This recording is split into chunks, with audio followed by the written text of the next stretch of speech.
The first thing you would have noticed wasn't the sight, it was the smell. If you have ever stood in you know that scent. It is crisp, sharp, almost like a cleaning chemical mixed with damp earth. It is the smell of life. But on this particular morning, in the deep hollows of Kentucky, that clean pine scent was losing a war against something much heavier, something copper-like. The thick metallic stench of iron that had been spilled by the gallon. It is dawn. The mist is clinging to the valley floor, swirling around the trunks of trees that are wider than a wagon wheel. From a distance, the scene looks almost peaceful. A cluster of rough-hewn log cabins, smoke rising gently from a chimney. The sounds of the waking forest, a jaybird screeching, the rustle of wind in the canopy. But if you stepped closer, the illusion would shatter. Because the mud between the cabins isn't brown, it is a churning, slushy red. There is an axe embedded in the doorframe of the main office, but there is no woodcutter holding it. There is a boot lying in the middle of the path, and the terrifying part is that the laces are still tied tight, as if the foot inside it simply vanished or was dragged away. This is not a battlefield from the Civil War. That ended 20 years ago. This isn't the site of a train wreck. This is a workplace. Welcome to 1887. Welcome to the edge of the known world. In the late 19th century, the American logging camp was the engine room of the nation. It was where the raw material for your great-grandfather's house, his furniture, and his coffin came from. It was a place of immense physical power, where men with arms like hydraulic pistons turned chaos into commerce. But on this morning, the commerce had stopped. The silence that hangs over this camp is heavy. It is the kind of silence that screams. Inside the main cabin, the chief, the man who ran this operation with an iron fist just 24 hours ago, is no longer giving orders. He is lying amidst the wreckage of his own command post. The furniture is splintered. The ledger books, usually kept in immaculate rows, are scattered across the floor, their pages soaking up the fluids of the men who wrote in them. What happened here? It wasn't a bear attack. The wounds are too precise for that. It wasn't a raid by bandits looking for gold, because there was no gold here to steal. This was something far more personal and far more terrifying. You see, usually when we talk about history, we talk about the big events, the wars, the treaties, the elections. We look at the timeline from a bird's eye view. But today, we are going to drop down into the mud. We are going to look at what happens when a group of men are pushed to the absolute limit of their sanity, miles away from the nearest sheriff, locked together in a green prison of their own making. They say the trees in Kentucky have deep roots, that they hold the soil together against the floods and the landslides. But in 1887, those roots drank something other than rain. And the story of how this camp went from a place of labor to a slaughterhouse in a single night is one that didn't make it into the school textbooks. It was too ugly. It was too real. And honestly, it was too close to the truth of what lurks inside all of us when the lights go out. But before we can understand the blood, we have to understand the land. We have to look at the map. Because to understand why no one heard them scream, you have to see just how far away from God they really were. To understand the nightmare, you first have to understand the cage. When we think of Kentucky today, we might think of rolling bluegrass hills, horse farms, or maybe the suburbs of Louisville. We think of a place that is tamed, a place mapped by satellites and crossed by asphalt highways. But the Kentucky of 1887 was a different planet. Specifically, the Appalachian region in the eastern part of the state. This was not farmland. This was the Black Forest of America. We are talking about virgin timber, trees that had been growing since before Columbus landed in the Caribbean.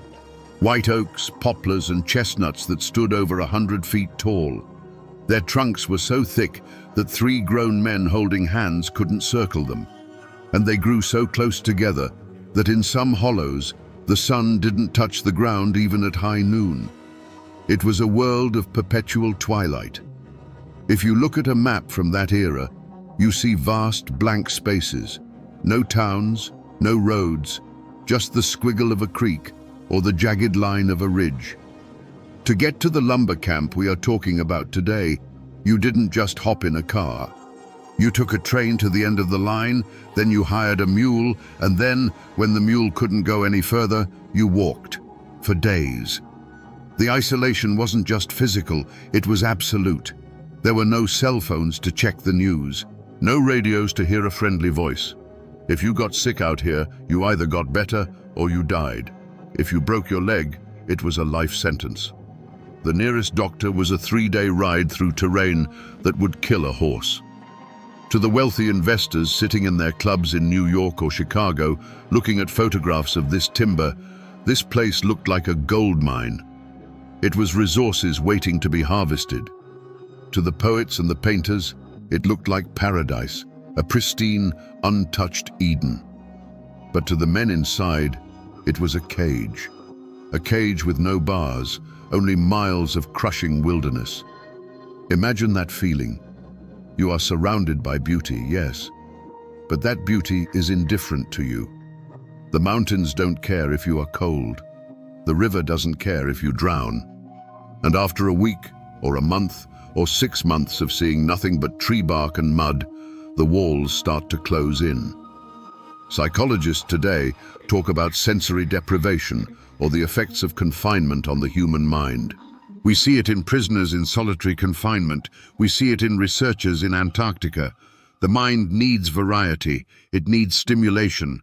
When you strip that away and replace it with the repetitive, back-breaking monotony of swinging an axe against a wall of wood that never seems to end, the mind starts to eat itself. The silence of the woods is not quiet. It's loud. It amplifies your own thoughts. It amplifies your grievances. Small annoyances, the way a man chews his tobacco, the way the foreman looks at you, the draft in the cabin, stop being annoyances. They become obsessions.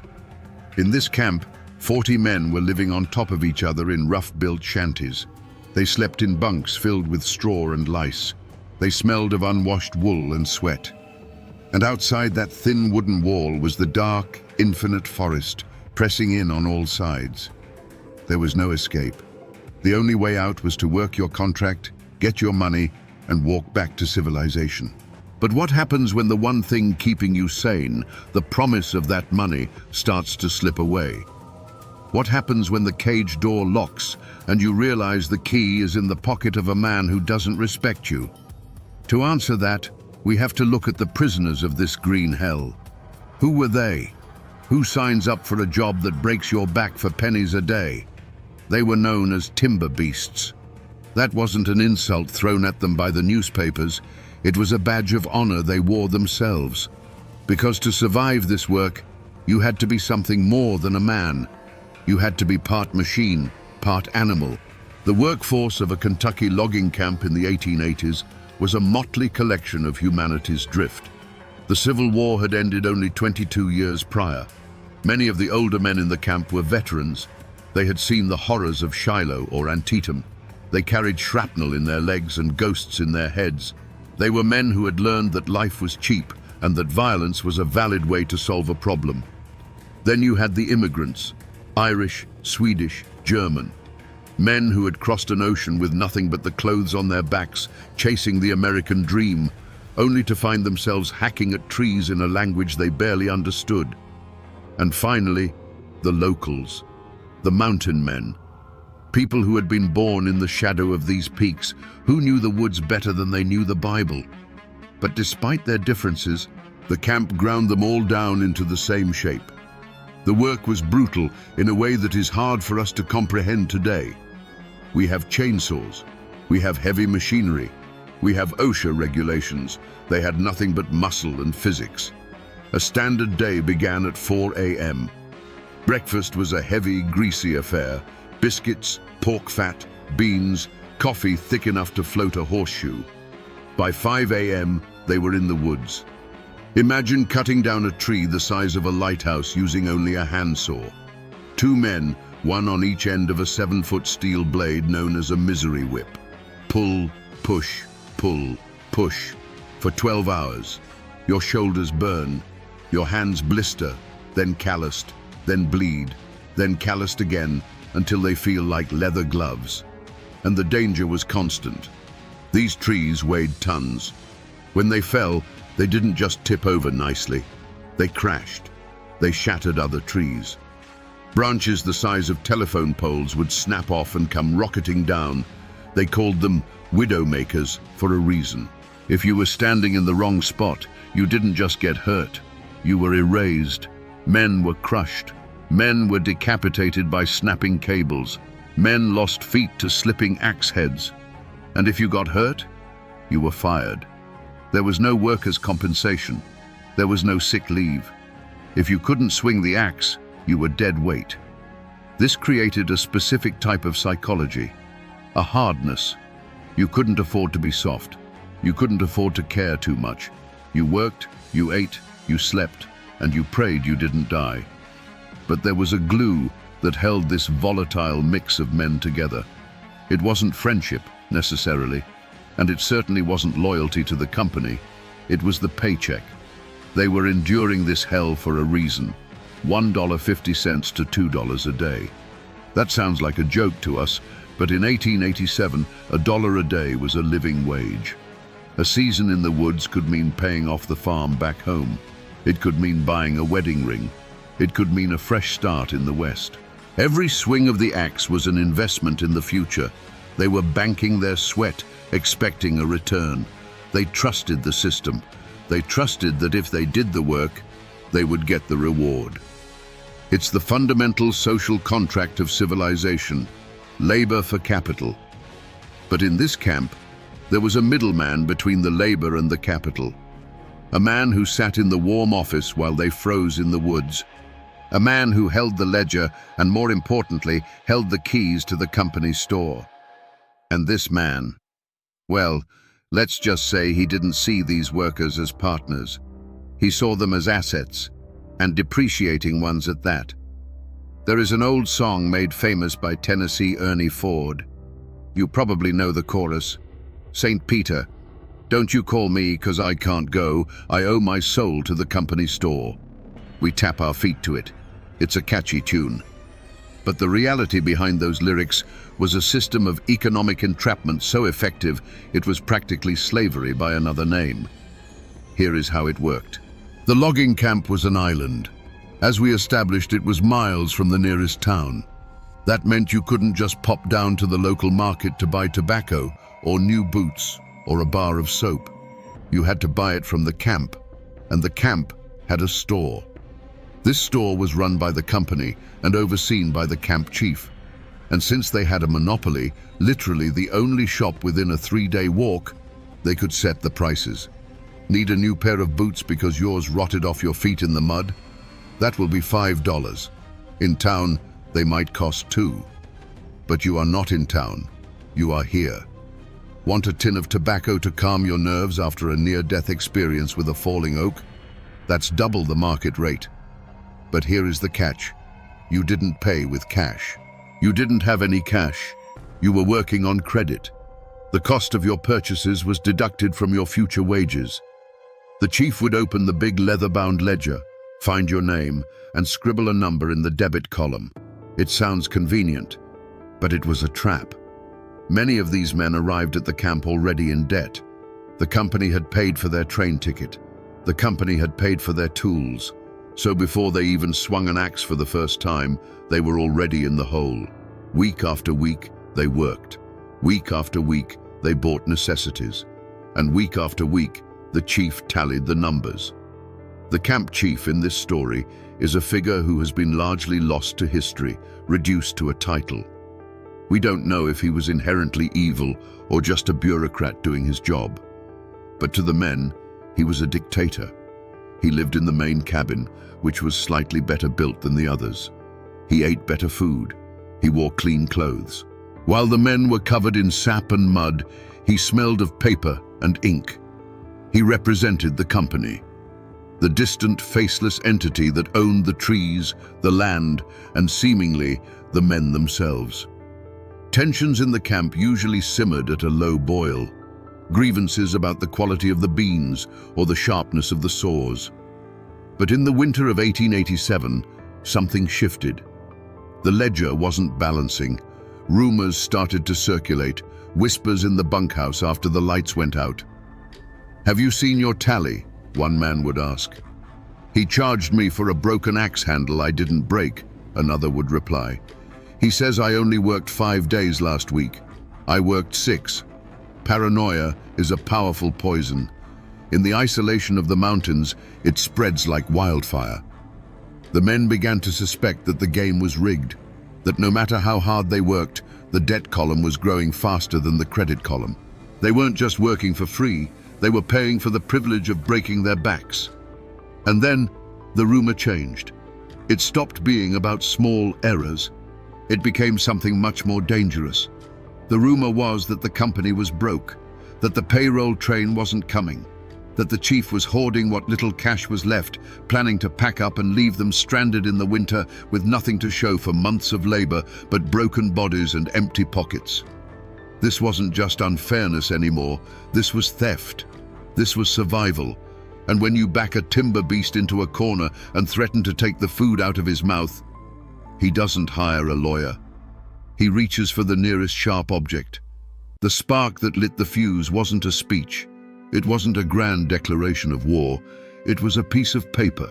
It was a chilly afternoon just a few days before the massacre.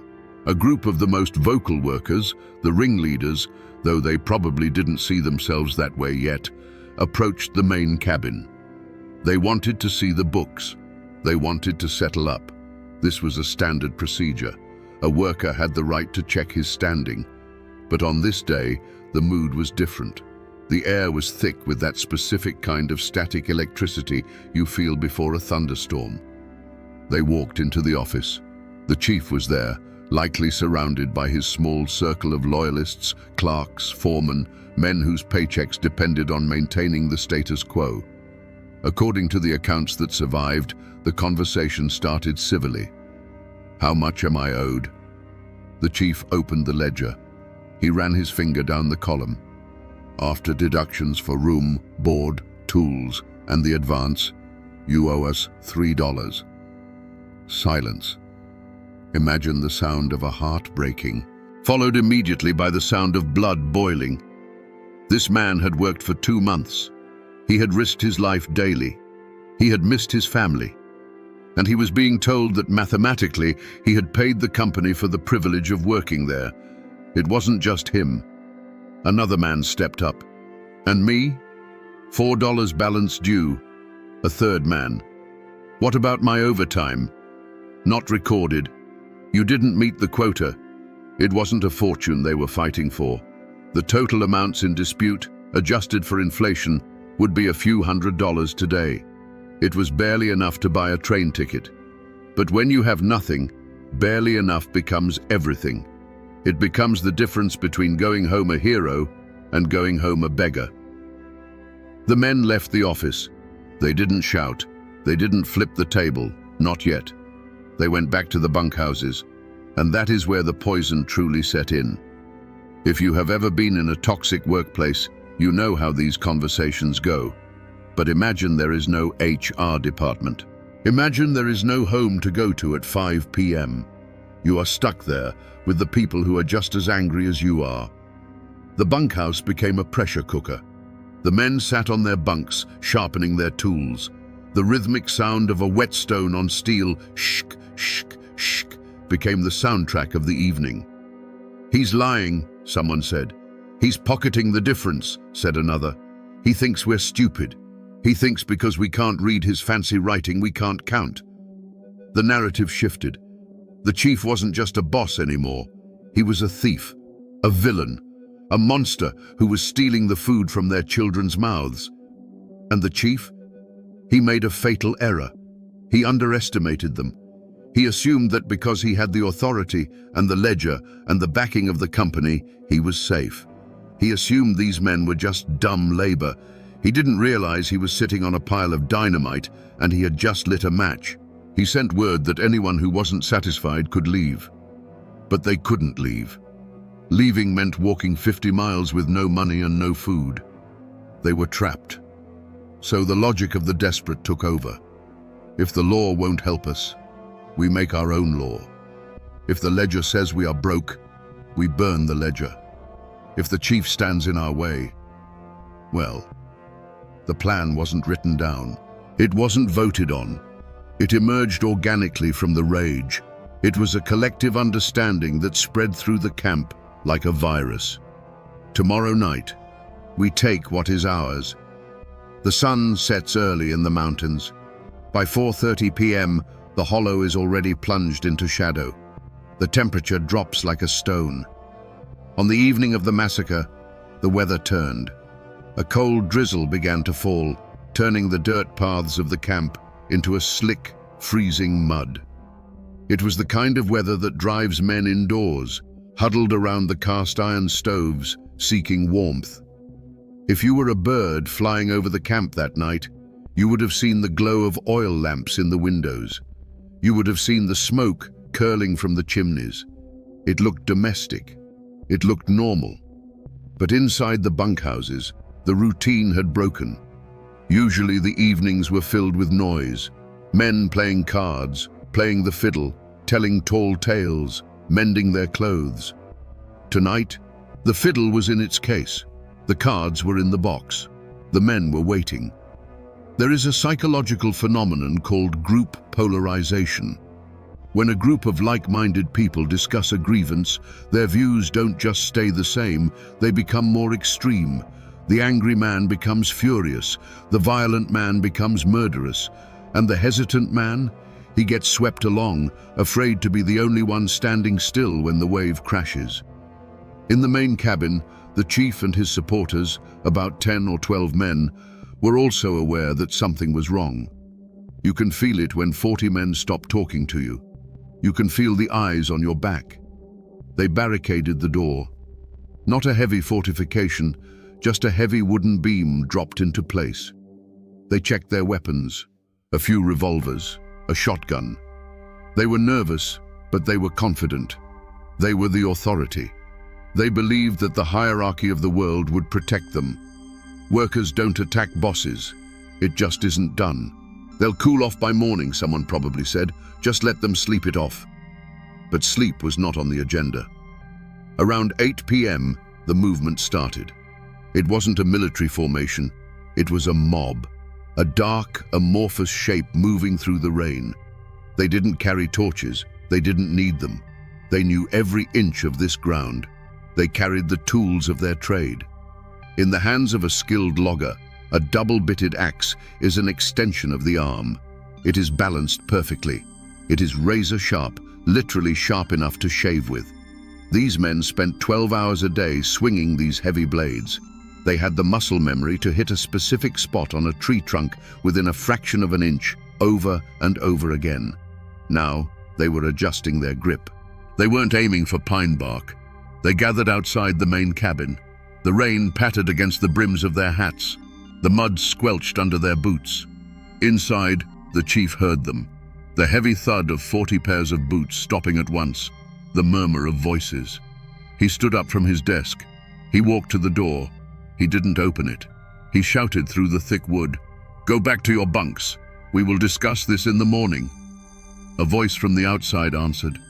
We don't know whose voice it was. Maybe it was the man who was told he owed $3. Maybe it was the man whose children were hungry back home. "We are done talking," the voice said. "Open the door." "This is company property," the chief yelled back. "You are trespassing." It is almost tragic. He was still trying to use the language of business.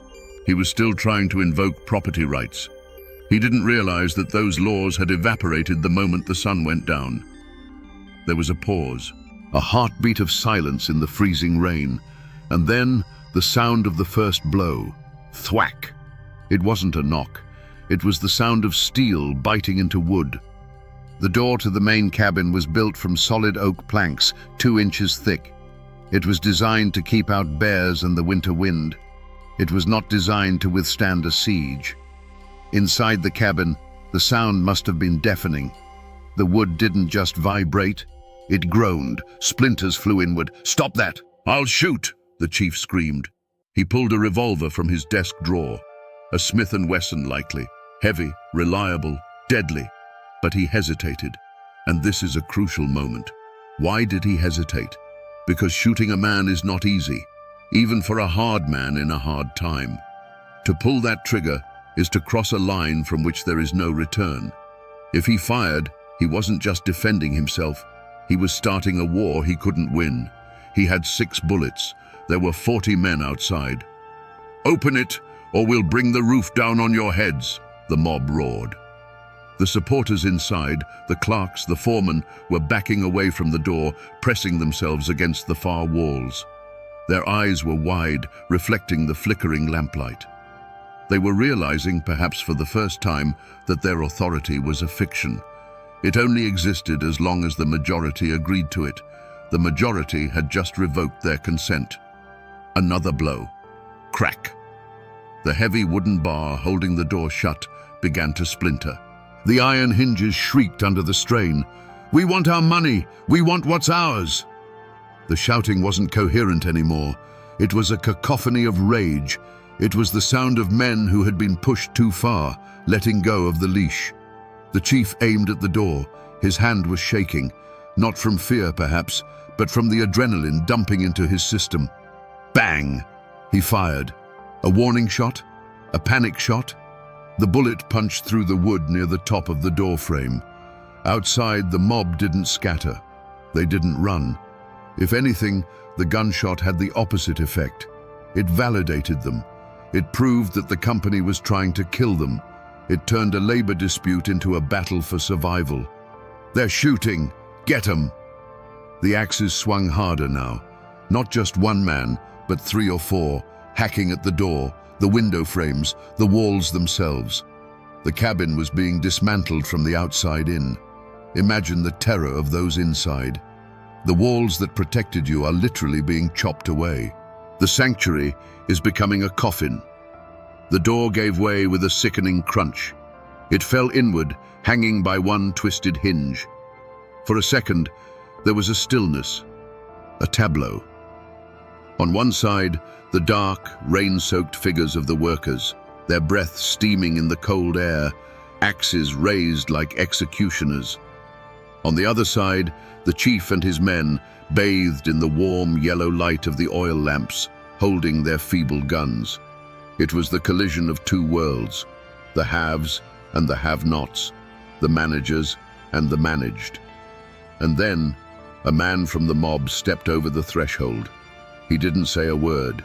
He just raised his axe. The chief fired again. The muzzle flash illuminated the room for a split second. The man stumbled, but he didn't fall. The mob surged forward like a dam breaking. The time for talking was over. The time for the ledger was over. Now it was time for the iron. Before we describe what happened inside that room, we need to pause. We need to look at the instruments of this tragedy. In a modern crime scene, you expect to find 9mm casings, maybe a knife. In 1887, the weapons were agricultural, and that makes them infinitely more horrifying. The primary weapon was the double-bitted axe. This is a tool that weighs about 3 to 5 pounds. The head is solid steel. One side is ground to a razor edge for felling, cutting across the grain. The other side is slightly thicker, used for limbing, chopping through knots and branches. When swung by a man who does this for a living, the tip of that axe is traveling at over 50 miles per hour. The force at the point of impact is tremendous. An axe is designed to split oak. It is designed to shatter the density of hardwood that has stood for centuries. It does not distinguish between wood and bone. A skull offers about as much resistance to a logging axe as a melon offers to a sledgehammer. Then there were the knives. Every logger carried a belt knife. These weren't pocket knives. These were tools used for skinning game, cutting rope, eating dinner. Fixed blades, carbon steel, honed on the same stones as the axes. And the guns. The firearms of this era were not the precision instruments we have today. They were heavy, black powder beasts. When you fired a revolver in a closed room in 1887, you didn't just get a bullet. You got a cloud of sulfurous smoke that instantly blinded everyone. The fog of war wasn't a metaphor here. It was literal. After the second or third shot, visibility in that cabin would have dropped to 0. The lamps were likely knocked over or extinguished in the scuffle. So, imagine this fight. Pitch darkness. The air filled with choking, stinging smoke. The smell of unwashed bodies, fear, and gunpowder. And in that blackness, the sound of axes whistling through the air. You couldn't see who you were hitting. You couldn't see if it was the chief, or a friend, or your own brother. You just swung. You swung because if you stopped, the next blow might land on you. It became a frenzy, a meat grinder. The forensic reconstruction of 19th century massacres is difficult because the pathology reports were primitive. But accounts from similar events describe wounds that are hard to even read about. Severed limbs, crushed rib cages, men shot at point-blank range, the powder burns tattooing their skin. This wasn't a duel. It wasn't a shootout at high noon. It was a butchery in a closet. The energy released in that room was primal. It was the release of months of repressed anger, exhaustion, and humiliation. They weren't just attacking a person. They were attacking the source of their misery. They were trying to chop their way out of the trap. But in the dark, with adrenaline pumping, precision is the first thing to go. And chaos takes the wheel. The battle for the main cabin lasted maybe 5 minutes. But for those inside, it must have felt like a lifetime. The mob poured through the broken door like water rushing into a sinking ship. The room was small, maybe 20 by 20 feet. Suddenly, it held 30 screaming men. The chief had retreated behind his heavy oak desk. He fired blindly into the mass of bodies. One man went down, clutching his shoulder. Another dropped to his knees, screaming. But the momentum was unstoppable. The desk, the symbol of his authority, the altar of the ledger, was overturned. It crashed against the wall, spilling ink and papers everywhere. The chief was swarmed. We don't need to describe every blow. Your imagination is doing that work right now. But the result was absolute. The man who had held their lives in his hands was gone, lost under a flurry of boots and fists and steel. But the violence didn't stop with him. The clerks, the foreman, the men who had stood by him realized too late that there was no mercy in the room. They tried to fight back. They swung chairs. They used firewood as clubs. One of the foremen, a man named Miller, according to some accounts, managed to smash a window. He dove out into the mud, glass shards tearing at his clothes. "Run!" he screamed. "They're killing everyone!" This scream changed the dynamic of the night. Up until this moment, the violence was contained. It was focused on the office. It was a mutiny. But when Miller ran, the mob turned into a hunting party. "Don't let them get away. They'll bring the law. Get the witnesses." The logic of the massacre shifted again. Now, it wasn't about revenge. It was about cover-up. It was about silencing anyone who could point a finger. The attackers spilled out of the cabin, their chests heaving, their weapons slick. They looked into the darkness of the camp. There were other men in the camp, cooks, stable hands, workers who hadn't joined the mob. Men who had stayed in their bunks, pulling the blankets over their heads, praying the storm would pass. But now the storm was coming for them. The paranoia said, "If you aren't with us, you're against us."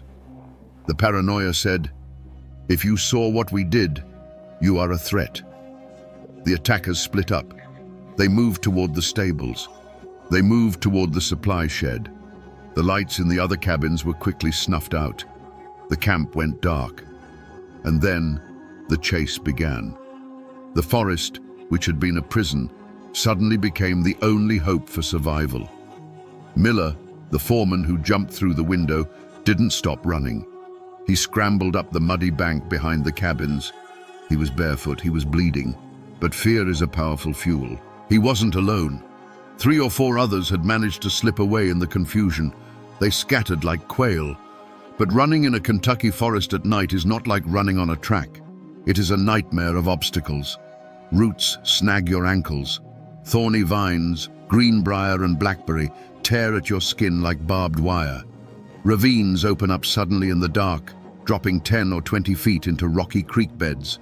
And behind them, they could hear the pursuers. The mob wasn't moving quietly anymore. They were shouting, calling out names. Come out, Miller.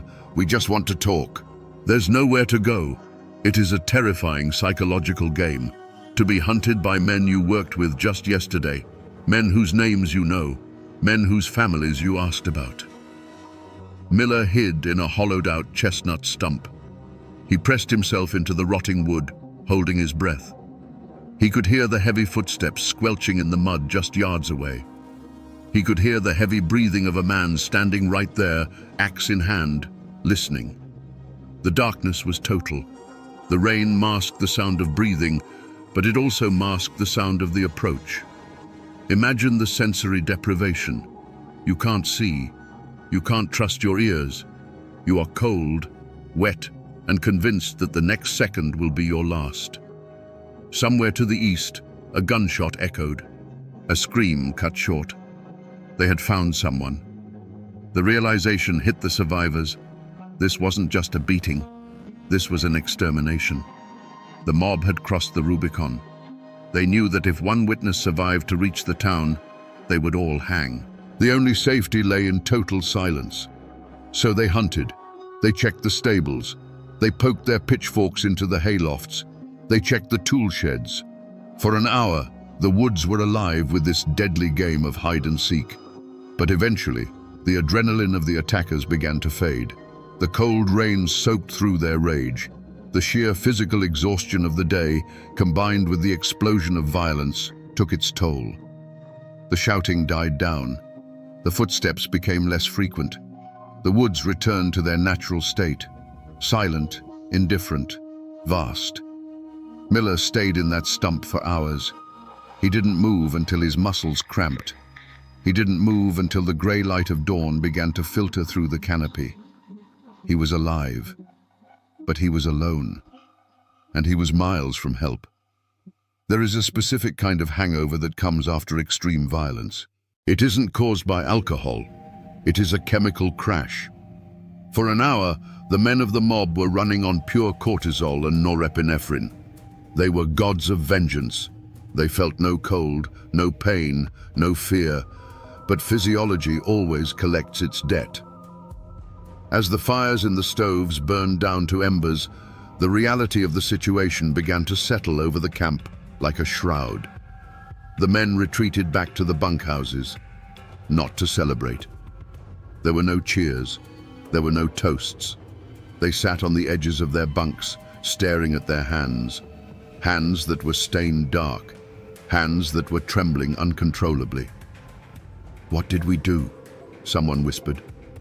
"We had to," another replied, but his voice lacked conviction. He was going to starve us. But we killed him.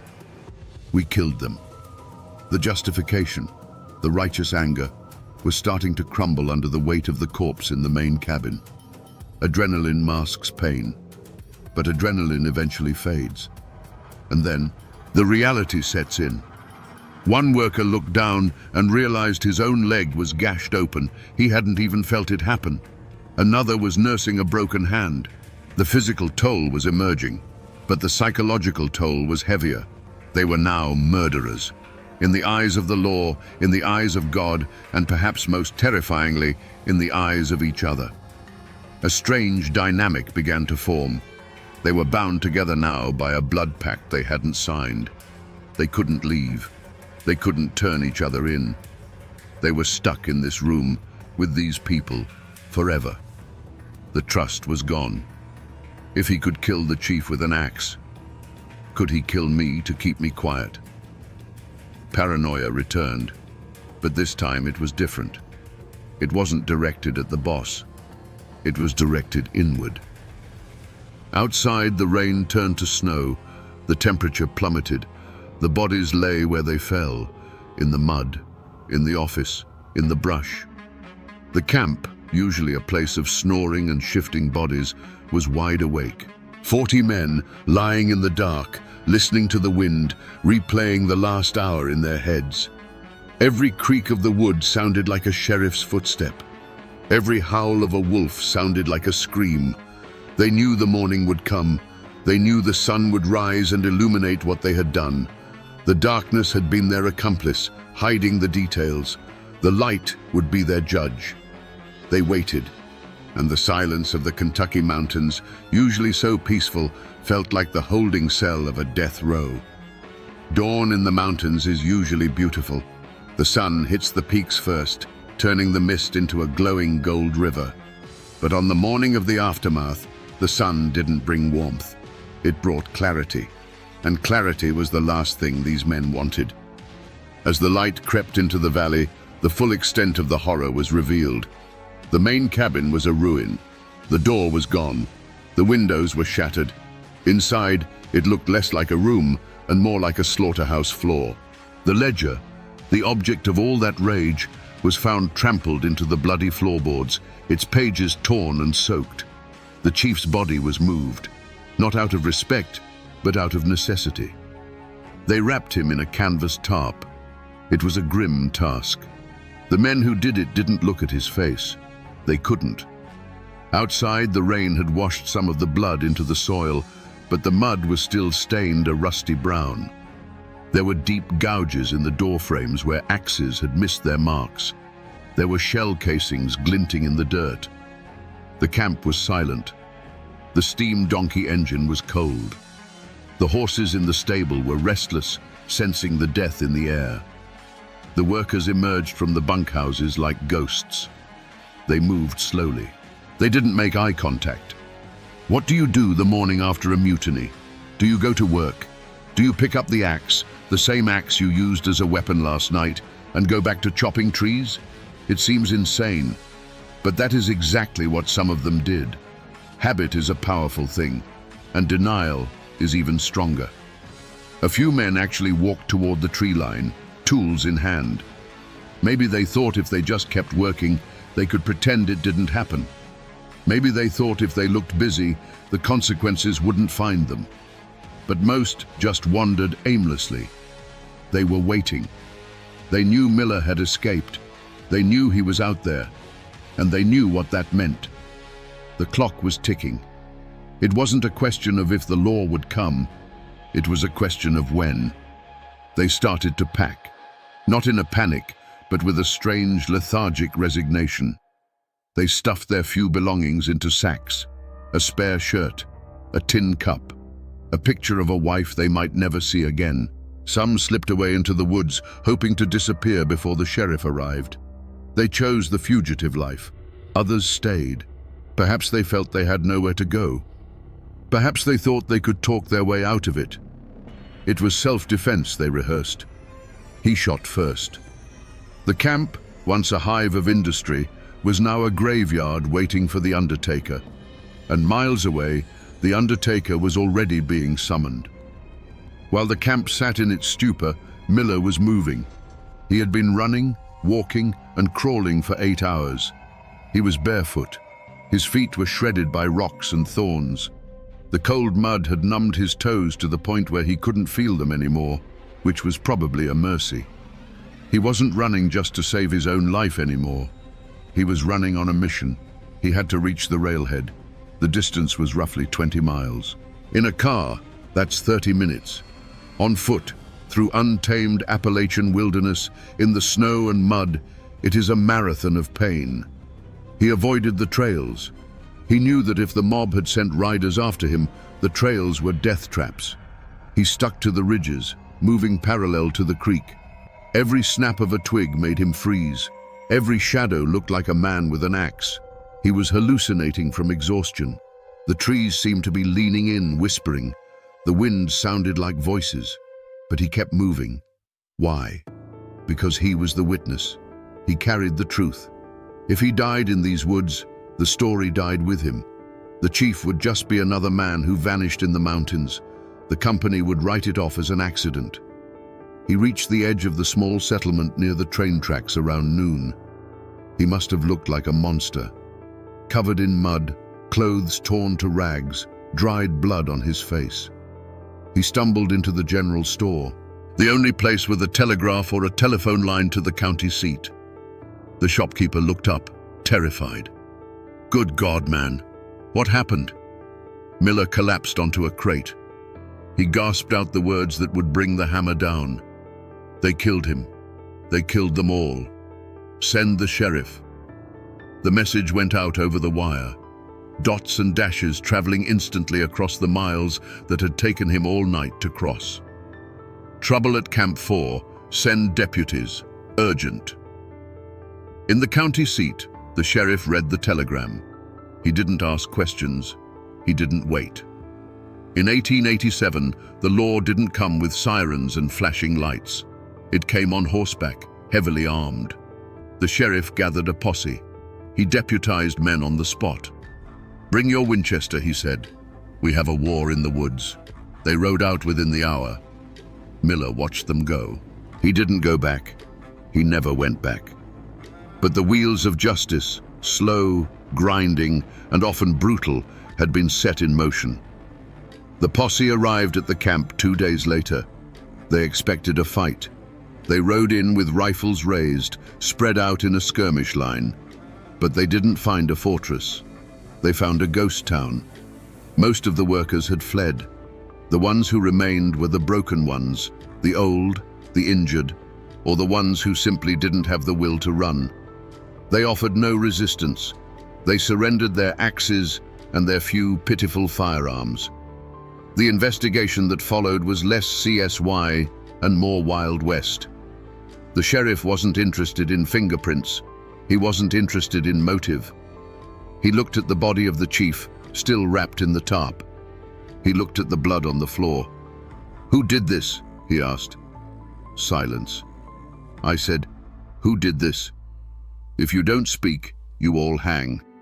This is where the law of the frontier gets complicated. In a modern court, you need to prove who struck the fatal blow. You need to prove intent. You need individual culpability. But in 1887, there was a concept known as joint enterprise. If you were part of the mob, you were guilty of the murder. It didn't matter if you swung the axe or just held the lantern. You were there. You were complicit. But identifying them was a nightmare. The men who stayed claimed they were asleep. They claimed they saw nothing. They claimed strangers came out of the woods. It was a wall of silence. But the law has ways of breaking walls. They arrested everyone. They chained them together and marched them back to town. It was a long, humiliating procession. The timber beasts, now shackled like animals. The trial was swift. The newspapers had a field day. They painted the workers as savages, anarchists, monsters of the forest. The nuance of the debt, the starvation, the unfairness that didn't sell papers. Axe murderers sold papers. Miller testified. He pointed fingers. That one was there. That one held the door. But even he couldn't be sure in the dark. In the end, justice was messy. A few men were sentenced to hard labor. A few were acquitted for lack of evidence. But the ringleaders, the ones who actually struck the blows, most of them were never caught. They vanished into the West. They changed their names. They melted into the vastness of America. In the mountains, there is the law of the book and the law of the blood. They rarely speak the same language. The law of the book said justice was served. Some men went to prison. The case was closed. But the law of the blood knew the truth. The real perpetrators, the rage, the desperation, the system that pushed them, walked free. And the men who went to prison, they weren't the villains. They were just the ones who got caught standing still when the music stopped. So, what did the company do? You might expect that after a tragedy like this, a massacre of their own management, a destruction of their property, there would be a reckoning, a change in policy, maybe even a memorial. You would be wrong. To the lumber barons sitting in their mahogany-paneled boardrooms in Chicago or Philadelphia, this event was not a tragedy. It was a line item. It was a write-off. The telegram arrived. Operations suspended at Camp 4 due to labor unrest. Manager deceased. Equipment damaged. They didn't weep for the chief. He was an employee. He was replaceable. They didn't weep for the workers. They were tools. They were replaceable. The only thing that mattered was the timber. The trees were still standing. The asset was still there. Within 2 weeks, a new manager was hired. He was likely given a slightly higher salary, hazard pay. He was given a new ledger. New workers were recruited. They pulled them from the cities, from the arriving boats at Ellis Island. Job opening in Kentucky, the flyers said. Good wages, fresh air. They didn't mention the axes. They didn't mention the blood soaked into the floorboards of the cabin they would be sleeping in. The families of the dead? They got nothing. No pension, no apology. If anything, the company likely sent a bill to the widows for the unrecovered debt of their dead husbands. This is the cold, hard math of the industrial age. The machine does not stop for the individual. It grinds on. The camp reopened before the winter was even out. The new men slept in the same bunks. They ate at the same tables.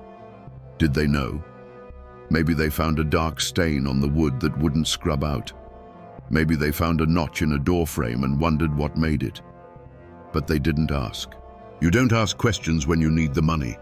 The lumber from that season, the trees cut by the men who replaced the murderers, was shipped down the river. It was milled into planks. It built houses in Cincinnati. It built barns in Indiana. People lived in those houses. They raised children within those walls. They had no idea that the wood surrounding them was harvested in the shadow of a massacre. This is the terrifying resilience of commerce. It absorbs horror and turns it into profit. The story of the massacre faded. It became a local legend, then a rumor, then just a ghost story told to scare children. Don't go into the hollow at night, or the timber beasts will get you. But the real beast wasn't in the woods. It was in the ledger.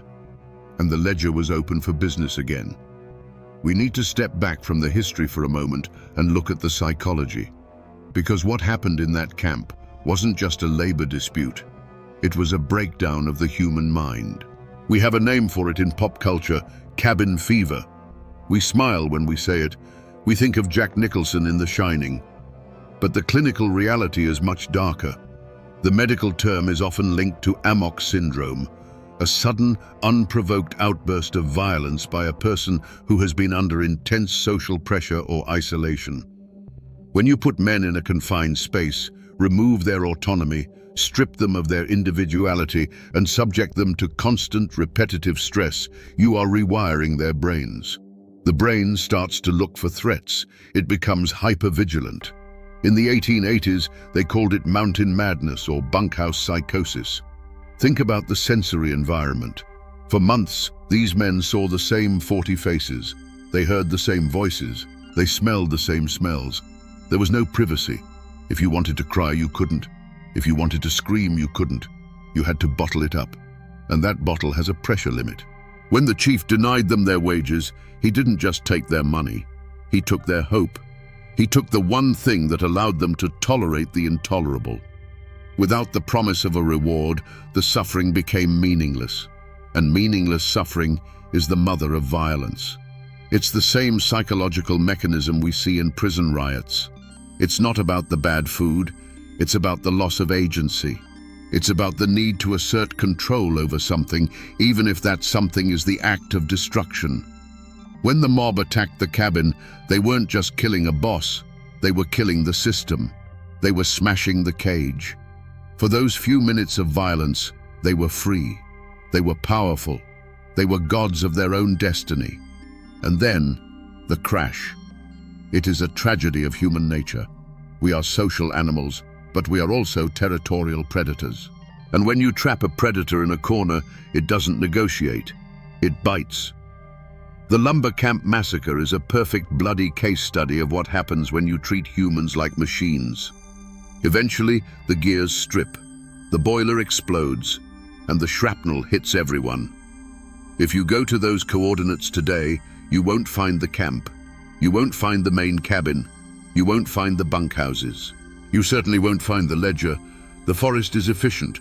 It cleans up its own messes. Wood rots, iron rusts, bones turn to dust. Within 10 years of the camp closing, the roof of the main cabin would have collapsed. Within 20 years, the walls would have been little more than mounds of mossy compost. Today, that hollow is just trees again. There might be a slight depression in the ground where the cellar used to be. You might, if you are very lucky and have a metal detector, find a rusted axe head or a handful of spent shell casings buried under a century of leaf litter. But the screams are gone. The blood is gone. Nature has done what it always does. It has healed the wound. It is strange to stand in a place where you know something terrible happened and feel nothing. Just the wind, just the birds. The trees that grow there now are the great-grandchildren of the trees that witnessed the massacre. They don't remember. But the history is there if you know how to look for it. It's in the archives of the local courthouse. It's in the yellowed newspaper clippings. It's in the genealogy of families who wonder why their great-grandfather went west and never wrote back. The forest reclaims the physical evidence, but it cannot reclaim the story. That is our job. We are the memory keepers. We are the ones who dig up the ghosts and ask them what happened.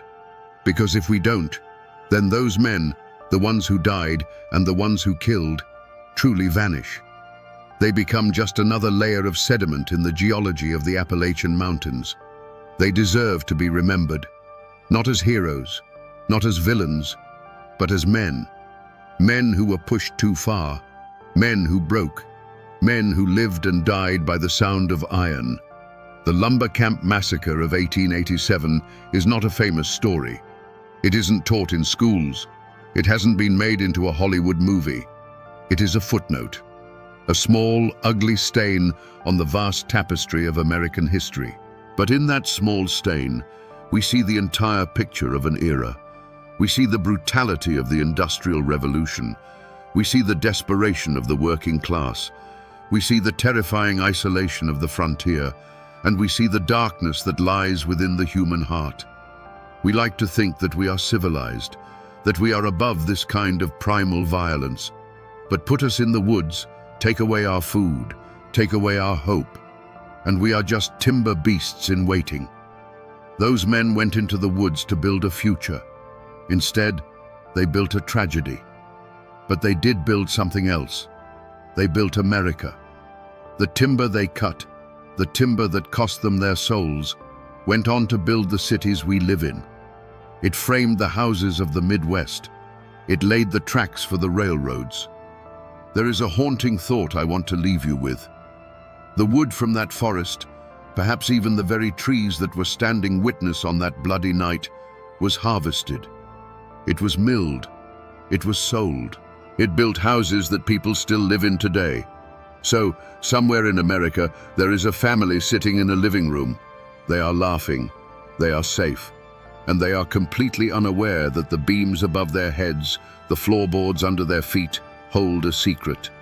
They are surrounded by wood that was paid for in blood. Walls that hold the echoes of a scream in their grain. History is not in the past. It is the structure of our present. We are living in the house that they built. And sometimes when the wind blows just right and the house settles, you can almost hear the sound of an axe in the distance. Good night. In the heart of Tennessee's mountains stands a stone beast the locals called the End of the Road, Brushy Mountain State Prison. They built it to hold the most dangerous men alive, but they say the real jailer wasn't the guards or the walls, but the ancient, unforgiving mountain itself. The official history tells of riots, brutality, and the escape of America's most hated man. But the old tales whisper of something darker, a curse born of blood and coal, one that traps souls within its stones long after their sentences have ended.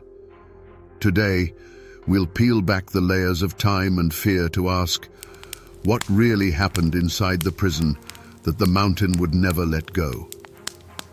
Before the first stone of Brushy Mountain was laid, before its shadow fell across the valley, this was a different world. The Cumberland Mountains weren't a cage, they were a sanctuary. Life here moved to the rhythm of the seasons, dictated by the rising sun and the flow of the creeks. Families lived in cabins tucked into deep hollows, surrounded by forests so thick they seemed to swallow the sky. It was a hard life, to be sure, carved out of rock and stubborn soil, but it was a life of profound freedom. The men of this place were miners, but they were free men. Every morning, they'd walk into the dark mouths of the earth, not in chains, but with a lunch pail in one hand and a pickaxe in the other. This work was brutal, dangerous, and it stole the breath from their lungs, but it was honest. It was how they fed their children and kept a fire in the hearth. They were bound not by guards, but by a powerful, unspoken code of community. They looked out for one another because in the deep dark, your neighbor was the only law that mattered. They were a proud and independent people, descendants of Scots-Irish settlers who had come to these mountains seeking solitude and a life of their own making. They asked for little from the outside world and wanted even less from its governments. Their wealth wasn't measured in dollars, but in the yield of their gardens, the strength of their families, and the unshakable knowledge that this land, these hills, these creeks, belonged to them. They had everything they needed. But far away from these quiet hollows, in the halls of power, men with ledgers and contracts were drawing lines on maps. They saw the rich seams of coal not as a lifeline for mountain families, but as fuel for a new industrial age. And to get that fuel as cheaply as possible, they were willing to make a deal with the devil. A plan was being hatched, a monstrous idea that would turn the state's prisons into a source of cheap labor. A rumor began to snake through the mountains, a whisper of a new kind of miner coming to the creeks, a miner who worked in chains and who would take the very bread from their tables. The world they knew was about to be burned to the ground. The ground for this conflict had been fertile for generations. The people of the mountains had a long and bitter memory when it came to outsiders with promises and contracts. They remembered their grandfathers telling stories of timber barons who stripped the hills bare and left, and land agents who tricked men who couldn't read into signing away their mineral rights for a pittance. So when the coal companies arrived, they were viewed with a deep, ingrained suspicion. The company men, with their clean hands and city suits, were a different breed, and their promises of prosperity always seemed to come with a hidden cost. This new threat, the convict lease system, was an echo of those old grievances. It wasn't just about jobs, it was about dignity. The miners saw it as a deliberate slap in the face, a message from the state and the companies that their hard, dangerous labor was worth so little it could be replaced by the forced toil of prisoners. It was, in their eyes, a different kind of slavery being brought to their doorstep, designed to break their unions and grind them into submission. The old wound of being seen as backward and expendable by the outside world was torn open once again. The talk started in whispers, carried from one mining camp to the next. A man would come over the ridge from Coal Creek with news, his voice low and urgent as he shared what he'd heard. At first, it was just rumors. They're building a stockade up by the Briceville mine. Heard they signed a contract with the state for 100 men. At the company store, at church gatherings, around the fire at night, the whispers grew into a steady, angry murmur. Soon, the talk started to curdle. Fear and speculation twisted the facts into something monstrous. 100 convicts became 500. A plan to supplement the workforce became a plot to replace them all. Every word was like a piece of dry kindling, carefully stacked at the miners' doorsteps. The convicts themselves, men they had never seen, were no longer viewed as unfortunate souls. They became a faceless symbol of the miners' own impending starvation, the instrument of their destruction. The community, once bound by solidarity, was now bound by a shared and growing rage. The fuse that had been sputtering for months was finally lit in the summer of 1891. The Tennessee Coal Mining Company, emboldened by the state's backing, made its move. They fired their free miners at Briceville, evicted them from their company-owned homes, and marched in a new workforce, convicts in black and white stripes, shackled and under the watch of armed guards. This was no longer a threat whispered in the shadows. It was a reality, stark and brutal. Men who had spent their lives in the mines were now cast out, watching from the hills as prisoners took their place. The initial reaction was a wave of cold, silent fury. That night, in a secluded hollow, lit only by the flickering light of torches, hundreds of miners gathered. You could see the resolve hardening in their eyes. These were not men given to idle threats. They were men of action, pushed to the absolute edge. They didn't speak of protest or petitions. They spoke of taking back what was theirs. A decision was made, a pact sealed not with a handshake, but with the grim nodding of heads and the quiet cleaning of rifles. They would not stand by and starve. Before dawn on July 14th, 300 armed miners descended from the mountains, moving like ghosts through the morning mist. They surrounded the convict stockade at Briceville. There was no shouting, no chaotic mob. This was a disciplined, determined force. They presented their ultimatum to the guards: surrender the stockade and the prisoners, or face the consequences. The guards, looking out at the sea of determined faces and the barrels of hundreds of rifles glinting in the twilight, knew they stood no chance. They surrendered without a shot being fired. But what happened next stunned the authorities. The miners didn't harm the convicts. They saw them not as enemies, but as fellow victims of a corrupt system. They broke open the stockade, gave the prisoners food and civilian clothes, and marched them to the nearest train station. They put them on a train and sent them to Knoxville with a simple, defiant message for the governor: "We will not work alongside convicts, and we will not allow them to work here." They had committed an open act of insurrection. They had drawn a line in the coal dust, and in doing so had declared war on the state of Tennessee. There was no turning back now. The first move had been made, and the entire state held its breath, waiting for the violent reply that was sure to come. The state's answer to the rebellion wasn't a single battle, but a slow, grinding execution of the human spirit. They found their diabolical solution. They would build their own prison with their own mine, and the miners who had defied them would be its first inhabitants, and they would build it themselves. They brought them in chains, not to a finished building, but to the raw, untamed foot of Brushy Mountain. Their first order was to pick up a sledgehammer and attack the very cliffs that would become their tomb. This wasn't a slaughter of bullets and knives. It was a slaughter of exhaustion and despair. The days began before sunrise and ended long after sunset, a relentless rhythm of steel striking stone. The air, thick with grey dust, became a constant shroud, coating their skin, filling their lungs, and turning their desperate coughs into a rasping choir. The only sounds were the sharp crack of the guards' whips against the rock, the groans of men lifting stones beyond their strength, and the rhythmic, hollow clang of hammers that beat like a dying heart. From the nearby hollows, you couldn't see the faces of the men, only their silhouettes against the raw face of the mountain. You'd see them moving like specters in the dust, a long, broken line of humanity being slowly erased. Sometimes, a silhouette would simply falter and disappear, collapsing in a heap. There was no ceremony. The work wouldn't even pause. The others would just keep swinging, their eyes fixed on the stone in front of them, not daring to look at the man who had just been swallowed by the mountain.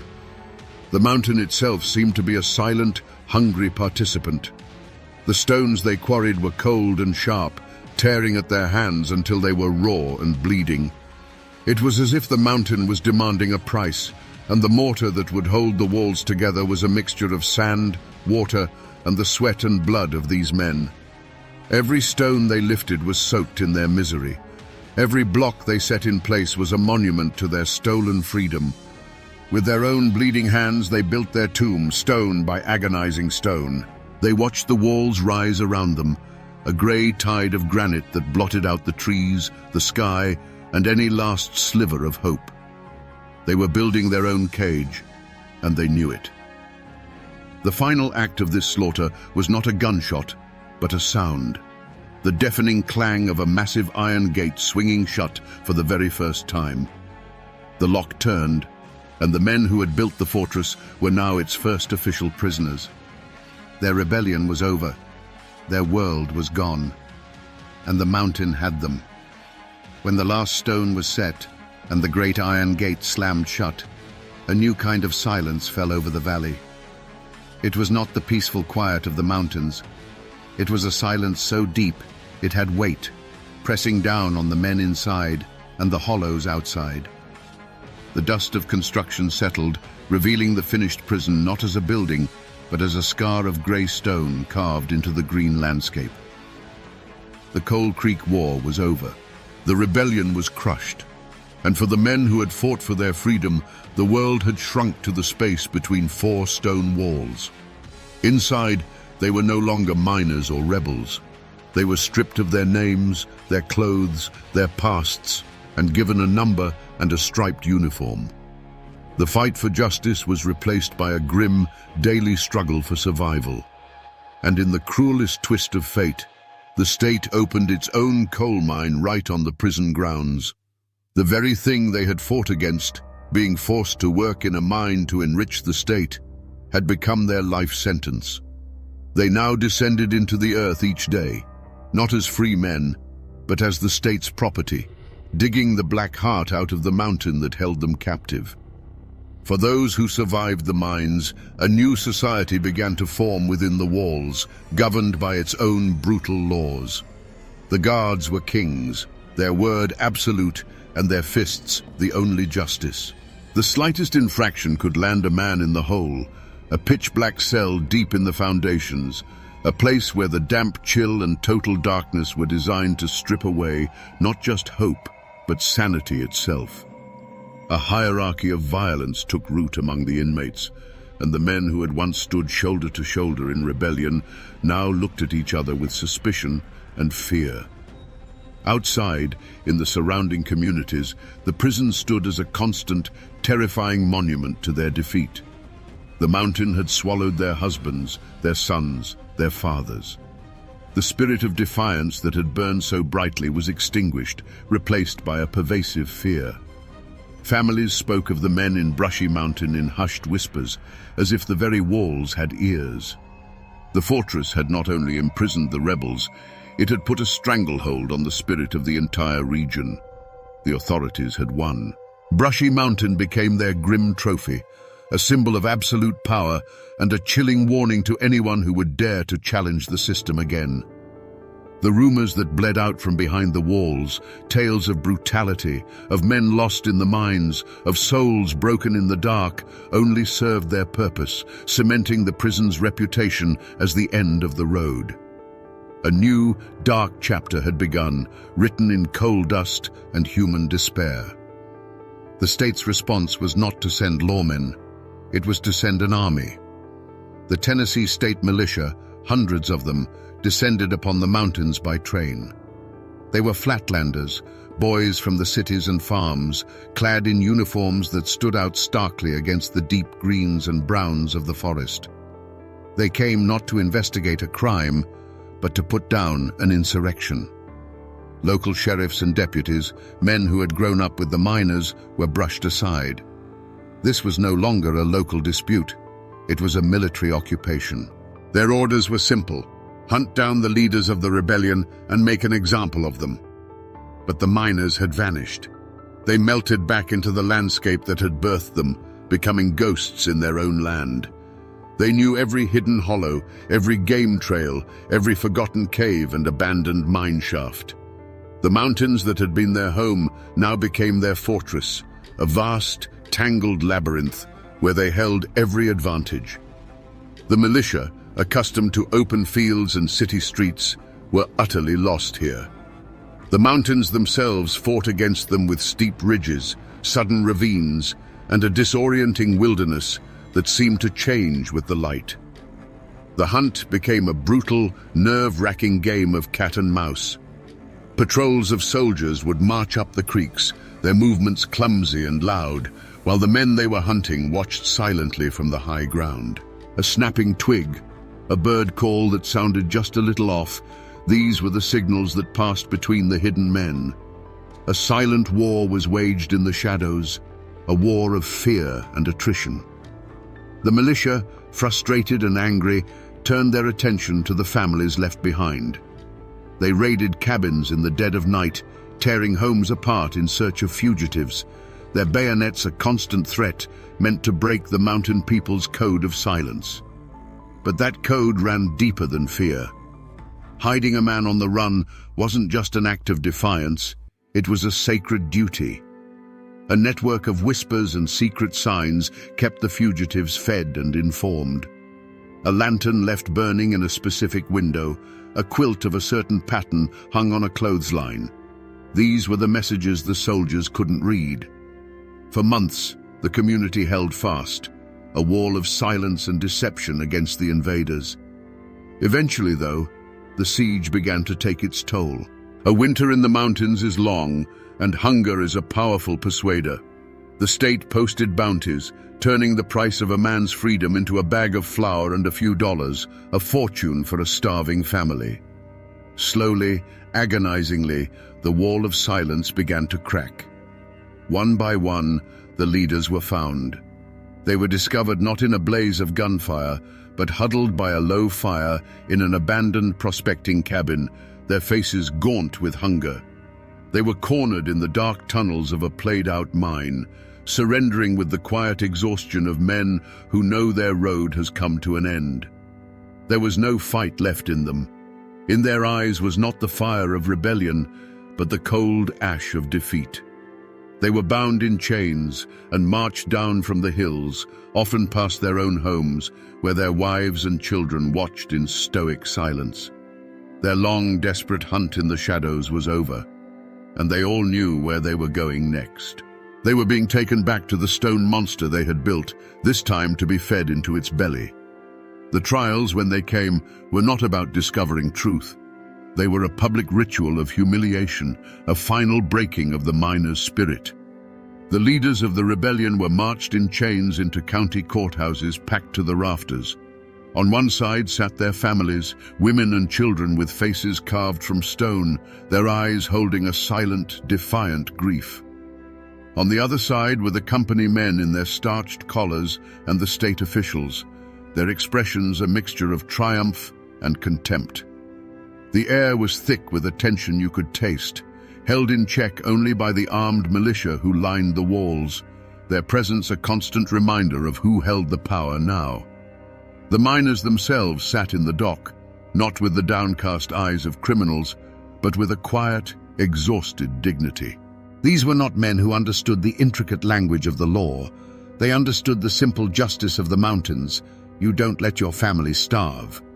They listened as slick city prosecutors, using words they barely recognized, painted them as anarchists and violent insurrectionists, a threat to civilization itself. They were accused of destroying property, but the property in question was the state's right to the labor of other human beings. The proceedings were a tragic farce.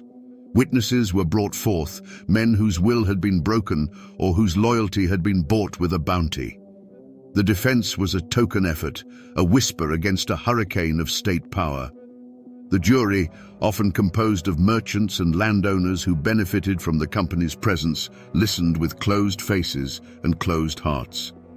The real verdict had been decided months before, not in a jury room, but in the governor's mansion and the coal company's boardroom. When the foreman finally stood to read the verdict, there was no gasp of surprise. Guilty.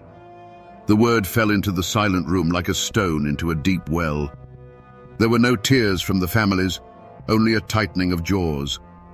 The company men exchanged quiet, satisfied nods. The defendants themselves simply stared ahead, their faces betraying nothing.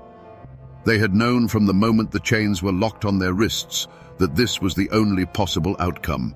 Their freedom was gavelled away, their fight officially declared a crime. But the final, cruelest blow was the sentence. The judge, a man who saw them not as desperate fathers, but as a disease to be cured, condemned them to years of hard labor. And in a moment of supreme, calculated irony, he sentenced them to serve that time at the new Brushy Mountain State Penitentiary. They were being sent back to the stone monster they had been forced to build, to work the state's coal mine under the very system they had risked their lives to destroy. Was it justice? Or was it merely the law of the powerful, a tool to crush the desperate and sanctify the cruel? The mountains had their own code of right and wrong, but on that day, the law of men had spoken, and its voice was the sound of a prison gate slamming shut. Today, you can drive right up to the gates of Brushy Mountain. It's a tourist attraction. You can take a guided tour, eat at a restaurant called the Warden's Table, and even buy moonshine legally distilled on the very grounds where men were once broken. Tourists smile for photos, posing in the cell that once held James Earl Ray, their laughter echoing in the same spaces that once held only despair. It is a strange, surreal carnival built on a foundation of forgotten pain. But if you look past the gift shop and the polished exhibits, the echoes of that first desperate fight are still there. Run your hand along the cold, grey stones of the outer wall. You're touching the very blocks that were quarried and hoisted into place by the exhausted, bleeding hands of the Coal Creek rebels. The prison itself is their truest, most terrible monument. Most of those men never saw the outside world again. They died in the prison mine, their lungs choked with coal dust, or they simply withered away in the hole. Their names are largely lost to history, etched only on the crumbling pages of forgotten ledgers. But their bloodlines still run through these hollows.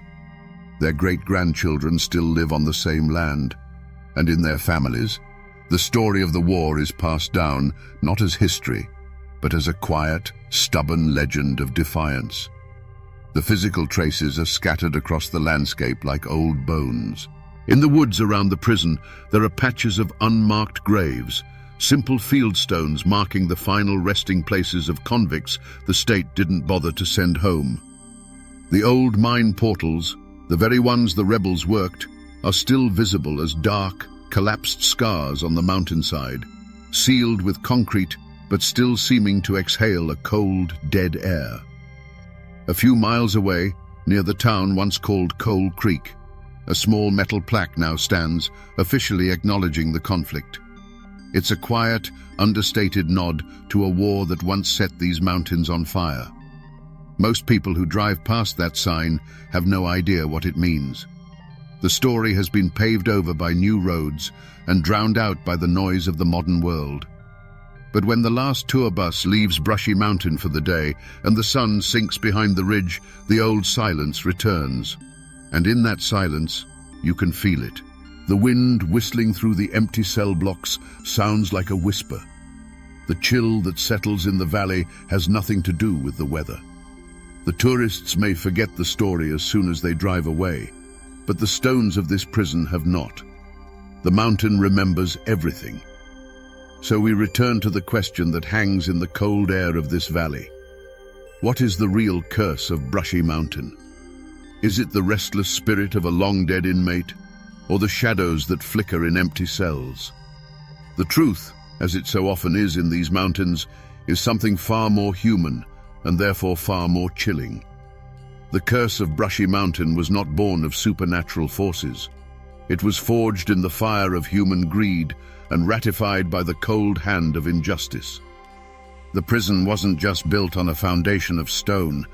It was built on the ashes of a people's rebellion for the simple right to live with dignity. This is more than just the story of a building. It is a story about the indomitable Appalachian spirit.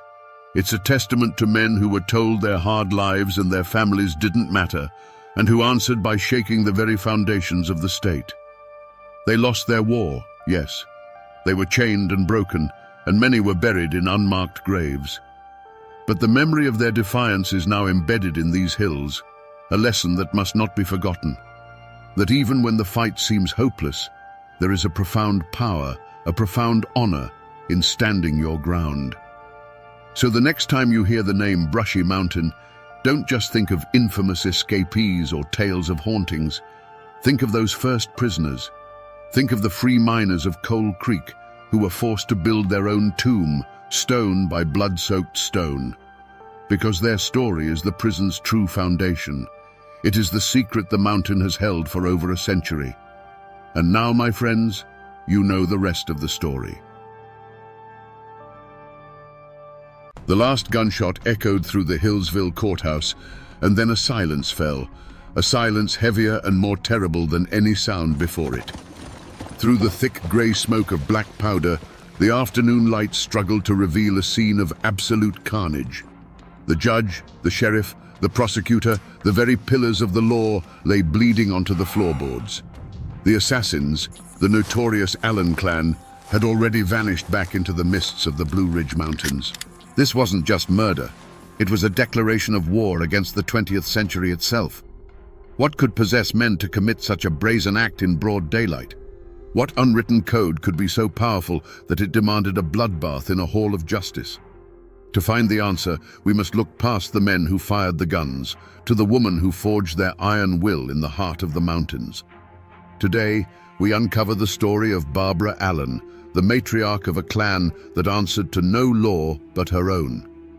Hillsville, Virginia, in the spring of 1912, was a town caught between two worlds. Down its muddy main street, you could see the slow, inexorable march of the 20th century in the form of new storefronts and the occasional motor car.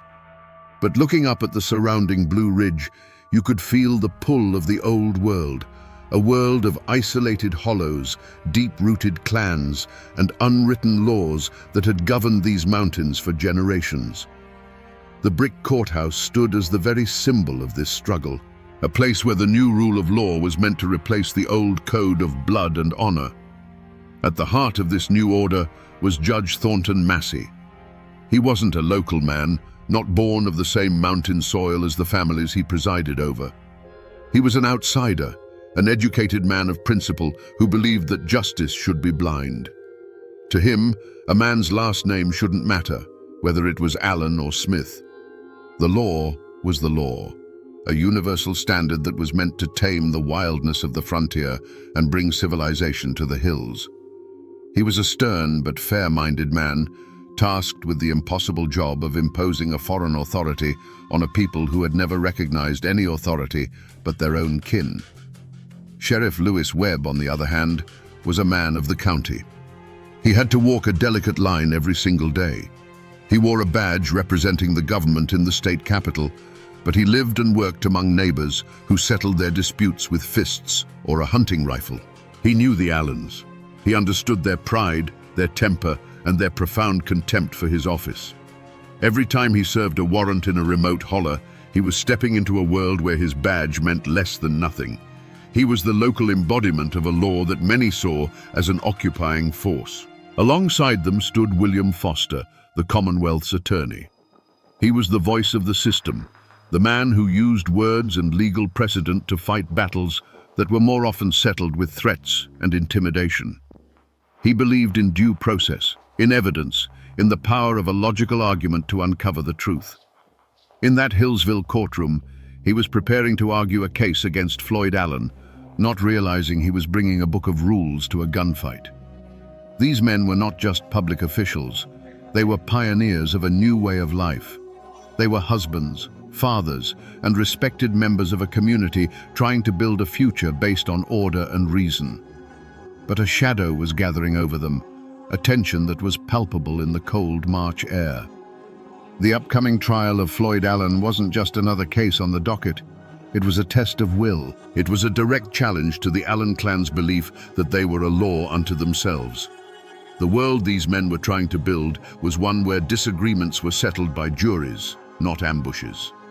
A world where a judge's gavel was more powerful than a patriarch's command.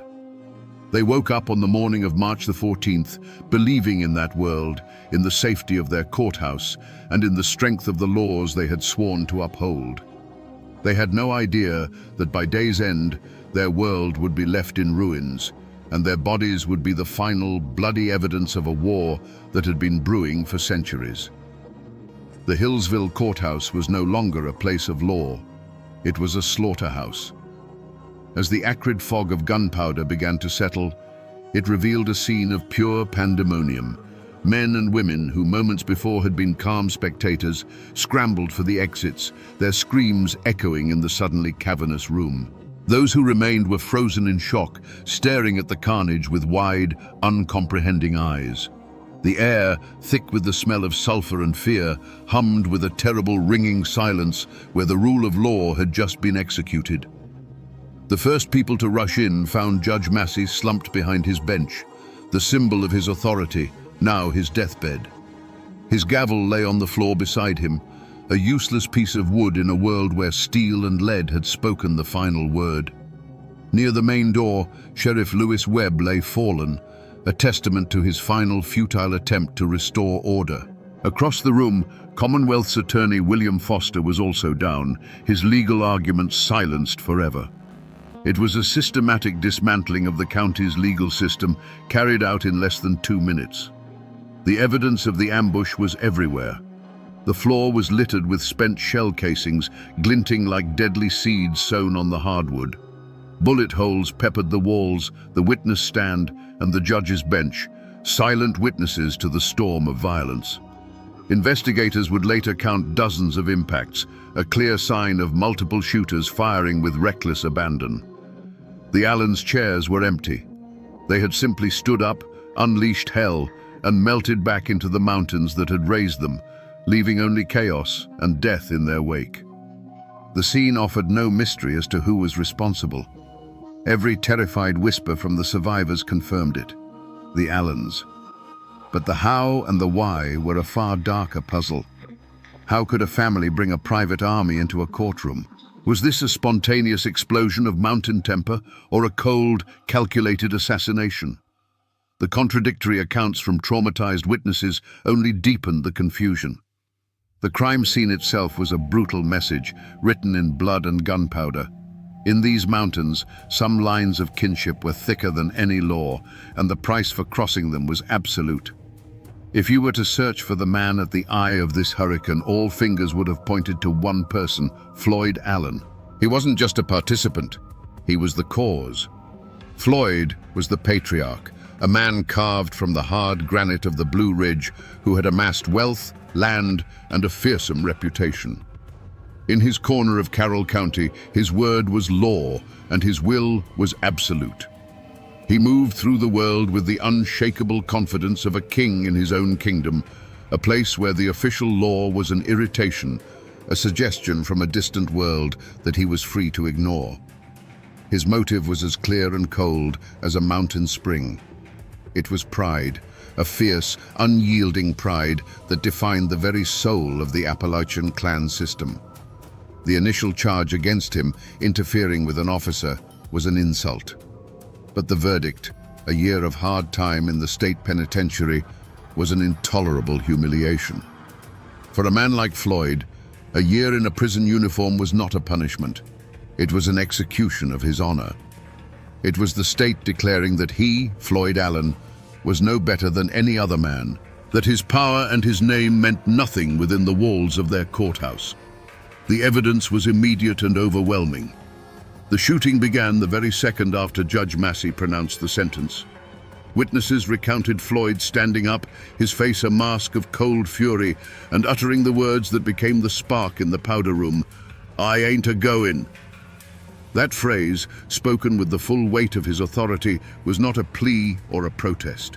It was a command. It was the signal to his kin that the time for talking was over.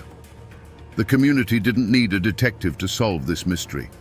They had all seen the simmering rage in Floyd Allen's eyes. He wasn't just a suspect. He was the epicenter of the earthquake that had just leveled the rule of law in Carroll County. But in the shadow of the patriarch stood a figure arguably more dangerous: Claude Allen, Floyd's son and heir apparent to this kingdom of defiance. Where Floyd's rage was born from a lifetime of power and a sudden public challenge to it, Claude's was something different. It was the pure, distilled poison of the Allen creed, passed down from one generation to the next. He was a true believer, a young man who had been taught from the cradle that the only response to an outside threat was overwhelming violence. The twist here is not one of greed or jealousy, but of ideology. Claude's motive was not simply to protect his father, it was to prove himself the worthy inheritor of the Allen legacy. For him, his father's conviction was a stain on his own honor. A year in prison for Floyd meant a lifetime of shame for Claude. He couldn't allow the world to see the Allens as a clan that could be tamed, caged, and broken by Flatlander laws. He was there not just to prevent a sentence, but to make a statement that would echo through the mountains for 100 years. When we re-examine the chaos of that day, one terrible detail rises to the surface. Most historical accounts and eyewitness testimonies agree. Claude Allen fired the first shot. He didn't wait for his father's signal. He didn't hesitate. As the judge pronounced the sentence, Claude drew his pistol and shot Judge Massey point blank. This was not the act of a man caught up in the heat of the moment. It was the act of an executioner. He didn't just join the fight, he started the war. In that single, irrevocable moment, he betrayed any possibility of a non-violent outcome and sealed the fate of everyone in that room, turning a family's defiance into a public massacre. But to truly understand the firestorm at Hillsville, you have to look beyond the men and their motives to the larger war being waged. The true external threat wasn't a single person, but an entire century. The 20th century was coming for the Blue Ridge Mountains, not with a friendly handshake, but with the cold, calculating ambition of industry and centralized government. Railroads were cutting through ancient hills, timber barons were eyeing the vast virgin forests, and land speculators were using complex laws to divest mountain families of the very ground their ancestors had settled. This encroaching world saw the old ways of the mountains, the clan loyalty, the self-reliance, the deep suspicion of outsiders as a barrier to progress and profit. And the local instrument of this new world was the courthouse. Judge Massey, Sheriff Webb, and Prosecutor Foster were not just men doing their jobs, they were the local agents of this powerful external force. They represented a system that valued deeds and statutes over blood loyalty and tradition, a system that sought to replace the unwritten code of the mountains with the codified law of the state capital. From the Allens' perspective, this wasn't justice, it was a hostile takeover. Every new law, every tax, every court summons was another tightening of a noose around their way of life and their sovereignty. Floyd Allen's trial was the flashpoint. For the state, it was a necessary act to prove that no man was above the law. But for the Allens, it was the final, arrogant push of an invading army trying to break the back of the strongest clan in the county. The massacre, seen through this lens, becomes something more than a family's rage. It was a brutal, desperate act of rebellion against a future they did not want and a system they refused to recognize. In the immediate aftermath of the massacre, the state of Virginia responded with a fury it had never before unleashed. Governor William Hodges Mann called it a blot on the name of the Commonwealth and vowed that the Allens would be hunted down like animals. He dispatched the state militia and, more importantly, hired the infamous Baldwin Felts Detective Agency, a private army of detectives known for their brutal and effective methods in breaking Union strikes. A massive manhunt, one of the largest in Virginia's history, was underway. But the lawmen and detectives quickly discovered they were not fighting men. They were fighting a legend, and their enemy was the land itself. The Blue Ridge Mountains, so beautiful from a distance, became a labyrinthine fortress for the fugitives. Every holler, every creek bed, every rhododendron thicket was a potential hiding place. The Allens knew the secret trails, the hidden caves, the sympathizers' cabins where a door would always be open. The detectives, with their city boots and their organized grid searches, were like children lost in an ancient, hostile forest. The pursuit became a frustrating and humiliating chase after phantoms. A tip would come in that the Allens had been spotted crossing into North Carolina, and a posse would ride for days, only to find the trail was cold, the rumor baseless. Another report would place them in a remote mining camp, but by the time the law arrived, the camp was deserted, with only the faint warmth of a recent fire as proof that anyone had been there at all.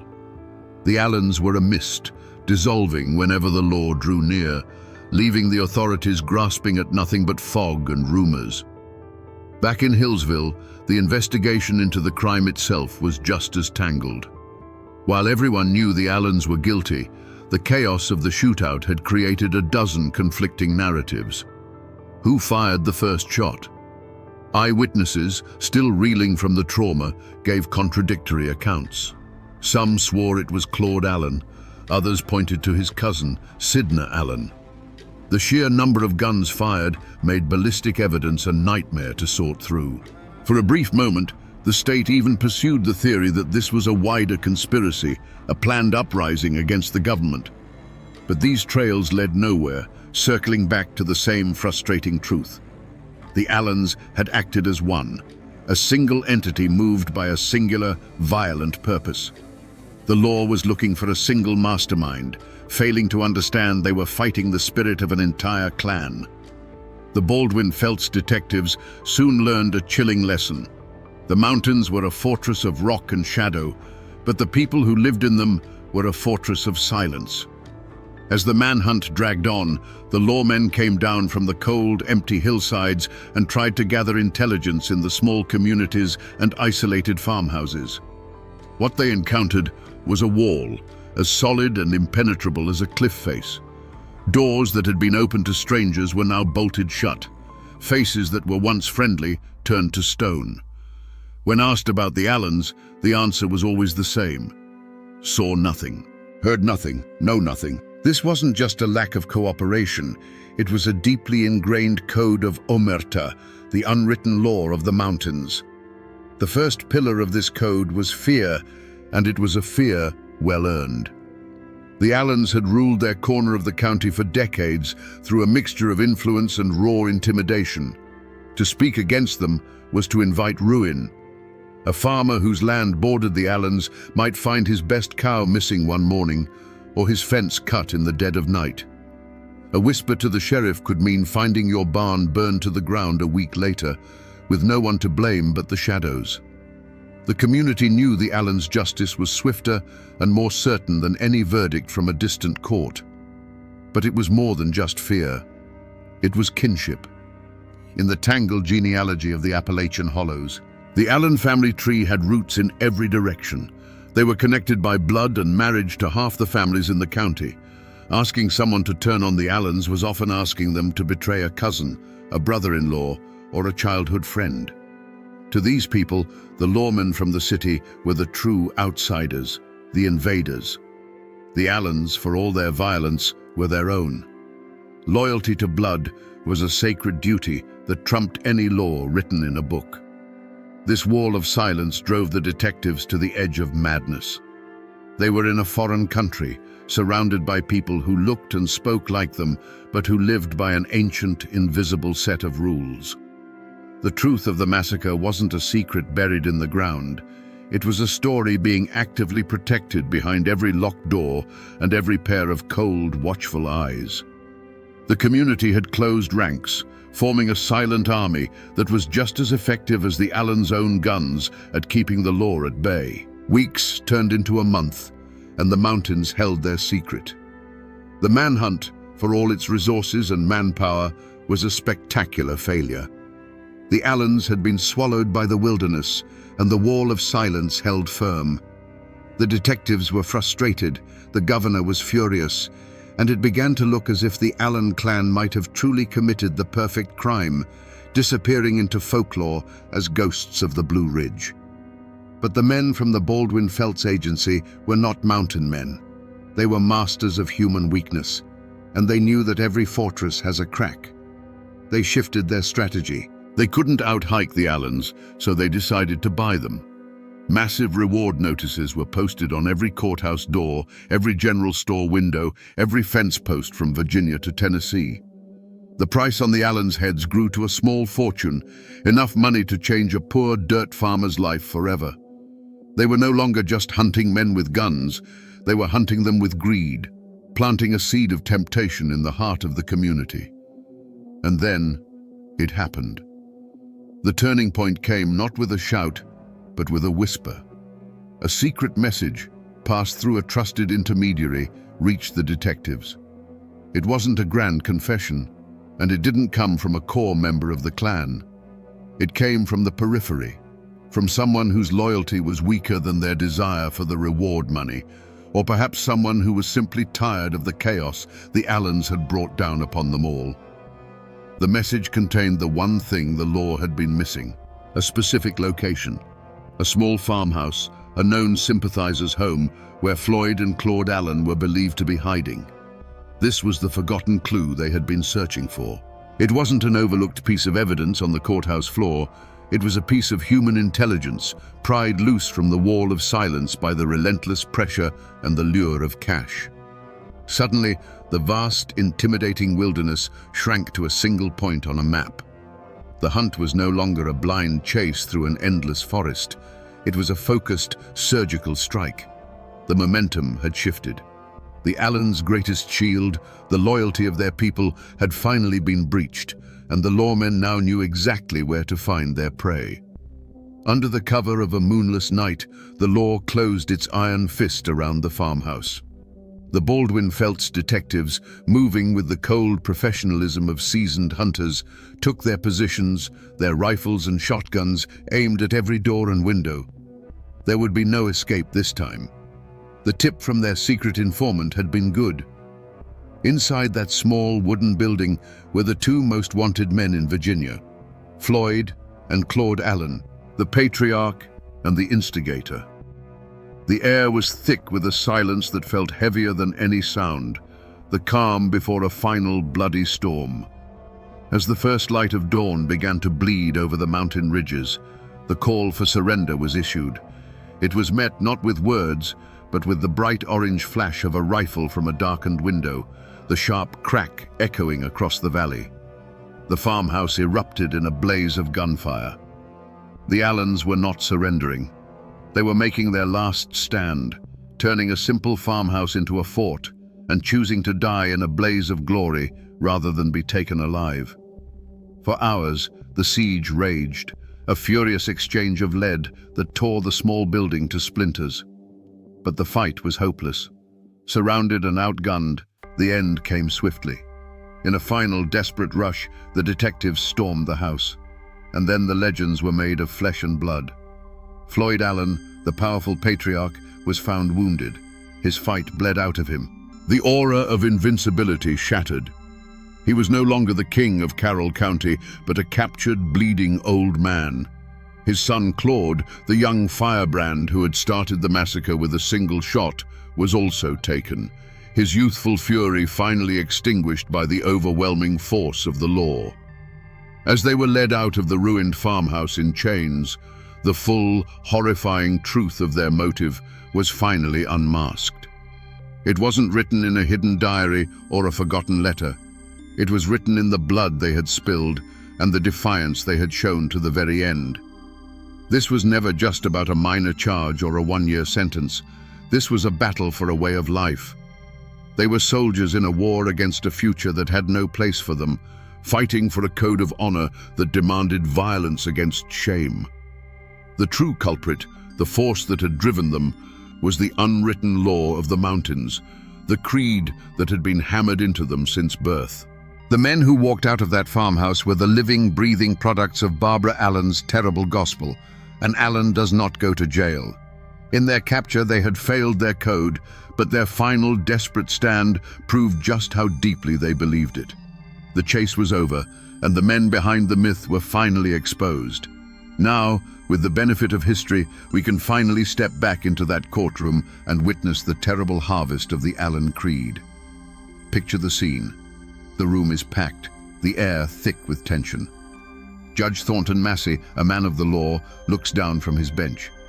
Below him stands Floyd Allen, a man of the mountains, surrounded by his kin. It is a standoff between two worlds, and the wooden walls of the courthouse have become the frontier. The judge's voice cuts through the silence, clear and firm, as he delivers the sentence, 1 year in the state penitentiary.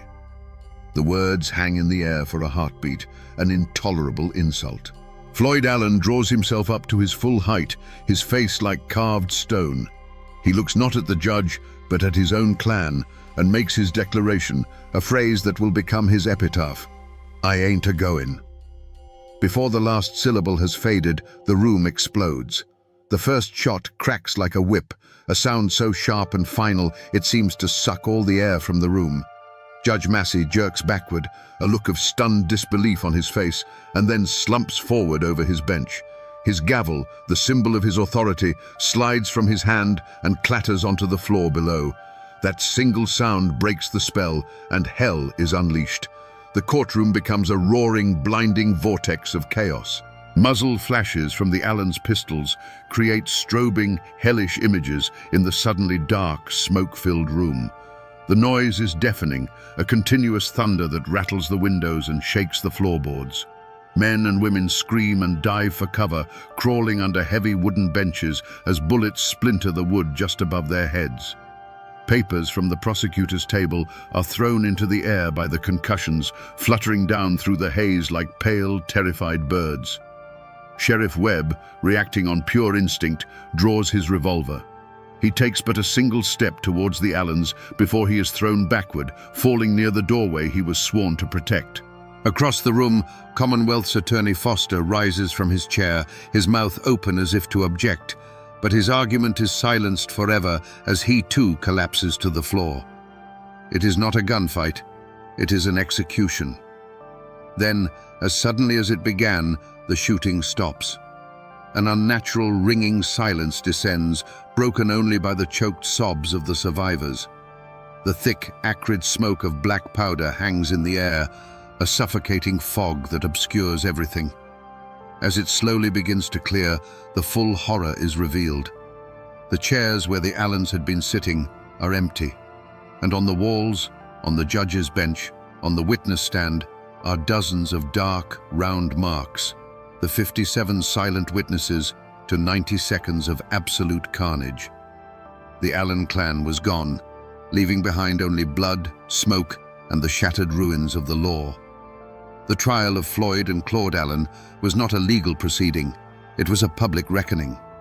The state of Virginia, its authority profoundly wounded, put the full weight of its power on display.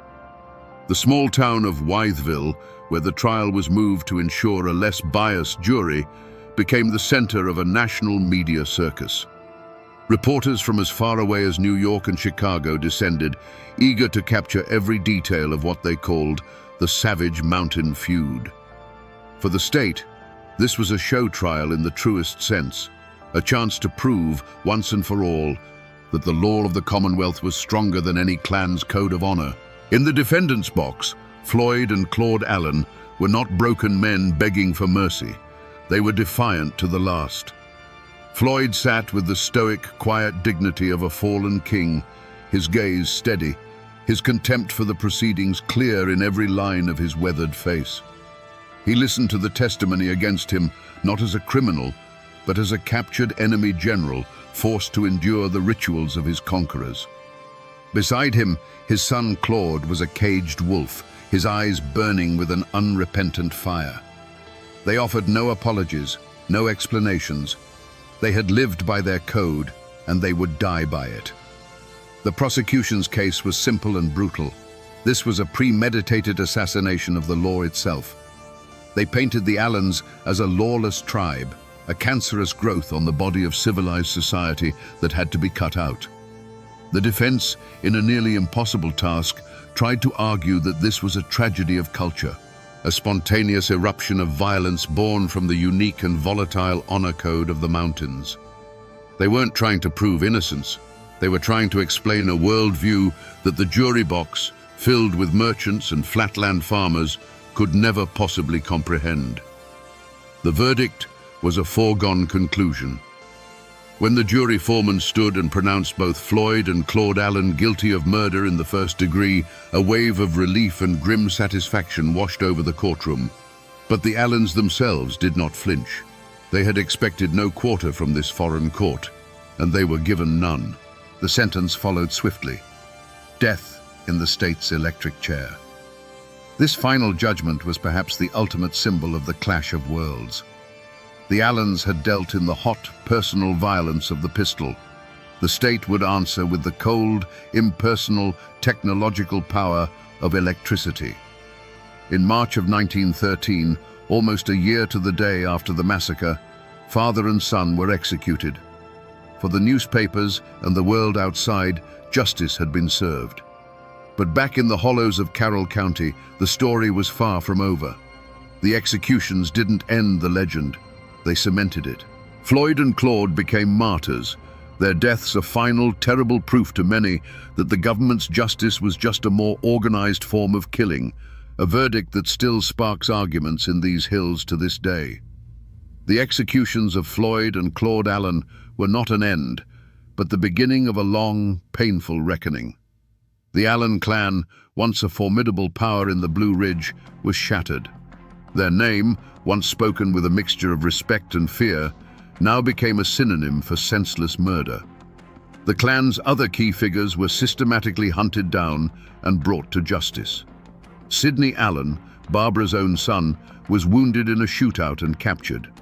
He, along with his uncle Sidney Allen, was sentenced to decades in the state penitentiary, a fate that, for men raised on a doctrine of absolute freedom, was a kind of living death. The Allens' land holdings diminished, their political influence evaporated, and their aura of invincibility was gone forever, replaced by a legacy of infamy. At the heart of this ruin sat Barbara Graham Allen, the matriarch who had planted the seeds of this destruction. She lived to see the catastrophic harvest of her teachings. She saw her brother-in-law and nephew sent to the electric chair. She saw her own son, Sidney, locked away in a cage. The central commandment of her life, Allens don't go to jail, had become a bitter, ironic prophecy. Her family had either been sent to their graves or to a prison cell, the ultimate humiliation she had raised them to avoid. She died in 1920, a lonely, unyielding woman surrounded by the ghosts of the men she had forged, her final years spent in the quiet desolation of a kingdom turned to ash. The scars on the community of Hillsville ran just as deep. The families of Judge Massey, Sheriff Webb, William Foster, and the others were left with an unfillable void. They were not just statistics in a famous crime, they were husbands, fathers, and brothers whose absence left a permanent wound on the town. For decades, the massacre was a shadow that hung over Carroll County, a topic spoken of in hushed tones. The event divided neighbors and created a legacy of bitterness and distrust that would take generations to heal. Hillsville was no longer just a quiet mountain town. It was now a landmark of American violence. The men who escaped the electric chair still paid a heavy price. Sidney and Sidney Allen served long years behind the bleak walls of the Virginia State Penitentiary. Sidney, in a final act of Allen defiance, managed a daring escape but was eventually recaptured. Both were eventually paroled, returning as old, broken men to a world that had moved on without them. They were relics of a bygone era, their lives a long, slow postscript to the 90 seconds of chaos that had defined them. The fire of their youth had been extinguished by the slow, grinding reality of prison life. The tragedy of Hillsville didn't just end with the trials or the prison sentences, it echoed down through the generations. The descendants of the Allen clan had to navigate a world where their last name was a mark of shame. The children of the victims grew up without fathers, their lives forever defined by the violence of that day. The fates of everyone touched by the massacre, perpetrator and victim, lawman and outlaw, remained forever intertwined, bound together by the blood that was spilled on the courthouse floor. The world may have moved on, but in the Blue Ridge Mountains, the past is never truly past. If you travel to Hillsville today, you will not find the brick courthouse where the massacre took place. It was tragically lost to a fire in the 1990s. But for 85 years, that building stood as the most tangible monument to the tragedy. Its exterior walls held the scars of that day, the dark, round pockmarks left by the Allens' guns. For generations, people made a kind of pilgrimage to that courthouse, not just to conduct business, but to run their fingers over those bullet holes, to touch the physical evidence of a day when the law was shot dead in its own home. The echoes of the story are etched in stone in the quiet cemeteries scattered throughout the county.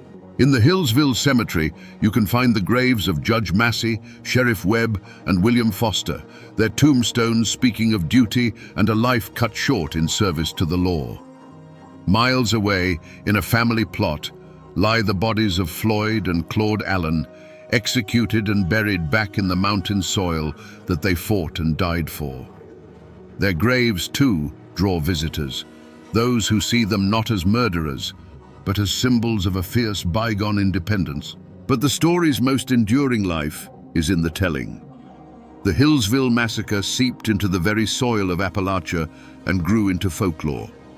For 100 years, it has been a cautionary tale told on front porches, a ghost story whispered around campfires.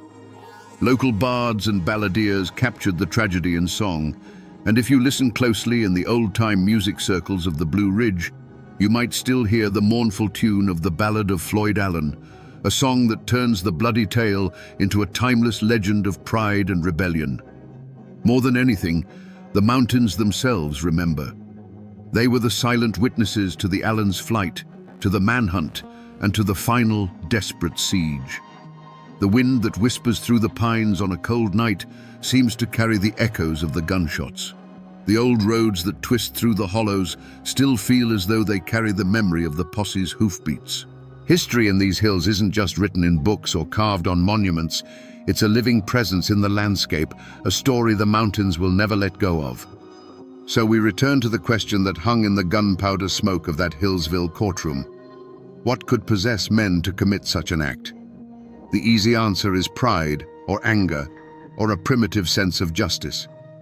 But the truth is that the most dangerous force in that room was not a man with a gun, but an idea. The idea that a family's honor was worth more than the law, worth more than another man's life, worth more than their own.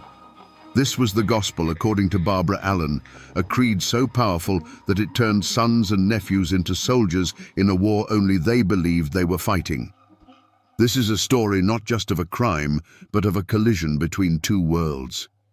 The Hillsville Massacre was the sound of an old world breaking against the shores of a new one. It is a brutal lesson in how a code of honor, once necessary for survival in a lawless frontier, can become a death sentence when the world changes. The Allens' fierce loyalty and unyielding pride were the very virtues that had made their ancestors strong. But in the 20th century, those same virtues led directly to the electric chair and the prison cell. Their story is a chilling reminder that the deadliest prisons are not always made of stone and steel, but are sometimes built from the unshakable beliefs passed down from one generation to the next. In the end, this is the tragedy of Barbara Allen. She was the unindicted architect of the massacre, a matriarch whose fierce love for her family's pride was so absolute that it demanded its utter ruin. She was not in the courtroom that day, but her spirit pulled every trigger. She won her battle. Floyd Allen never wore prison stripes, but in doing so, she lost everything. And now, my friends, you know the rest of the story, or at least as much of it as the mountains are willing to give up.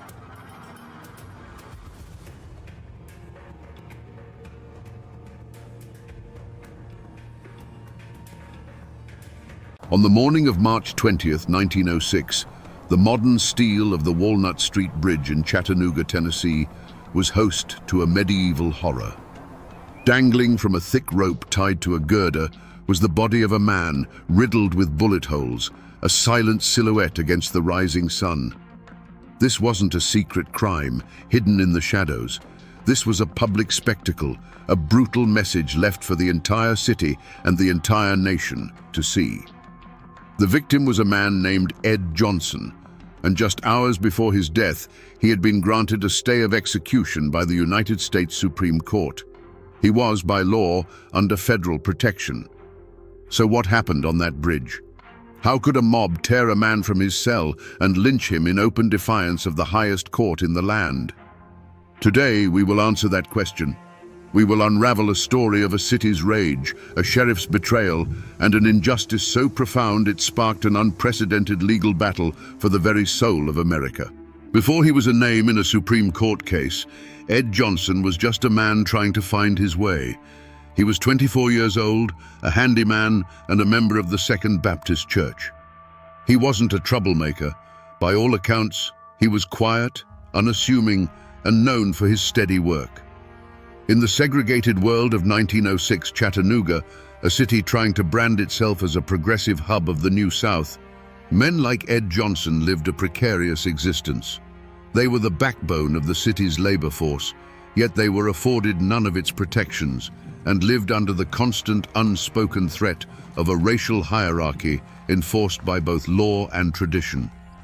His world was one of separate entrances, separate water fountains, and a carefully maintained social distance. He had hopes and fears like any other man, but his were filtered through the lens of Jim Crow.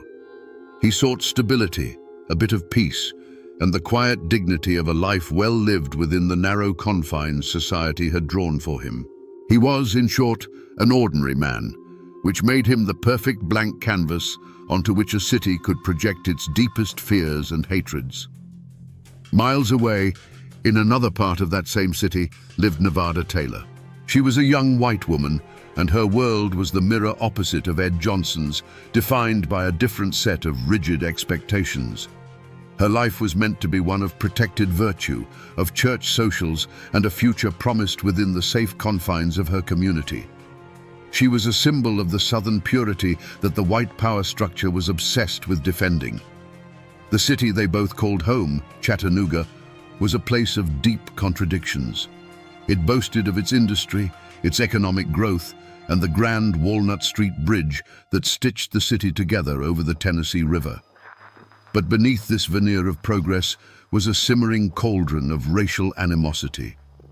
The memory of the Civil War was still fresh, and the rigid social order of the Jim Crow South was considered sacred. The slightest perceived transgression against that order, especially the ultimate taboo of a black man being accused of harming a white woman, was enough to make the city's civilized facade crumble into dust. In this tinderbox, Ed Johnson and Nevada Taylor were strangers, their lives running on parallel tracks that were never meant to intersect. But on a cold January night, in the darkness of a cemetery on the edge of town, those tracks would collide in a catastrophic event. One of them would become the victim of a brutal assault, and the other the victim of a city's ravenous, indiscriminate rage. Both of their lives and the world they knew were about to be destroyed. The crime scene was not a room with four walls, but a sprawling, cold expanse of earth and stone, the Forest Hills Cemetery. By day, it was a place of quiet reflection, but on the night of January 23, 1906, this sanctuary for the dead became a stage for a living nightmare. The air was still, the only sounds the rustle of winter leaves and the distant whistle of a train. It was in this profound and unnerving silence that Nevada Taylor was found, terrified and disoriented. There was no physical evidence to speak of, no footprints that could be trusted on the hard, cold ground, no discarded weapon, no clear signs of a struggle that told a specific story. The only evidence was Nevada Taylor's own harrowing account, a story pieced together from the fragments of trauma and the blackness of the night. She couldn't see her attacker's face. She couldn't describe his clothes. All she could offer was a voice in the dark and the terrifying assertion that her assailant was a black man. From the chaos, investigators clung to a single flimsy piece of information. Miss Taylor mentioned that she had grabbed at something during the attack, a small leather strap, which she thought might have come from her assailant's weapon. This tiny, ambiguous detail became the cornerstone of the entire investigation. It was not a clue that pointed to a specific person, but a desperate anchor in a sea of uncertainty. The scene of the crime quickly expanded beyond the cemetery gates and into the very heart of Chattanooga. Whispers turned to shouts, and fear curdled into rage. The city's white populace didn't see a mystery to be solved. They saw an outrage to be avenged. The lack of a clear suspect didn't inspire caution. Instead, it created a vacuum that was instantly filled with suspicion directed at every black man in the city. The investigation began not with a question, who did this, but with a conclusion. A black man was responsible, and he would be found. The wilderness of the cemetery had offered no easy answers, but the mob-minded certainty of the city demanded one, and it demanded one immediately. The hunt was on, not for a specific individual, but for any man who could be made to fit the crime. The city's fury needed a face, a name to attach to its collective rage. That pressure fell squarely on the shoulders of Hamilton County Sheriff Joseph F. Shipp. A man of his time and place, Shipp understood that justice in the Jim Crow South was often secondary to maintaining order, and order meant placating the white majority. His personal vendetta wasn't against any one man, but against the threat of chaos and the political damage an unsolved crime of this nature could do to his career. He needed a culprit, and he needed one fast. The investigation became a brutal dragnet. Deputies swept through the black neighborhoods of Chattanooga, rounding up men by the dozen. It wasn't about finding clues. It was about creating a lineup of potential sacrifices. And in this trawl, they found Ed Johnson. He wasn't caught red-handed, nor was he found with any incriminating evidence. He was simply in the wrong place at the wrong time, a known figure in the community who suddenly found himself ensnared in a nightmare. The flimsy clue of the leather strap was now given a purpose. A rumor began to circulate, likely started by the authorities themselves, that Johnson had been seen with a similar strap. It was a lie, but a powerful one. Suddenly, the community had something to latch onto. Ed Johnson fit the profile not because of evidence, but because he was available. He was a black man, he was young, and he was powerless. The entire weight of the investigation now shifted onto him. Every aspect of his quiet life was re-examined through a lens of presumed guilt. His unassuming nature was twisted into sullen secrecy, his work as a handyman seen as a cover for a darker character. The community didn't have a motive rooted in personal animosity, so they invented one for him. The racist, monstrous caricature of a black man driven by uncontrollable lust. A vile stereotype used for a century to justify racial violence. The mob had its villain. The Whispers had found their target. In the face of a lynch mob and a hostile legal system, a man has one last line of defense: his own lawyers. They are supposed to be his sword and his shield, the one party in the room bound by oath to fight for him, no matter the odds. For Ed Johnson, this sacred trust was placed in the hands of two court-appointed attorneys, W.G.M. Thomas and Robert Cameron. But this is where the story takes a chilling turn. The deepest betrayal wouldn't come from the mob in the streets, but from the very men sitting beside him at the defense table. There was no hidden affair or secret greed driving these men. Their motive was something far more common and far more poisonous. They simply did not believe their client was innocent. They were products of their time, white men of standing in a society that had already condemned Ed Johnson in its heart. To them, defending him was not a pursuit of justice, but an unpleasant professional obligation. A vigorous defense would mean alienating their peers, the judges, and the entire white community of Chattanooga. It was a battle they had no intention of fighting. Their actions in the courtroom, when re-examined, tell a story not of a failed defense, but of a defense that was never truly mounted. They met with Johnson only once, for a few minutes, before the trial began. They called no witnesses to the stand to testify to his character or to help establish an alibi. They offered only a timid, half-hearted cross-examination of the prosecution's witnesses. The trial was a sham, and his own lawyers were willing participants in the charade. The final, damning proof of their betrayal came after the inevitable guilty verdict was handed down. Ed Johnson, terrified but resolute in his innocence, begged them to file an appeal. They refused. In their eyes, the case was closed. They had performed their duty as they saw it, and now they were washing their hands of the condemned man. This wasn't just legal malpractice, it was an act of profound abandonment. Ed Johnson's supposed guardians had delivered him, bound and gagged, to his executioners. He was utterly and completely alone. Just when Ed Johnson's fate seemed sealed, a new and unexpected force entered the fray. It did not come from within Chattanooga's white power structure, but from outside of it, from a quarter no one had bothered to consider. Two local black attorneys, Noah Pardon and Stiles Hutchins, stepped out of the shadows. This was not just a legal maneuver, it was an act of almost unimaginable courage. In a city where they were considered second-class citizens, where their very ambition was seen as a provocation, they chose to stand up for a man everyone else had left for dead. Their motive was not profit or personal gain. It was a radical belief in the promise of American justice, even when America itself had broken that promise time and time again. They saw a sham trial, an innocent man railroaded, and a violation of the most basic constitutional rights. Their interest clashed directly with the unwritten law of the city, which demanded a swift execution to satisfy the mob. Pardon and Hutchins were not just fighting for Ed Johnson, they were challenging the entire corrupt edifice of Jim Crow justice. Their presence created an immediate and dangerous unease. They were threatened, intimidated, and ostracized. But they refused to back down. When the Tennessee Supreme Court slammed its doors in their face, they made a decision that would change legal history. They decided to appeal to an authority far outside the state, a power that the Chattanooga mob could not control, the Supreme Court of the United States. This was the ultimate external threat. The news that two black lawyers were taking their case to Washington, D.C. was seen as an outrageous act of defiance. To Sheriff Shipp and the city's leaders, this wasn't an appeal, it was an invasion.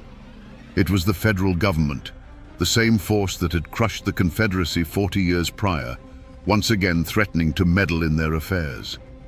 The conflict was no longer just about Ed Johnson. It was a battle for control, a struggle between local mob rule and the supreme law of the land. The entire official investigation into the assault of Nevada Taylor was, from the very beginning, a grand and tragic false trail. The objective was never to find the truth, but to secure a conviction. The so-called clues that led to Ed Johnson were not discoveries, but constructions, red herrings deliberately laid to guide public opinion toward a predetermined conclusion. The central piece of evidence, the small leather strap, was the most potent of these fictions. Investigators treated it like a smoking gun, a direct link to Johnson, despite the fact that no one could ever definitively prove it belonged to him or that it was even connected to the crime. The trail led from this flimsy object to the Hamilton County Jail, where the most crucial piece of misdirection was staged. The identification of Ed Johnson by Nevada Taylor was not a moment of clarity, but of manufactured certainty. She was brought into a dim room where Johnson was the only suspect presented. Her initial hesitation, her uncertainty, was brushed aside by the forceful suggestions of the lawmen around her. Under immense pressure, she gave them the identification they wanted. This shaky, coerced statement, which should have been a dead end, was instead treated as an irrefutable fact. Meanwhile, any path that might have led to the truth was quickly blocked off. Ed Johnson had an alibi. Witnesses in the black community could place him at a saloon far from the cemetery at the time of the attack. But these leads, the only ones that actually pointed toward his innocence, were never pursued. The authorities simply weren't interested. Every testament to Johnson's good character, every inconsistency in the timeline, was ignored. These promising trails didn't evaporate. They were deliberately buried under the weight of the official narrative. This created a strange and dangerous kind of frustration. For Sheriff Shipp and the white mob, the frustration wasn't that the case was stalled, but that the legal process, however flawed, was taking too long. They had their man, their simple answer, and the appeals filed by Pardon and Hutchins were seen as infuriating obstacles. For the black community, the feeling was one of growing terror. They were watching a legal system actively lead itself down a false path, and they knew that at the end of this trail lay not justice, but a hangman's noose for an innocent man. In Chattanooga, the truth was not buried by a lack of evidence, but by two formidable walls of silence. The first was a wall built by the white community, not of quiet whispers, but of a deafening, unified roar. It was an unspoken agreement that Ed Johnson was guilty, a conclusion reached before the trial even began. This wasn't just about one crime, it was about defending a fragile social order. To question Johnson's guilt was to question the very foundation of their world, to suggest a white woman could be wrong and a black man could be innocent. Any white person who harbored doubts learned quickly to keep them to themselves, lest they be branded a sympathizer, a traitor to their own. The second wall was built by the black community, and it was a wall of pure, unadulterated terror. People knew Ed Johnson. They knew his character. Some even knew where he was on that fateful night. But the code of the Jim Crow South was brutally simple. You saw nothing, you heard nothing, and you knew nothing that contradicted the white mob. To come forward as an alibi witness for Johnson would not have been seen as a civic duty, but as an act of suicidal defiance. The price for speaking the truth was the firebombing of your home, the destruction of your business, or a rope thrown over a tree limb with your own name on it. This silence was born from a deep and justified distrust of the law. The police and the courts were not seen as protectors, but as the enforcement arm of the white power structure. To go to Sheriff Shipp with information proving Johnson's innocence would be pointless and perilous. The system was not designed to find the truth. It was designed to produce a result, and that result had already been decided. The psychological toll on those who dared to breach this wall was immediate and severe. Noah Pardon and Styles Hutchins were the ultimate examples. By taking Johnson's case, they shattered the silence. In return, they were marked men. Their lives were openly threatened, their reputations dragged through the mud. They were hunted in their own city, forced to flee for their very survival. The message sent to the rest of the community was chillingly clear. This is the fate of those who speak. After that, the silence became absolute. With the Tennessee courts turning a deaf ear and the execution date looming, all hope seemed to be lost.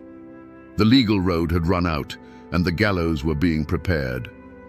But in the small office of Noah Pardon and Styles Hutchins, a discovery was made that would change the course of American legal history. The forgotten clue they unearthed wasn't a misplaced letter or a hidden diary. It was a fundamental principle that the state of Tennessee had chosen to ignore. It was the United States Constitution. Their argument was as simple as it was revolutionary. They contended that Ed Johnson had not received a trial by a jury of his peers, but had been condemned by a jury of intimidated hostages. A courtroom surrounded by an armed, bloodthirsty mob, they argued, is not a court of law. It is a stage for a legal lynching. This was not a failure of evidence, but a failure of the entire process, a gross violation of Johnson's right to due process under the 14th Amendment. This was their forgotten clue. The trial itself was the crime. With this powerful argument, they did the unthinkable. They bypassed the entire state judicial system and took their appeal directly to the highest court in the land. It was a desperate, audacious gamble, two lone black lawyers from the South petitioning the 9 most powerful jurists in America. And then, the impossible happened. The Supreme Court listened. Justice John Marshall Harlan, a man who had famously dissented in the Plessy versus Ferguson case that enshrined separate but equal, saw the profound injustice. On March 19, 1906, he granted a stay of execution. A telegram was dispatched from Washington, D.C. to Chattanooga. It was a single piece of paper, but it carried the full weight of the United States government, ordering a halt to the execution. The forgotten clue had not just opened a door, it had kicked it off its hinges. For a fleeting, miraculous moment, the law had prevailed. The case was no longer about one man's life. It was now a direct confrontation between the rule of law and the rule of the mob. The telegram from the Supreme Court should have been a shield, an impenetrable barrier of federal authority protecting Ed Johnson. Instead, in the charged atmosphere of Chattanooga, it acted like a lit match tossed into a powder keg. The news spread through the city not as a call for lawful patience, but as an intolerable insult. A distant court in Washington, they felt, had stolen their justice, robbing them of the vengeance they so desperately craved. The city began to simmer, and then to boil. The central mystery was no longer who attacked Nevada Taylor, but who would dare to defy the United States Supreme Court. The answer was not some shadowy figure hiding in the back alleys. The mastermind of the lynching, the man who held the keys to both the jail and to the mob's fury, was Hamilton County Sheriff Joseph F. Shipp. His unmasking came not from a forgotten clue, but from his own deliberate, chilling actions on the night of March 19th. His motive was a toxic cocktail of wounded pride, political calculation, and pure racist ideology. The Supreme Court's stay of execution was a direct and public humiliation. It was a declaration that he, the sheriff, had overseen a failed and unconstitutional trial. In his mind, his authority, his honor, and the honor of his community had been trampled by an interfering federal power. Faced with a choice between his oath to uphold the law of the land and his allegiance to the unwritten code of the mob, Sheriff Shipp made his decision. He would side with the mob. The unmasking is found in the sequence of his orders that night. First, he sent the vast majority of his deputies home, leaving the county jail, which held a man now at the center of a national firestorm, almost completely unguarded. Then, he personally disarmed the one remaining jailer, a man named Nicholson, leaving him with only a single, useless key. He had effectively laid out a welcome mat for the violence he knew was coming. The mob that gathered that night was not a spontaneous eruption of chaos. It was an organized force, its leaders emboldened by the silent, implicit permission of the sheriff. They marched on the jail not with the uncertainty of a riot, but with the confidence of men who knew they would face no resistance. When the sledgehammers began to ring against the jailhouse doors, the sound was not just breaking steel, but the shattering of the rule of law. The true culprits were unmasked, a furious mob acting as the fist, and the county sheriff, the man sworn to stop them, acting as the calculating, treacherous mind. The night air of Chattanooga filled with the rhythmic, brutal clang of steel on steel as the mob's sledgehammers beat against the jailhouse doors. Inside, a terrified Ed Johnson listened as his last line of defense was systematically battered into submission. When the doors finally gave way, a river of angry shouts and menacing faces flooded the corridor. Rough hands seized him, dragging him from the relative safety of his cell out into the cold March street. They marched him through the city, a grim procession lit by flickering torches and street lamps. The mob was a beast with 100 heads, and it was parading its victim towards the altar of its rage, the Walnut Street Bridge. The modern steel structure, a symbol of Chattanooga's progress, became a stage for its most medieval impulse. The dark, swirling waters of the Tennessee River flowed silently below, an indifferent witness to the horror about to unfold. On the bridge, under the vast, starless sky, a thick rope was thrown over a steel girder. In this final, terrifying moment, Ed Johnson was granted a chance to speak. His voice, clear and steady, cut through the jeers of the crowd. He did not beg for his life. He proclaimed his truth. "I am an innocent man," he declared to the faces surrounding him. "I am not guilty of this crime. I have said it all the time and I say it now. God bless you all. I am ready to go." Then he was pushed into the void. The rope snapped taut, but the fall did not bring a swift end. As his body twisted in the air, a leader of the mob raised a pistol. A single sharp crack echoed across the river, and Johnson's body went limp. It was followed by another and another. From the bridge above, a fusillade of gunfire erupted. The night was filled with muzzle flashes, each bright spark followed by the sound of a shot, over 50 in all, each one a punctuation mark in a statement of pure defiance. And then, as suddenly as it began, it was over. A ringing silence descended upon the bridge, broken only by the whisper of the wind through the steel girders and the distant bark of a dog. Ed Johnson's body hung motionless, a haunting pendulum suspended between the city and the dark river below. The mob, its terrible work done, quietly began to disperse, leaving their gruesome message hanging in the night for all the world to see. News of the lynching in Chattanooga was not just news of a murder, it was news of a rebellion. The mob, aided by the sheriff, had not just killed a man, they had openly defied a direct order from the United States Supreme Court. The insult was so profound, so audacious, that it shook the halls of power in Washington. President Theodore Roosevelt himself condemned it as a hideous crime. The Supreme Court, its authority fundamentally challenged, decided to do something it had never done before and has never done since. It resolved to hold its own criminal trial. The atmosphere was unlike any other in American history. The case of United States versus Shipp was not held in a Tennessee courthouse filled with angry locals, but before the 9 justices of the Supreme Court.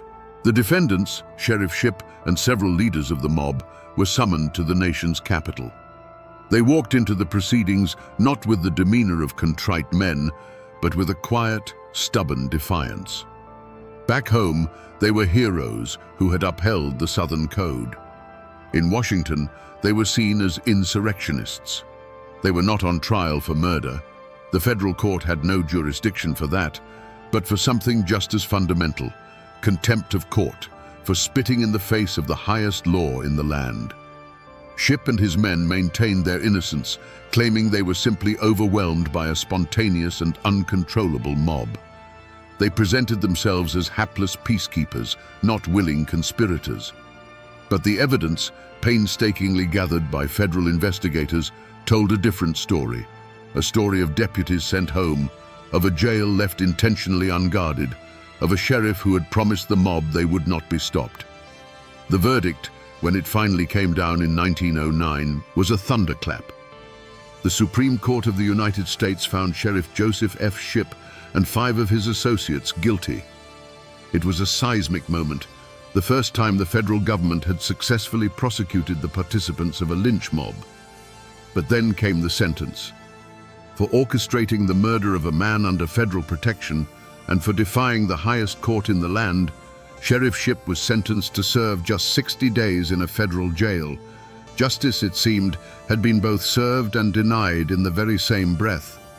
The verdict established a monumental precedent. The rule of law could and would reach down to challenge mob violence, but the punishment was so laughably light that it felt like a slap on the wrist. Shipp served his time and returned to Chattanooga not as a disgraced criminal, but as a celebrated martyr, his reputation enhanced by his brief and comfortable imprisonment. The verdict was a landmark victory for the principle of law, but a bitterly hollow one for the cause of true justice. The lives of everyone touched by the tragedy of Ed Johnson were permanently fractured, their futures sent spinning in new and often tragic directions.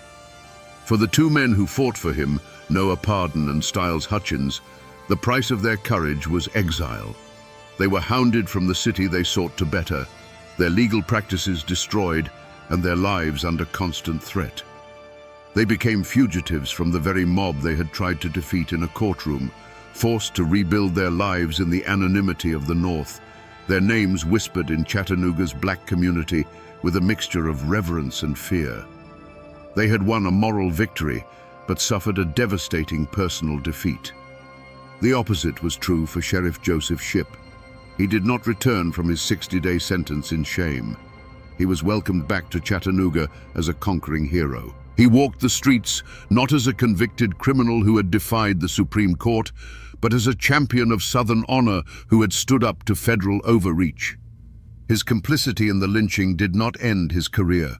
It solidified his legacy among the white majority. He became a living symbol of the South's defiance, his life a testament to the fact that in the Jim Crow era, some crimes were not only tolerated, but celebrated. Nevada Taylor, the young woman whose assault was the catalyst for the entire nightmare, retreated into a life of quiet obscurity. The trauma of that night in the cemetery was compounded by the horror of what was done in her name. She never spoke publicly of the events again, living out her days in the long shadow of a crime she survived and a murder she inadvertently caused. Her life, like Johnson's, was irrevocably defined by that one terrible night. For the black community of Chattanooga, the lynching of Ed Johnson became a ghost story told for generations, a brutal lesson in the consequences of defiance. It cast a pall of fear that lingered for decades, reinforcing the city's rigid racial hierarchy with the haunting image of a body hanging from the Walnut Street Bridge. But a seed of resolve was also planted. The fight for Ed Johnson's name did not die with him. It was a slow, stubborn pursuit of justice that spanned nearly a century. A legal and moral reckoning passed down through the years, waiting for a time when the city would finally be forced to confront its past. If you walk across Chattanooga's Walnut Street Bridge today, you will see a city reborn. It is now a pedestrian walkway, a beautiful expanse of blue steel where families stroll, cyclists glide by, and tourists take photos of the Tennessee River below. It is a symbol of the city's vibrant present. But the steel beneath your feet tells a different story. The massive girders that support this scene of modern leisure are the very same girders from which a noose was hung in 1906. The bridge is not just a landmark, it is a monument to a murder, a tangible physical remnant of a night of profound horror. For nearly a century, the official story of Ed Johnson was a ghost, a tale whispered in the black community but largely erased from the city's public memory. But ghosts have a way of demanding to be seen. In the year 2000, 94 years after his death, the Hamilton County Court officially overturned Ed Johnson's conviction, a stunning and long overdue admission of the injustice that had been done. The echo of his last words, "I am an innocent man," had finally found its way back into a courtroom and been affirmed as truth. Today, not far from the foot of that very bridge, a new monument stands. It is the Ed Johnson Memorial, a solemn and powerful space dedicated to his memory and to the courage of Noah Pardon and Styles Hutchins. It is a deliberate act of reclamation, a place where the story is no longer whispered but told in bronze and stone for all to see. It stands as a counter-narrative to the silence, a permanent testament to a history that the city is finally beginning to confront. The mountains that cradle Chattanooga have seen empires rise and fall, and the river has carried 1,000 secrets to the sea. They were the silent witnesses to the crime, the trial, and the lynching. For decades, the world tried to forget what happened on that bridge, to pave over the past with progress. But the steel remembers, the river remembers. And now, thanks to the tireless pursuit of justice, the city is finally being forced to remember too, ensuring that the echo of Ed Johnson's story will never again fade into silence. So we return to the question that hung in the air with Ed Johnson's body. How could this happen in open defiance of the nation's highest court? The answer, we now know, is as simple as it is terrifying. The law is not a fortress of stone. It is a fragile agreement, utterly dependent on the integrity of those sworn to uphold it. On that night in Chattanooga, the man with the badge decided the mob's will was more important than the court's word, and in that moment, the law ceased to exist. But this story is more than just a chronicle of a failure of justice. It is a profound lesson in the slow, stubborn, and often painful pursuit of it. It teaches us that the arc of the moral universe may bend toward justice, as the saying goes, but it does not bend on its own. It must be pulled, inch by painful inch, by the hands of courageous and often forgotten people. Men like Noah Pardon and Styles Hutchins, who risked everything for a man they knew was innocent, pulled on that arc. Their fight seemed lost in 1906, but it started a conversation that refused to die, a quiet echo that grew louder with each passing generation. The story of Ed Johnson is a reminder that history is never truly in the past. It lives in the steel of a bridge, in the names carved on a memorial, and in the ongoing struggle to reconcile our ideals with our actions. The Supreme Court's verdict was a landmark for the rule of law, but the real justice, the clearing of an innocent man's name, took nearly a century to arrive. It is a story that teaches us that the loudest shouts for truth often come from the quietest graves. And now, my friends, you know the rest of the story. You know how the law can be both a shield and a sword, and how sometimes it is simply a whisper in a storm of rage. For the law can be written on paper, but justice must be carved into the heart of a community. And that is a task that is never truly finished.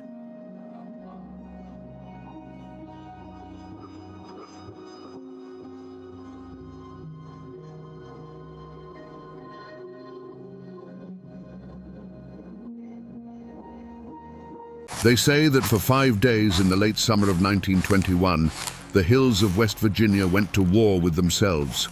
The hollows of Blair Mountain echoed with the thunder of 1,000,000 rounds fired as the largest armed uprising in American history since the Civil War reached its bloody climax. And standing against the tide of 10,000 Union miners was one man, a county sheriff named Don Chaffin. He met them not with a posse, but with a private army, machine gun nests, and even airplanes dropping homemade bombs from the sky. How does a man born and raised in these same mountains come to wage war against his own people? Was he a villain, a corrupt tyrant in the pocket of the coal barons, crushing the common man under his boot? Or was he, in his own mind, the last line of defense for law and order, a king protecting his county from an invading mob? The truth, as it always does in Appalachia, lies buried deep in the shadows between fact and legend. Today, we dig for it. We trace the path that turned a small-town lawman into the absolute ruler of Logan County. Don Chaffin was no outsider. He was born in 1887, a son of Logan County, with roots that ran as deep in that rocky soil as any oak tree. The Chaffins were one of the founding families, their name carrying weight long before the first coal tipples scarred the landscape. He grew up breathing mountain air, learning the unwritten laws of the hollows, that loyalty to kin was absolute, that an insult to your name had to be answered, and that the only justice you could truly count on was the one you made for yourself. He was one of them, fluent in the language of both the front porch and the family feud. But the world Chaffin was born into was dying. The old Appalachia of scattered homesteads and fierce independence was being swallowed whole by an industrial giant. King Coal was the new god, and the coal companies were its high priests. They brought jobs, yes, but they also brought a new kind of servitude. They owned the houses the miners lived in, the stores where they bought their food, and the politicians who wrote the laws. Young Don Chaffin saw this firsthand. He saw proud men who once answered to no one, transformed into something less, their lives dictated by the shrill blast of a mine whistle. He began his career as a school teacher, a respected position in any mountain community. For a time, he stood before the children of Logan County, trying to impart lessons from a book. But he quickly learned a more potent lesson himself. He saw that the real power wasn't in the schoolhouse, it was in the courthouse. It was held by the men who could levy a tax, deputize a friend, or make a troublesome problem disappear with a quiet word and a nod. He saw that knowledge was one thing, but control was everything. This realization became the forge for his character. A choice was laid before him. He could remain a man of the old mountains, honorable but ultimately powerless, destined to be swept aside by the forces of industry. Or he could become a man of the new Appalachia. He could learn to master the machinery of this new world, to wield its power, and to bend it to his will. The ambition in his heart was too strong to ignore. He made his choice. He decided he would not be a subject in the kingdom of coal. He would be its king. The old mountain code of loyalty was still there, but he twisted it. His ultimate loyalty would no longer be just to his family name, but to the preservation of his own power. He would trade the quiet respect of the schoolhouse for the cold, hard fear commanded by the man in the sheriff's office. This was the moment Don Chaffin the teacher died, and Don Chaffin the tyrant began to take shape. Long before the battle that would make him infamous, Don Chaffin was simply the most powerful man in southern West Virginia. To see him in his prime, strolling down the streets of Logan, you wouldn't necessarily see a tyrant. You'd see a man of influence, dressed immaculately in a fine suit and hat, his pearl-handled pistols a subtle but constant reminder of his authority. He had a smile that could charm a bird from a tree and eyes that missed nothing. He was the sun around which Logan County orbited, and he held his position not just through force, but through a deep, personal understanding of its people. For those who stayed on his right side, Sheriff Chaffin could be a powerful ally. He was the man you went to when you had a problem the law books couldn't solve. A dispute over a property line, a son who'd gotten into a bit of trouble, a family facing hard times. Chaffin could fix it with a word.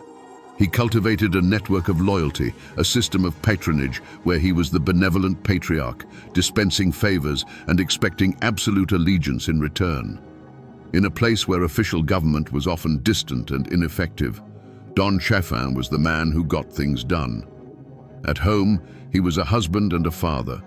He built a life of comfort and privilege for his family, a world away from the grit and danger of the coal mines that funded it. This, perhaps, was the world he was truly protecting.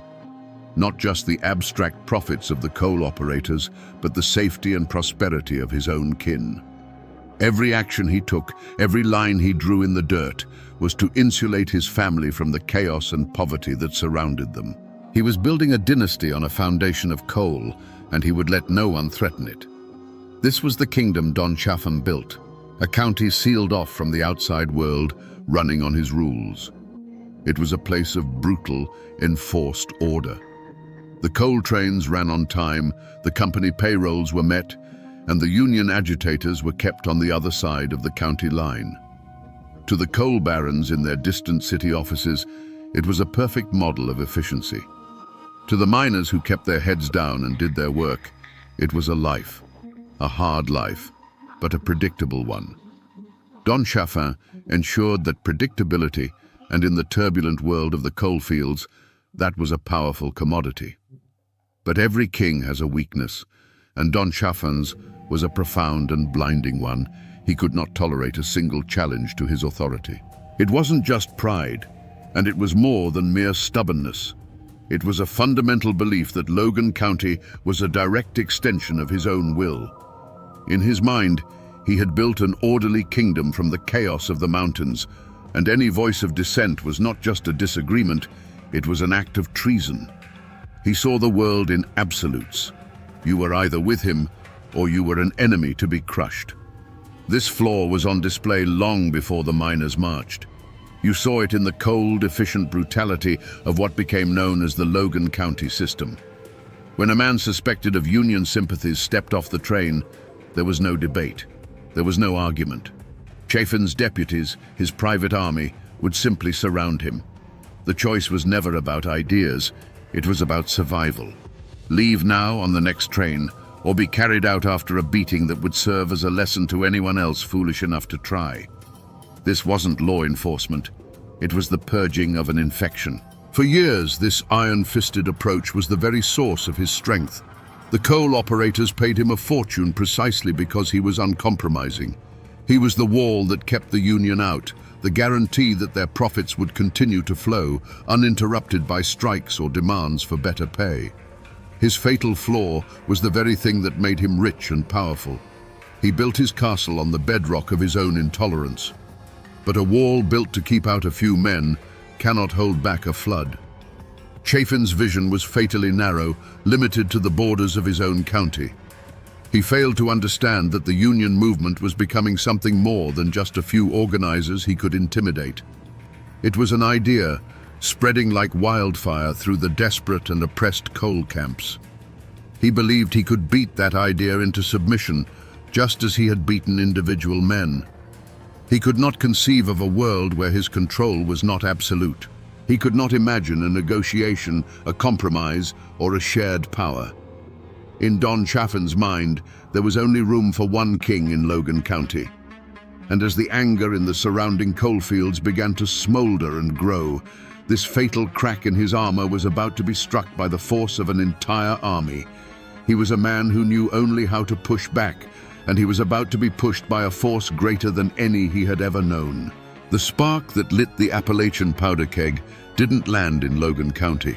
It landed a few counties over, on the stone steps of the McDowell County Courthouse, and it came in the form of an assassination. The target was a man named Sid Hatfield, the chief of police of Matawan. To the Union miners, Hatfield was more than a lawman. He was a folk hero, a living legend. Where Don Chaffin was the symbol of company control, Hatfield was the symbol of defiance. He was the one lawman who had stood with his people, famously facing down Baldwin Felts' agents in a bloody shootout that became known as the Matawan Massacre. He was proof that not every man with a badge was for sale.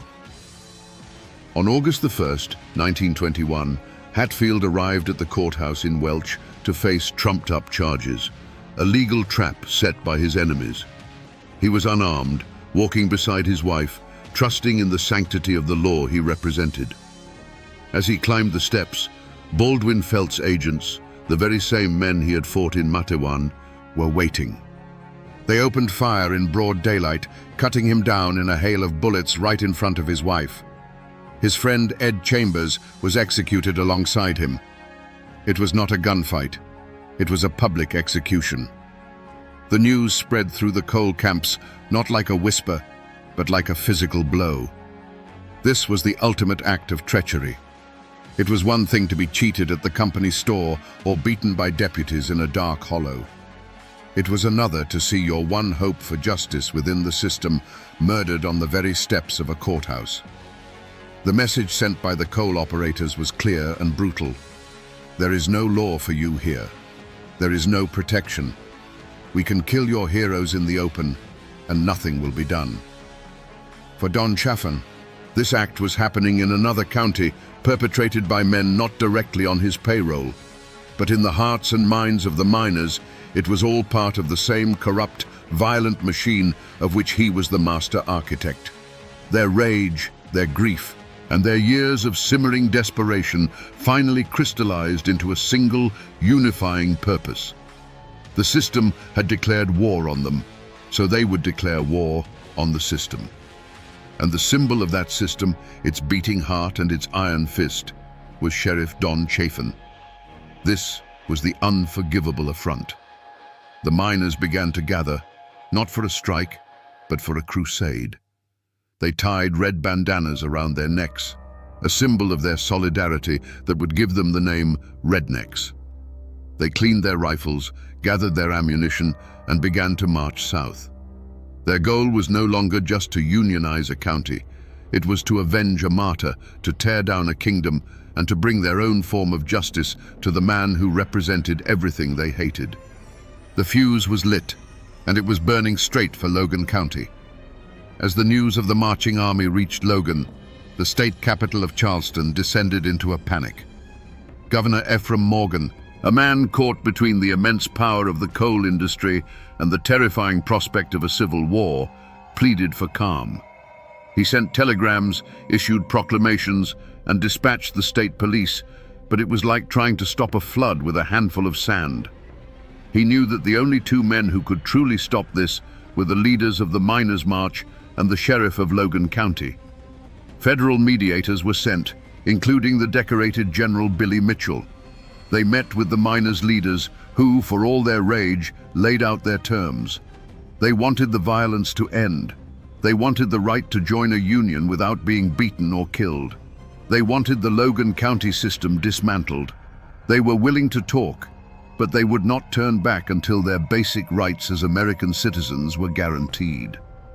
The government, it seemed, was trying to find a way out, a path that didn't lead over the top of Blair Mountain. But for Don Chaffin, there was nothing to discuss. From his command post in Logan, he watched the situation not as a political crisis, but as a military operation. To him, the 10,000 approaching men were not desperate workers seeking justice. They were an invading army, a horde of Bolsheviks and insurrectionists bent on destroying his county. The governor's pleas for negotiation were, in his eyes, signs of weakness. You don't negotiate with a mob, you break it. While others talked of peace, Chaffin prepared for war. The coal operators opened their coffers, and Chaffin spent the money with deadly efficiency. He put out the call, and his army of deputies swelled from hundreds to nearly 3,000. Gun thugs, mercenaries, and strikebreakers poured into Logan, men who were paid to shoot, not to talk. Rifles and machine guns, purchased by the ton, were trucked in and distributed. The phone lines between Logan and the coal company offices hummed with logistics, not diplomacy. He rejected every attempt at de-escalation. When state officials suggested he allow a small, peaceful delegation of miners to enter Logan to present their grievances, he refused. When federal mediators proposed a ceasefire and a cooling-off period, he ignored them. His response was to send his men into the hills. He directed them to dig trenches, set up machine gun nests, and turn the 10-mile ridge of Blair Mountain into a fortress. Every shovel of dirt thrown, every strand of barbed wire unspooled was Don Chaffin's answer to the calls for peace. He was making his stand, not just for the coal companies, but for his own absolute, unquestioned rule. He had locked and bolted every door that led to compromise, leaving only one path open, the path of violence. The wires between Logan County and Washington, D.C. were humming. President Warren G. Harding, seeing a domestic war about to explode, made one last desperate attempt to pull the combatants back from the brink. He sent a direct message, a final ultimatum, not just to the marching miners, but to Don Chaffin himself. The offer was clear. The miners had agreed to halt their advance if, and only if, Chaffin's private army was disarmed and disbanded. Federal troops would be sent in, not to fight the miners, but to act as a neutral peacekeeping force. It was a clear off-ramp, a path away from the abyss, laid at his feet by the President of the United States. Imagine Don Chaffin in his office, the telegram in his hand. The air is thick with the smell of gun oil and nervous sweat. Outside, the town of Logan is an armed camp, his men preparing for the fight of their lives. For a moment, he must have weighed his options. On one side was the full might of the federal government, a power that could crush him without a second thought. Accepting the deal would mean survival. He would lose his private army, yes, and his absolute power would be broken, but he would live. He would see his family again. The war would be over before a shot was fired. But then he would have considered the other side of the coin. To stand down now would be to surrender. It would mean that the threats and the rage of the Union men had succeeded. It would be a public admission that his authority, the very foundation of his identity, had limits. The image of federal troops policing his county while the men who had marched to hang him were allowed to walk free must have been a vision of pure humiliation. It was a direct challenge to his fatal flaw, his belief in his own absolute control. He stood at the final crossroads. One path led to a diminished future, the other led over Blair Mountain. He looked at the telegram, the last chance for peace, a direct order from his president. Then he looked at the map on his wall, at the red pins marking his machine gun emplacements along the ridge. He made his choice. He set the telegram aside. He picked up his telephone and gave an order not to stand down, but to double the patrols at the key mountain passes. He told his commanders that the line had been drawn and that any man wearing a red bandana who tried to cross it was to be met with overwhelming force. The last bridge to peace was burned. In that moment, Don Chaffin ceased to be a sheriff defending his county. He became a king choosing war over the surrender of his crown. The first report came over a crackling field telephone line, a scout's frantic voice confirming the miners' advance on the Crooked Creek Pass. Don Chaffin took the call, his face betraying no emotion. He put the receiver down, walked to the porch of his command post, and looked towards the green, silent ridge. He gave a single nod to his waiting runner.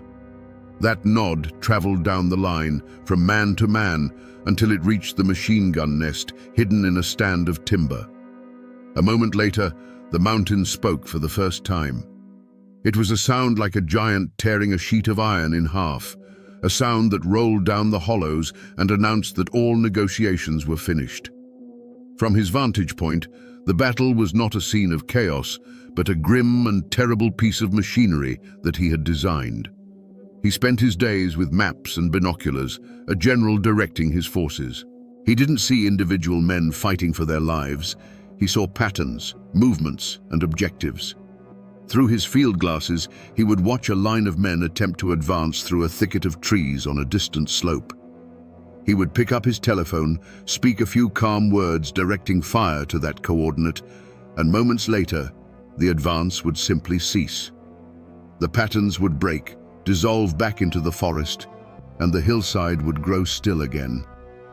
The steady, mechanical rhythm of his machine gun nests became the heartbeat of the battle. It was a cold, efficient, and impersonal sound. Each burst was an argument being made, a final answer to the miners' demands. For 5 days, that sound was relentless. The world shrank to the borders of Blair Mountain. The sun rose and set on the constant thunder of gunfire. Chafin barely slept, fueled by coffee and the cold adrenaline of a man watching his life's work hang in the balance. On the 3rd day, he unleashed his most terrifying weapon. An unfamiliar sound began to drift over the mountains, the low drone of an airplane engine. From the miners' perspective, it was a horror they could have never imagined. Chafin's private air force, a pair of rickety biplanes, began making passes over their lines.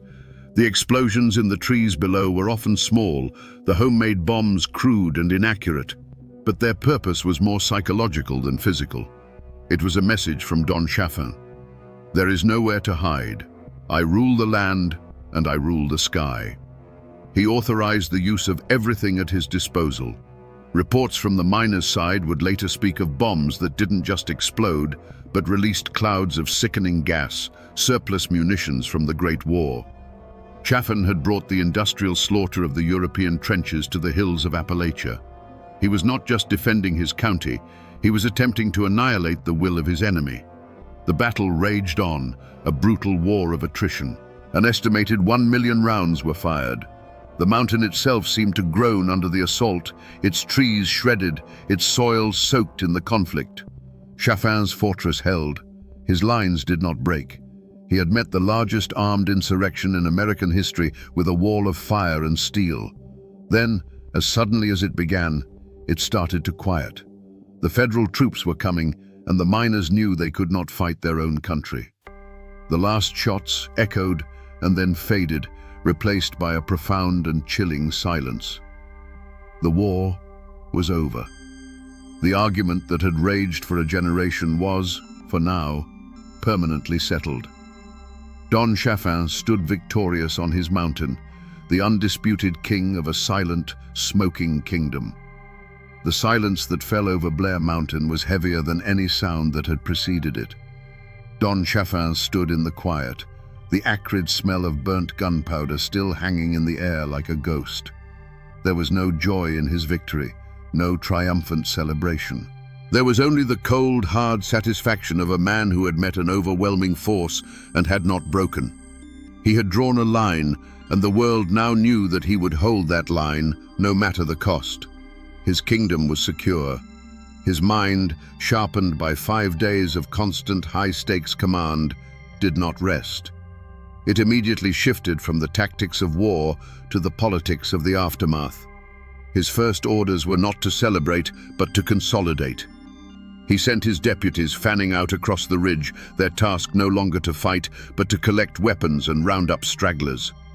He was transforming his private soldiers back into lawmen and the battlefield back into a crime scene. He knew the world was watching, and he needed to control the narrative. This was not a battle, he would claim. It was the quelling of a violent insurrection. The real test came a day later, with the arrival of the United States Army. A column of dusty trucks carrying uniformed soldiers rolled into Logan County, their federal authority absolute. An army colonel, a man accustomed to giving orders and having them obeyed without question, stepped out to meet the sheriff of Logan County. For a moment, two commanders faced each other, one representing the power of a nation, the other the power of a single man's will. This was the moment Chafin's reign as an independent warlord came to an end. But Chafin did not surrender his authority. He merely transferred it. He met the colonel not as a defeated man or a renegade, but as a fellow officer of the law. He was dapper, calm, and cooperative. He presented himself as the beleaguered hero who had single-handedly held back anarchy until the cavalry arrived. He offered maps, intelligence, and the full cooperation of his office. He smoothly transitioned from the man who had waged a private war to the loyal local official assisting the federal government. He had won his battle. He had stopped the march. He had broken the miners' army. Now, standing before the might of the United States, he holstered his authority and stepped back into the role of Sheriff Chaffin. His active part in the shooting was over. The road had ended, not in a jail cell or a shallow grave, but in a handshake with the very government he had, for 5 bloody days, effectively ignored. The cost of Don Chaffin's victory was paid in a currency he would never have to touch: the broken lives of the men he defeated and the families they left behind. The war on Blair Mountain was over, but the war on the miners had just entered a new, more insidious phase. As federal troops disarmed the miners, Chaffin's deputies and the state police moved in behind them, armed not with machine guns, but with lists of names. Hundreds of miners were arrested and indicted on charges ranging from conspiracy to murder and even treason against the state of West Virginia. For the families in the coal camps, the silence that followed the battle was not one of peace, but of dread. A knock on the door of a company shack in the middle of the night meant a husband and father being dragged away to jail. It was followed, almost inevitably, by an eviction notice nailed to the flimsy door. Fired, blacklisted, and homeless, the families of the Union men were cast out, left to fend for themselves in a world where every official, every company man, was now their enemy. The defeat on the mountain was a single event. The suffering it caused rippled outwards for years, creating a quiet, desperate poverty that clung to the hollows like a winter fog. The dream of a Union in southern West Virginia, a dream that had seemed so close, was dead and buried on the slopes of that mountain. Chaffin's victory didn't just crush an army, it crushed a spirit. The United Mine Workers of America was effectively broken in the region for more than a decade. The grip of the coal operators, once challenged, now tightened into a stranglehold. Fear replaced hope. Miners who had once talked openly of their rights now spoke in whispers, terrified that a stray word could cost them their jobs and their homes. Chaffin's system of control was now absolute, reinforced by the memory of what happened to those who dared to challenge it. The tragedy was not just the miners' own, it belonged to the entire community. The battle left scars that divided neighbors and kin for generations. Men from Logan who had joined Chaffin's army returned to live in the same county as the families of the men they had fired upon. A cancer of silence grew over the memory of the battle. It was too painful, too divisive to talk about. Don Chaffin had not just defended Logan County, he had plunged it and the surrounding region into a long, dark winter of fear and submission, leaving behind a wreckage of lives that would take a generation to clear. With the shooting over, the war moved from the mountainside to the courtroom. The state of West Virginia, backed by the full weight of the coal industry, sought to make an example of the defeated miners. Hundreds were charged, but for the leaders, the state chose a charge so severe it was almost medieval: treason. Men who had fought for their country in the trenches of France now found themselves accused of betraying it in the hills of their own home. It was the ultimate clash of cultures, the state's formal written law against the unwritten mountain code of honor and retribution. The trials were a spectacle. The prosecution painted a picture of a Red Army, a Bolshevik mob bent on overthrowing the government and seizing private property. They presented evidence of the miners' military-style organization, their weapons, and their stated goal of marching on Logan. To the state, this was a clear case of insurrection. Don Chaffin and his deputies were presented as heroic defenders of law and order, the thin line that had saved West Virginia from anarchy. But the miners' defense told a different story. Their lawyers argued that these men were not traitors to America. They were patriots engaged in a second American Revolution, fighting against a domestic tyrant. They hadn't marched against the government. They had marched because the government had failed them.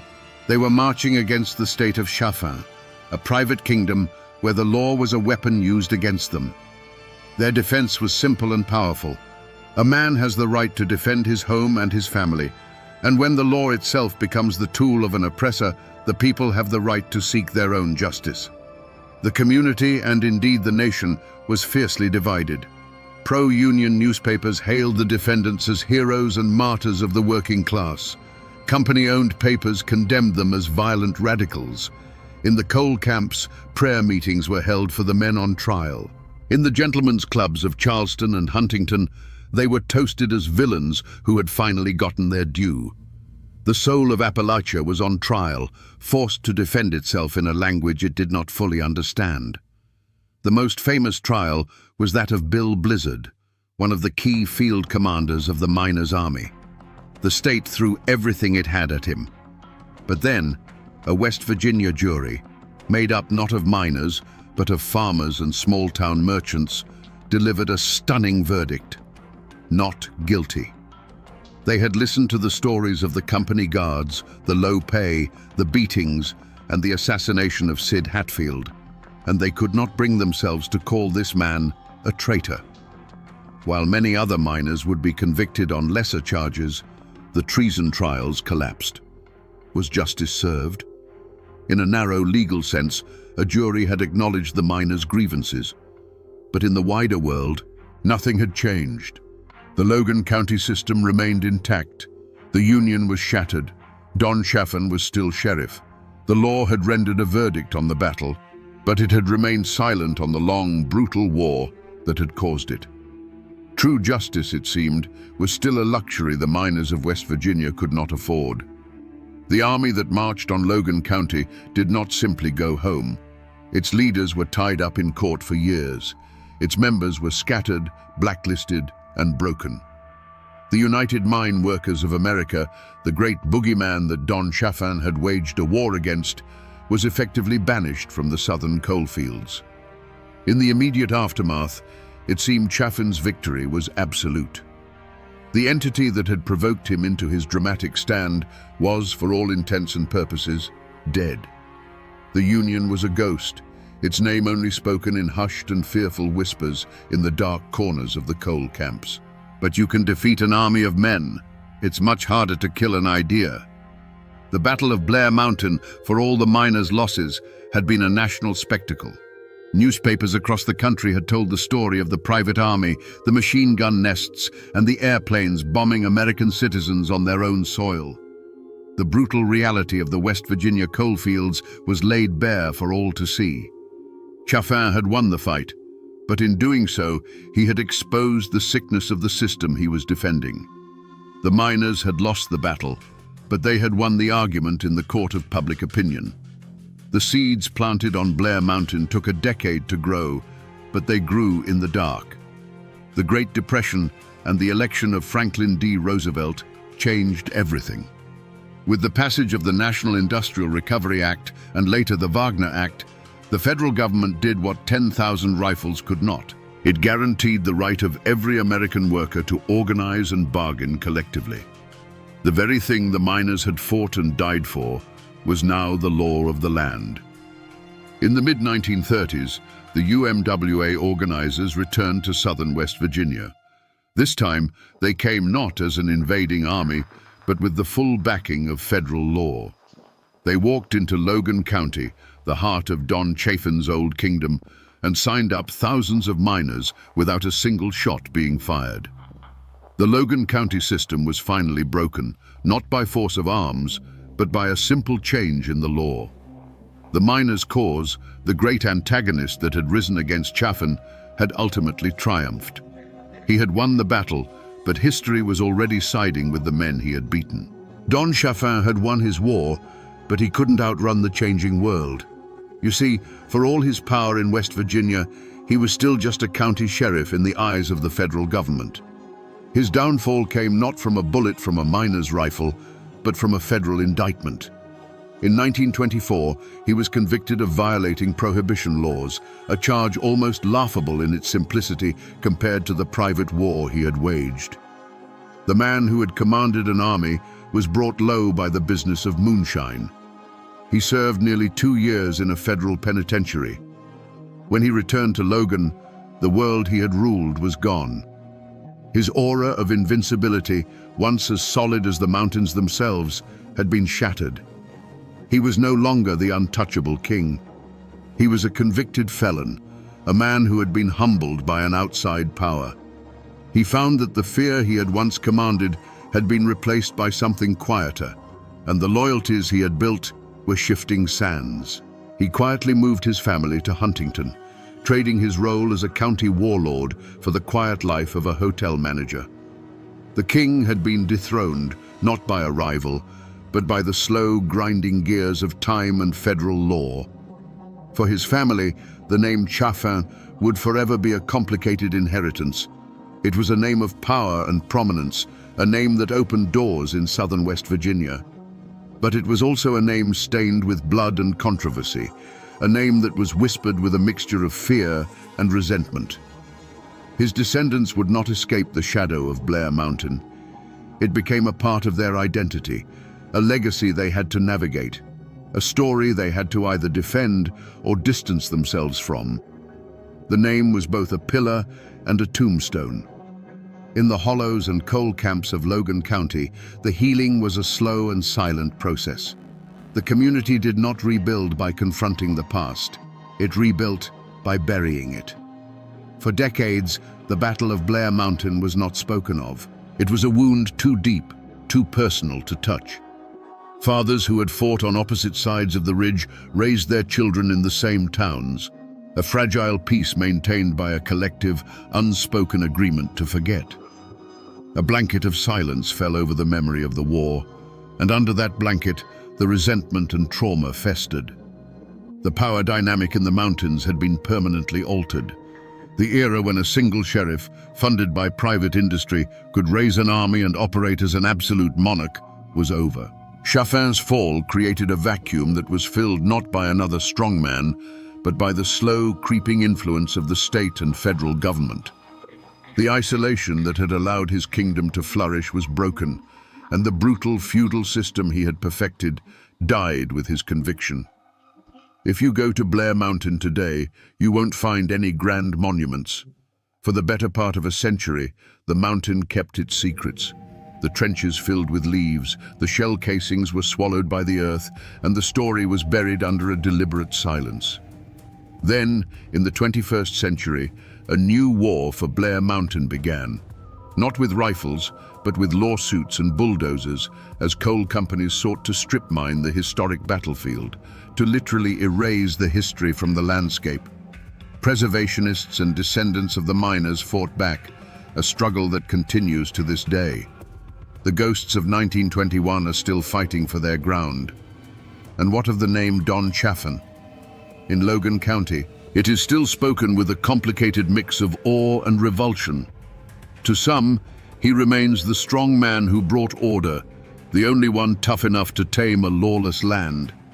To others, he is the Appalachian Caesar, a tyrant who sold his soul and his people to the company store. You can drive to Huntington and find his grave, a quiet stone marker for a man whose life was a roaring fire. It's a peaceful end for a man who brought so little peace to the world. But his legacy echoes in a way most people never realize, in a word you hear every single day. Think of the word redneck. That word was born in the fire of this conflict. It came from the red bandanas the Union miners tied around their necks to identify themselves as they marched on Logan. It was their uniform, their flag, a symbol of solidarity and defiance against the guns of the coal companies. Before it was an insult, before it was a caricature, it was a badge of honor worn by men willing to die for their rights on the slopes of Blair Mountain. So the ghost of Don Chaffin still walks these hills, but it's not a man in a fine suit with pearl-handled pistols. It's a question.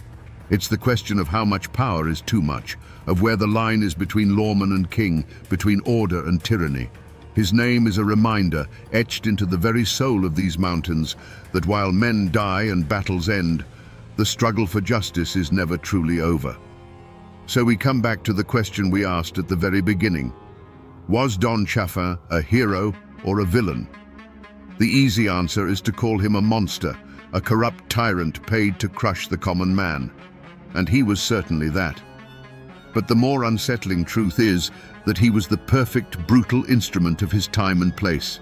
He was a product of a lawless system that demanded a strong man, and he played the part better than anyone. He was a king who ruled a county as his personal property, and like any king, he saw a rebellion not as a plea for justice, but as an act of war against his very person. In the end, this is a story about how a man's greatest strength can become the engine of his own tragedy.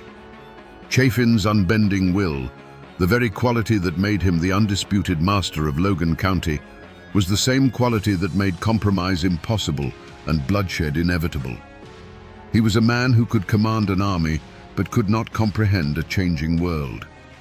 He won his battle on Blair Mountain so completely that he ultimately lost the war against history itself, a feudal lord swallowed by the tide of the 20th century. The law eventually caught up to him, but his true judgment was delivered by time. He died a relic, a dethroned king living out his days while the Union flag flew freely over the very mines he had once sworn to protect with blood and fire. His story serves as a dark and powerful lesson from the heart of these mountains, that a man who seeks absolute control will one day be confronted by an absolute truth, that no kingdom and no king lasts forever. And that, my friends, is the ballad of Don Chaffin, a man who believed in the law so long as he was the one writing it. Imagine waking one morning to find a bundle of freshly cut willow branches tied to your front door. In the lawless hills of 19th century Kentucky, this wasn't a gift. It was an ultimatum, a final warning from a secret army that judged you in the dead of night. They called themselves the White Caps, angels of justice who promised to bring order to a land drowning in chaos. But the whispers that still echo through these hollows tell a different story. A story of how saviors became monsters and how the quest for justice turned into a thirst for blood and power. How did a committee of concerned farmers become a hooded terror that ruled by the whip and the rope? Today, we separate the legend from the brutal truth and uncover the story of the Whitehead clan. To understand the White Caps, you first have to understand their world. Picture the mountains of eastern Kentucky in the years after the Civil War. This wasn't just a place, it was a world apart, a labyrinth of fog-shrouded hollows and impassable ridges that kept the modern world at bay. Life here was governed not by clocks or calendars, but by the rising of the sun and the turning of the seasons. Families lived on isolated farmsteads, miles from their nearest neighbor, carving out a life from the stubborn, rocky soil. The creek was their water, the forest their larder, and the Bible their law. The people who called these mountains home were a proud and fiercely independent stock. They were veterans of a bitter war, farmers and blacksmiths who asked for little and expected even less from outsiders. Their lives were hard, a constant struggle against the elements and the land itself, but there was an honesty to it. A man's worth was measured by the strength of his hands and the truth of his word. They wanted nothing more than to raise their children, work their land, and be left in peace under the watchful eye of God. But a shadow was falling over this simple life. In the dark corners of this isolated world, a rot had begun to set in. With no effective law to speak of, the worst of human nature was allowed to fester. There were the drunks, who would trade their family's last bit of flour for a jug of corn liquor. There were the petty thieves who would steal a neighbor's livestock in the dead of night, knowing there would be no consequences. And there were the family tyrants, men who ruled their homes with a fist, whose wives and children suffered in terrified silence. For these people, justice was a distant rumor, a story told about faraway cities. The local sheriff was often a man who either lacked the courage to enforce the law or was corrupt enough to ignore it for a price. To take a grievance to the county court was an expensive days-long journey that most couldn't afford, and even then, a mountain man's word meant little to a flatland judge.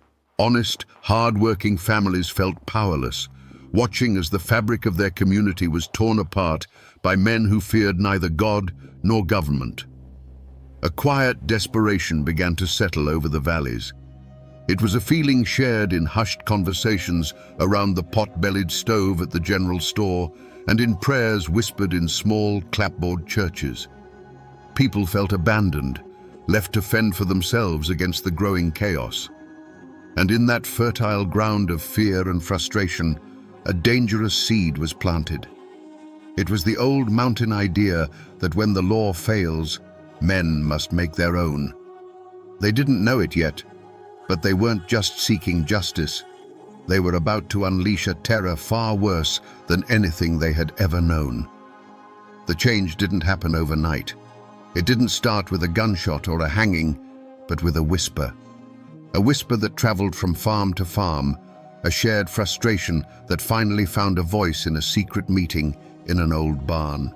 They were respected men, farmers, veterans, even a preacher or two, men who had simply had enough. They decided that if the law wouldn't protect their families, they would become the law. They took a name for themselves, the White Caps, and for their uniform, they chose the simplest, most terrifying disguise imaginable, a plain white sack with holes cut for eyes. Their first target was a man known throughout the valley for his drunken cruelty, a man who beat his wife and starved his children while he spent his days in a stupor. One morning, he awoke to find that silent message on his door, a bundle of willow switches. It was a clear ultimatum, understood by everyone in the mountains. Straighten up or face the consequences. The man, arrogant in his belief that no one would dare challenge him, laughed it off. He threw the branches into his fire and went back to his bottle. It was the last mistake he would ever make in that county. A few nights later, the community learned what happened when a warning was ignored. A procession of silent riders, their faces hidden beneath those stark white hoods, descended on the man's cabin. There were no shouts, no threats. They moved with a chilling purpose, pulling the terrified man from his bed. They dragged him out into the cold night air, his wife's pleas echoing unanswered in the darkness. They tied him to a tree and one by one took up the same kind of willow switches he had burned and delivered their brutal judgment.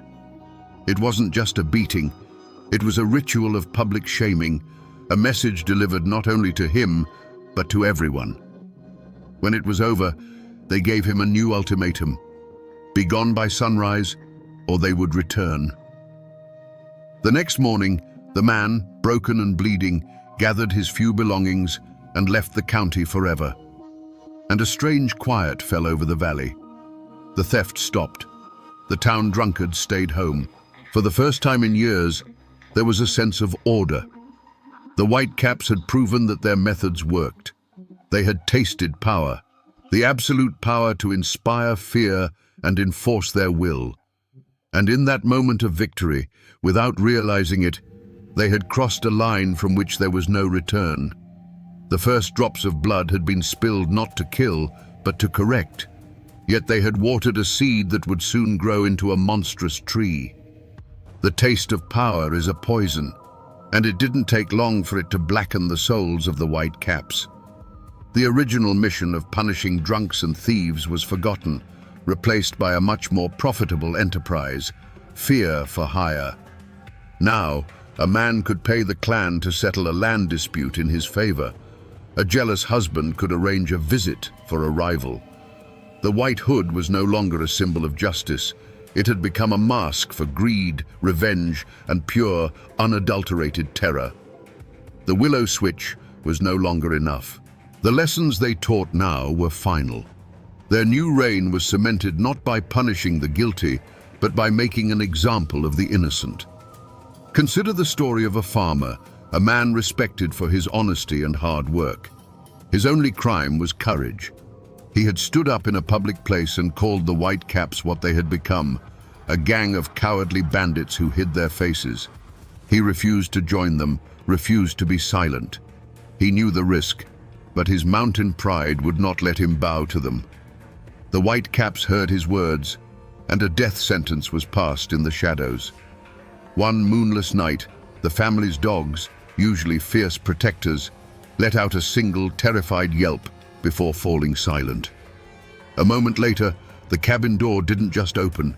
It exploded inward, splintering off its leather hinges. Silent figures, more like ghosts than men in their white hoods, filled the small room. They said nothing. They simply pointed a finger at the father of the house, who had just sat up in his bed.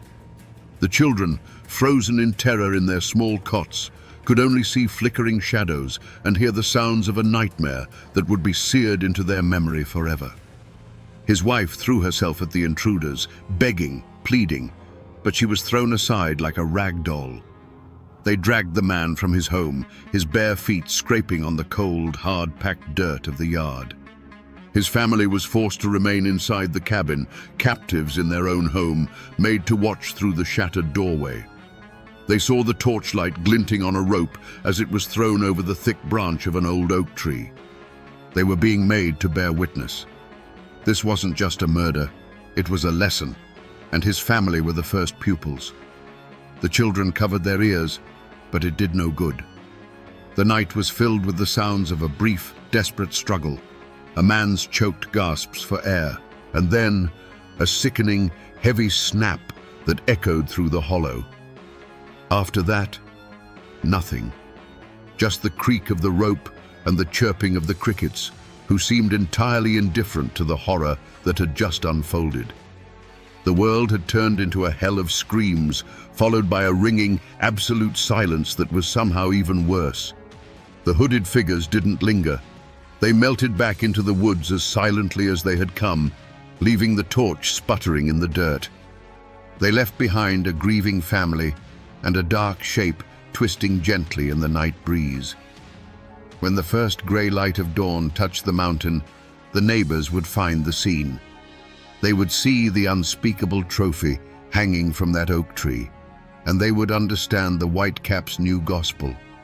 Keep your head down, keep your mouth shut, because in these mountains, speaking the truth was a sin punishable by death. When the sun finally rose, its light did little to chase away the darkness. It only served to illuminate the horror. The first neighbor to pass by stopped dead in his tracks, his breath catching in his throat. He didn't run for the sheriff. He didn't cry out in alarm. He simply turned his wagon around and went to fetch other men, speaking in low, grim whispers. There was no question of who had done this.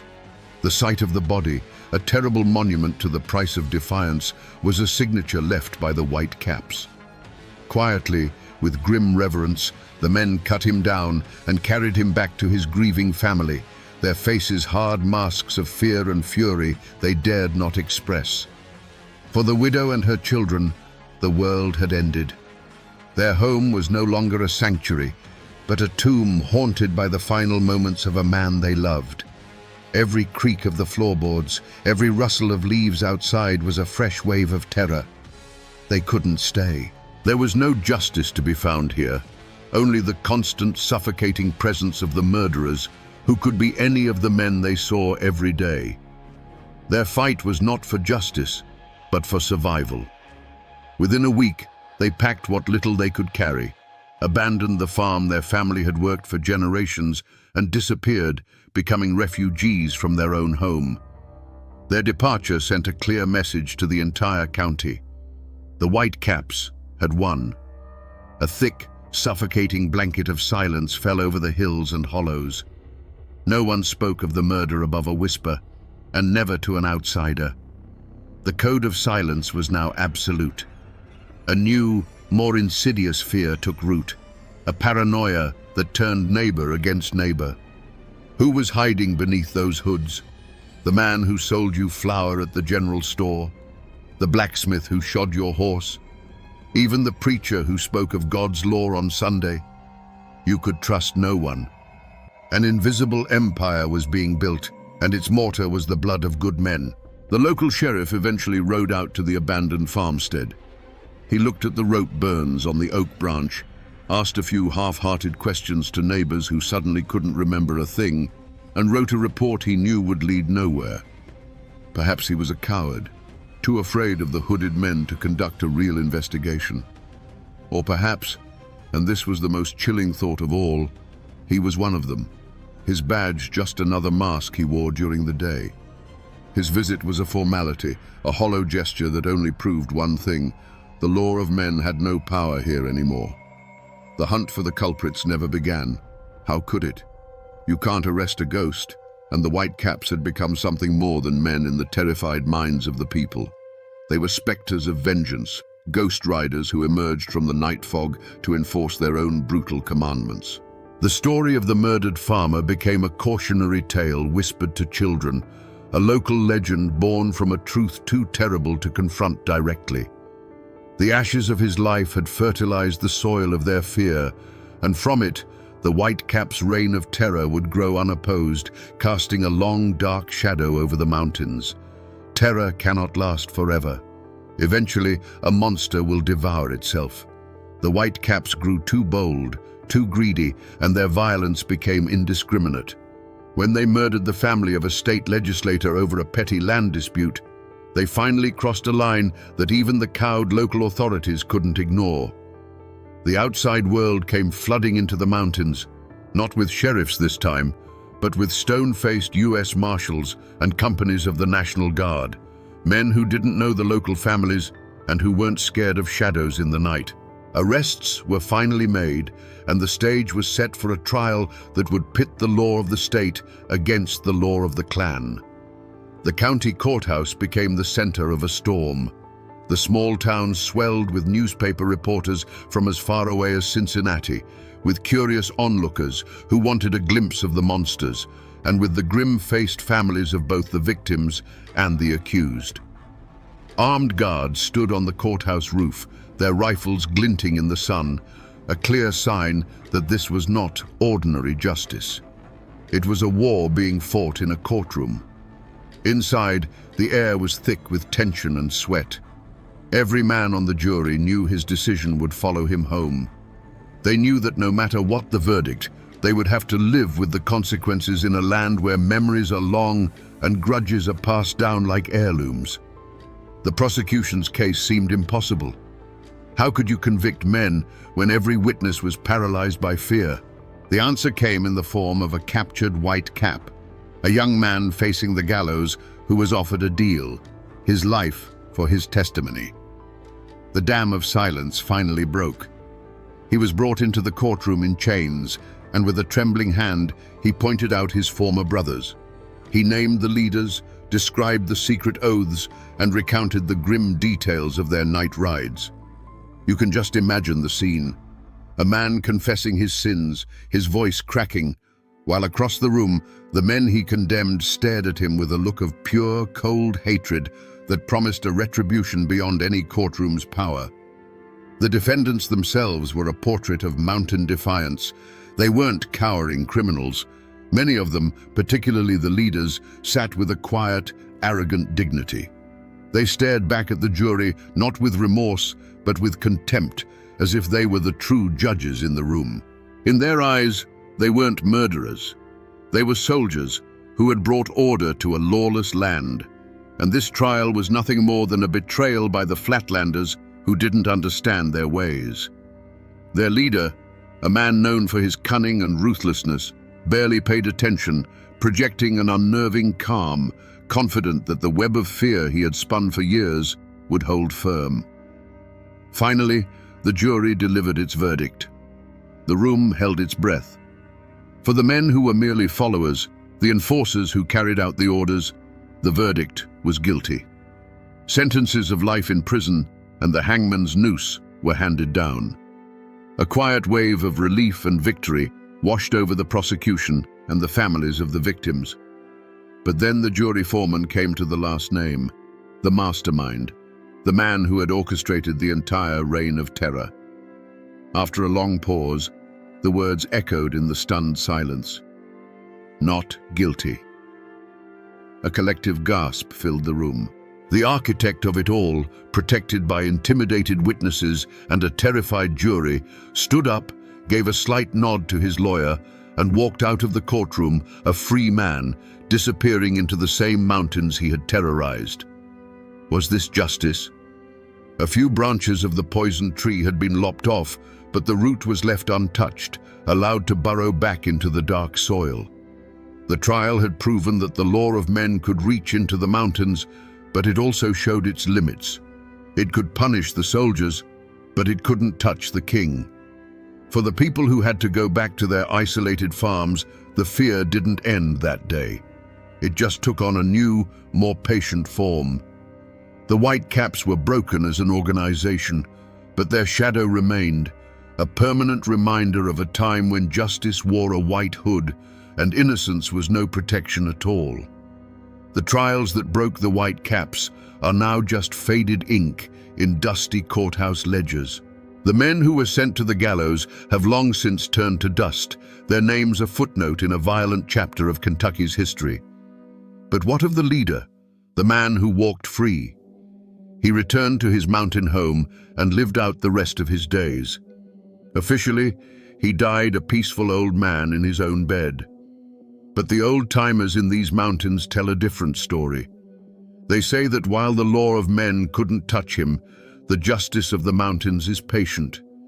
They whisper that his final years were haunted by the faces of those he condemned, and that his name, once spoken with fear, is now spoken with a quiet, knowing curse.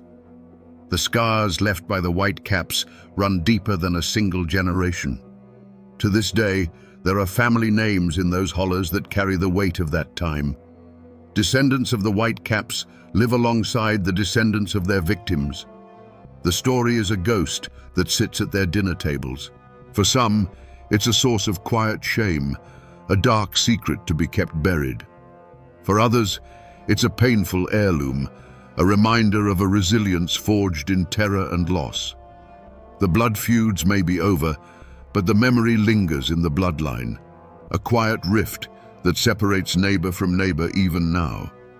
You can still find the physical traces of that time if you know where to look. The old county courthouse still stands, its brick walls a silent witness to the drama that unfolded within.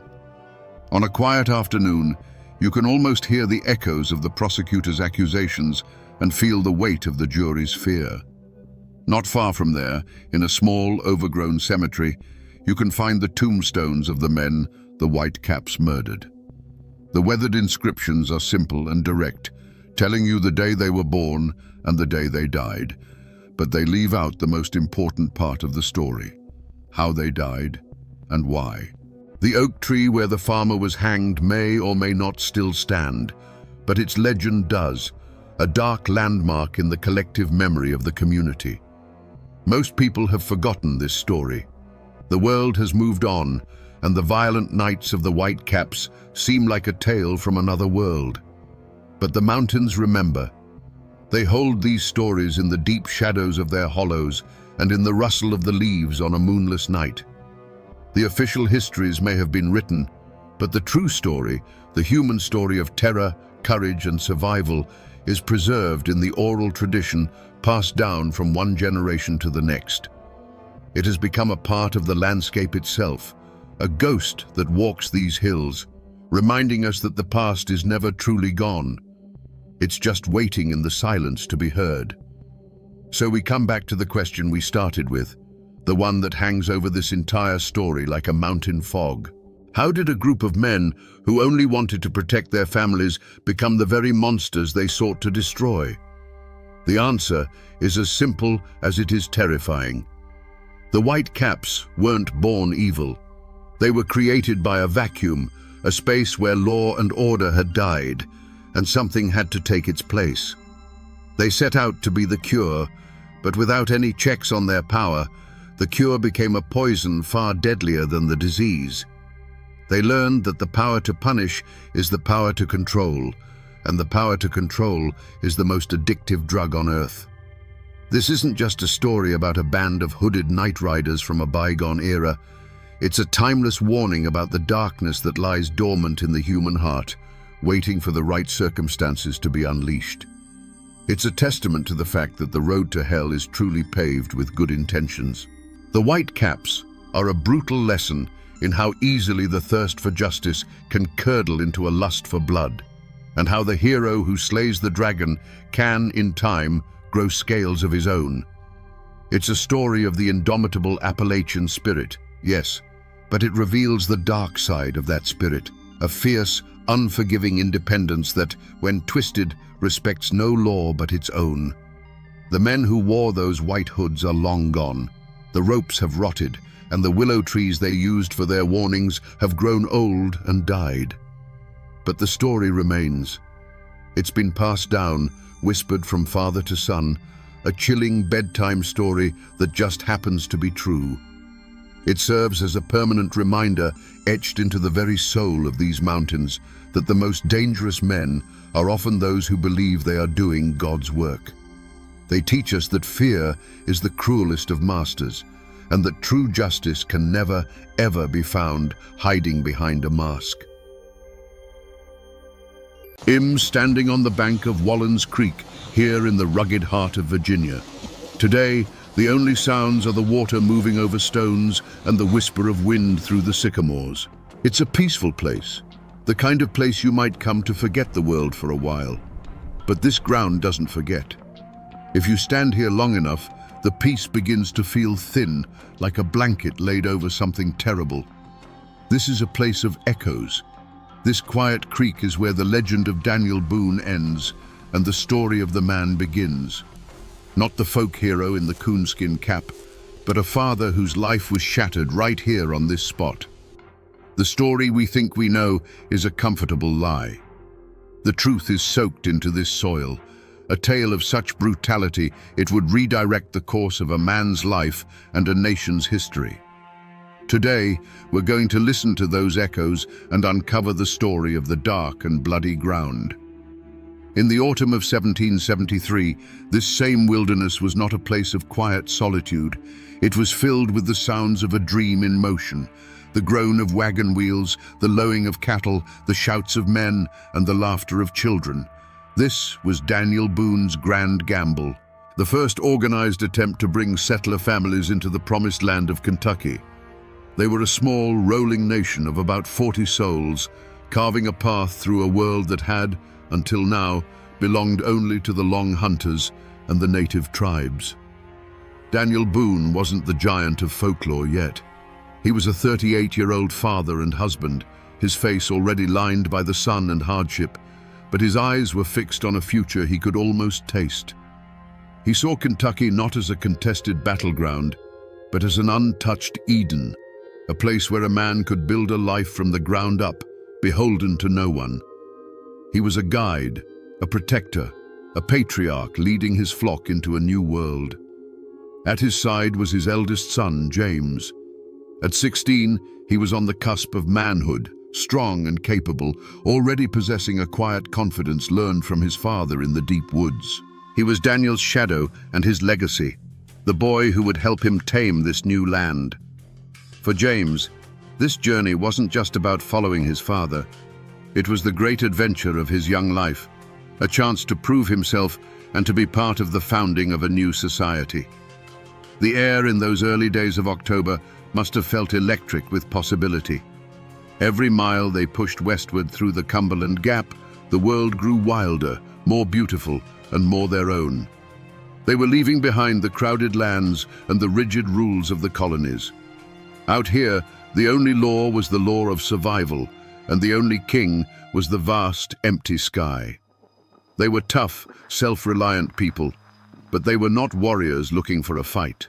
They were farmers, husbands and wives, carrying their most precious possessions, iron pots, family Bibles, and the seeds for next year's crop.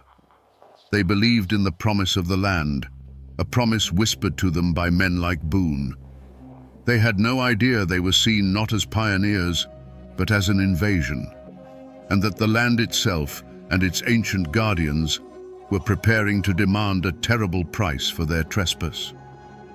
The whispers from this creek are powerful, but to give them a voice, you have to turn to the written record.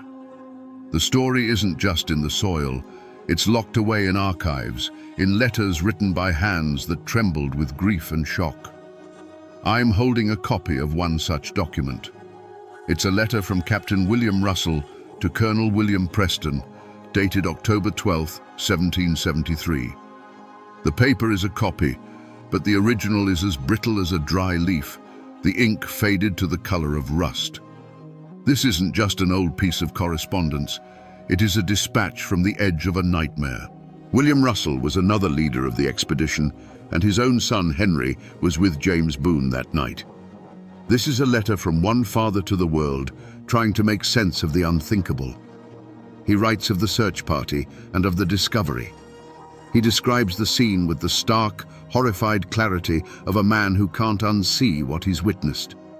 He calls the perpetrators inhuman and details how the boys were tortured in the most barbarous manner. This document is the key.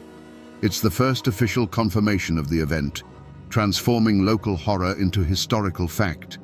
It verifies the location, the date, and the sheer savagery of the attack. It is a cold, hard piece of the past that proves the echoes here are real. But this letter, for all its terrible detail, raises a more profound question. It tells us what happened, but it doesn't tell us why. This wasn't just a raid for supplies or a swift, violent skirmish. The level of brutality described here was intentional. It was a message, written in blood. To understand that message, we have to look beyond the settlers' hopes and see this land through the eyes of the people who already called it home. To understand the horror described in that letter, you have to understand the land itself. To the Shawnee, the Cherokee, and the Delaware, Kentucky wasn't an empty paradise waiting for a master. It was Kentar-ten, the land of tomorrow, a sacred and vital hunting preserve. They didn't build their villages there, but it was their great commons, a shared cathedral of forest and meadow teeming with the buffalo, elk, and deer that sustained their people. Its borders were jealously guarded, and they called it the dark and bloody ground for a reason. When Daniel Boone's party of settlers snaked its way through the mountains, they were not seen as brave pioneers. They were seen as a plague. The Long Hunters had been one thing, solitary men who took some game and left. But this was different. This was a tide of axes and fences, of families and cabins. This was an army of permanence, an existential threat to a way of life that had existed for centuries. Every tree they felled, every patch of cane they cleared, was an act of war. Watching this slow-moving invasion was a war party, a coalition of Shawnee, Delaware, and Cherokee warriors. They were not a random band of marauders. They were the guardians of this land, men whose families depended on the game Boone's settlers were about to displace. They would have tracked the party for days, observing them with a mix of fury and contempt. The settlers' noisy, lumbering progress was an insult to the silence of the woods, a clear sign they did not belong. The decision to attack was a calculated one, and the decision to make it a spectacle of cruelty was a strategic one. They needed to send a message so terrifying that it would echo all the way back to the colonies in Virginia and Pennsylvania. They needed to turn the dream of Kentucky into a nightmare. When James Boone's small group separated from the main party, it offered the perfect opportunity. They weren't just going to kill the intruders. They were going to make their deaths a lesson. The barbarism Captain Russell would later describe in his letter wasn't mindless savagery. It was a deliberate act of psychological warfare designed to break the will of the invaders and burn the memory of this failure into Daniel Boone's soul forever. To understand a story this old, the paper trail can only take you so far.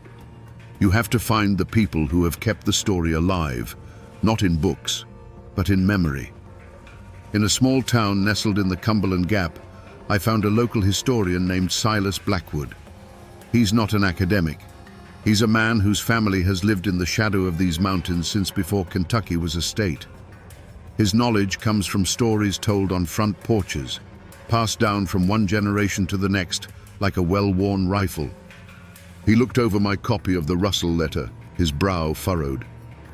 "This is the white man's truth," he said, his voice raspy like dry leaves.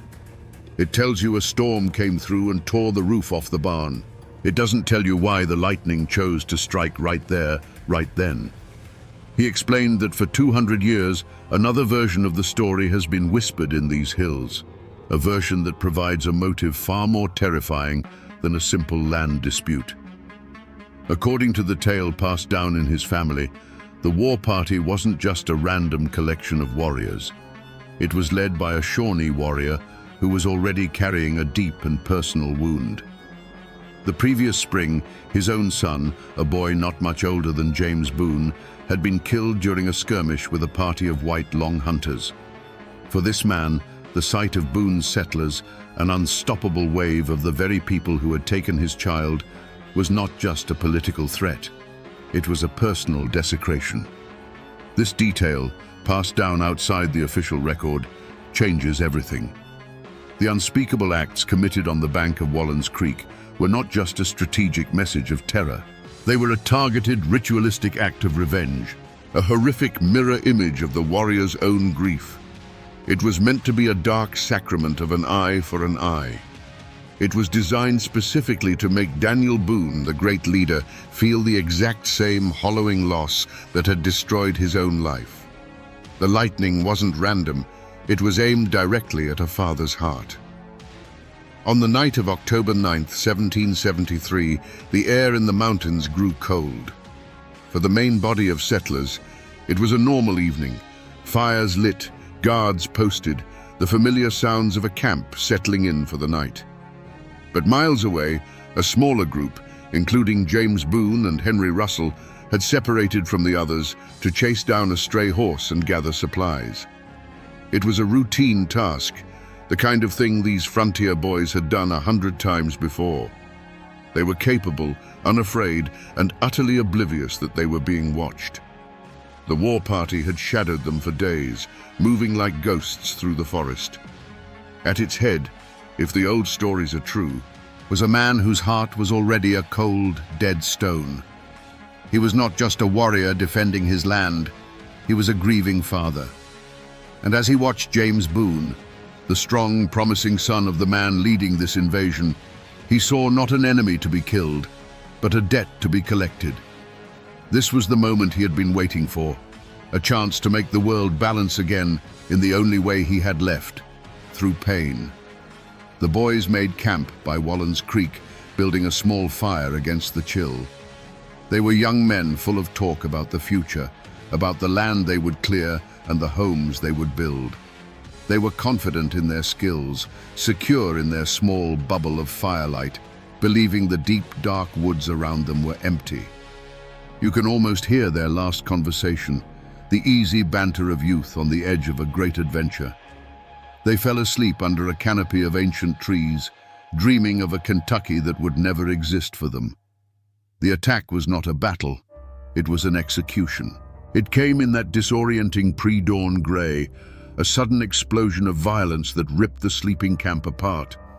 There was no time to fight back, only to be overwhelmed by a wave of silent, purposeful fury. Several in the small party were cut down in their bedrolls, their lives extinguished before they were even fully awake. But James Boone and Henry Russell were not killed. They were seized, dragged from their blankets, their arms bound tight. This was the moment that sealed their fate. The skirmish was over. The warriors had won. They could have vanished back into the woods, leaving the bodies as a stark warning. But the leader's eyes fixed on the captured boys. In that instant, the strategic goal of terrorizing the settlers merged with the raw personal need for vengeance. The son of the leader for the son of the leader. A life for a life, a wound for a wound. The decision was made. The remaining captives were quickly and brutally dispatched, but James and Henry were kept alive. They were shoved toward the creek bank, their pleas and struggles met with stony silence. The point of no return had been crossed. This was no longer about land or resources. It had become a dark ritual, a sacrifice to be performed on the altar of grief. And the dawn that was about to break would bring not light, but a descent into an unimaginable hell. Up on the highway, there's a historical marker, a simple metal sign that gives you the cold, hard facts, the names, the date, the event. It's an official scar, an attempt to nail down this ghost to a specific point on a map. But the sign is for passing cars and tourists. It sanitizes the story. The real marker, the real testament to what happened, isn't up there on the roadside. It's down here, by the water. I'm standing on the creek bank now. It's a small, flat clearing, barely big enough for a few men and a campfire. The river stones are smooth and grey, worn down by countless years of flowing water. It's a perfect place to camp, naturally sheltered, which is exactly why the boys would have chosen it. This little patch of ground is the only physical evidence that's left. This is the stage. There are no monuments here, no weathered cross, no pile of stones to mark the spot. Nature has reclaimed it all. But standing here, you feel it. This isn't just a place, it's a crime scene. The silence is different. It's heavier. You can almost feel the weight of what this soil has absorbed. Right here. This is where it happened. And each of these smooth, silent stones is a silent testament to the chaos of that morning, a witness to an act so cruel that it would stain this ground forever. The fire on the creek bank was no longer a source of warmth or comfort. It had become a spotlight on a stage of unimaginable cruelty. James Boone and Henry Russell were bound, the last glimmers of hope extinguished from their eyes. Their captors moved not with the frantic energy of a raid, but with a chilling deliberateness, a sense of grim ceremony. This was not going to be a quick end. This was going to be a lesson. The work began. The first sound was not a scream, but a sharp, choked cry that was swallowed by the vast, indifferent wilderness. The violence that followed was methodical. It was not the hot-blooded rage of a battle, but the cold, patient work of men intent on deconstruction. The sounds that carried across the water were not those of a fight, but of something being systematically taken apart. The fire threw their silhouettes against the ancient sycamores, long, distorted shadows that flinched and writhed in a terrible dance. The sharp, clean scent of pine from the fire was soon corrupted by something else, a smell of scorching that was deeply, fundamentally wrong, an odor of violation that clung to the damp night air. It was the smell of something sacred being made profane. The boys' voices, which had pleaded and begged, had broken. Now, the only sounds were guttural, involuntary responses to a pain beyond the limits of language. It was the sound of humanity being stripped away, layer by layer, until only the raw nerve of existence remained. The warriors worked in near silence, their movements economical and precise, as if following the steps of a dark and ancient ritual. Then, a new sound. The heavy, rhythmic impact of wood against bone and flesh. It was a dull, percussive beat in the heart of the night, sickeningly methodical. A sound of absolute finality, repeated until it was no longer necessary. And then, the abrupt and total silence that followed was more horrifying than any of the sounds that had preceded it. The shadows detached from the trees and melted back into the forest as silently as they had come. They left behind a scene of profound devastation. All that remained was the whispering creek, the dying fire casting a weak orange glow, and two shapes on the ground that no longer resembled boys. A single leather moccasin lay on its side, yards from the fire, a small, lonely testament to a final, futile struggle. This was a story told with knives and arrows. Every wound was a word, every desecration a sentence, arranged to form a single, terrifying message. It was a message intended for one reader, Daniel Boone. When he and the search party finally arrived, they would not find the bodies of enemies slain in battle. They would find a carefully crafted monument to hatred, a masterpiece of revenge designed to do more than kill a son. It was designed to kill a father's soul. After the raw horror of a place like Wallen's Creek, you come inside. You go to the quiet, climate-controlled rooms of a historical society where the past is filed away in acid-free folders. You look for the official story. Here, the chaos of that October morning is flattened, pressed between pages, and tamed by the formal language of the 18th century.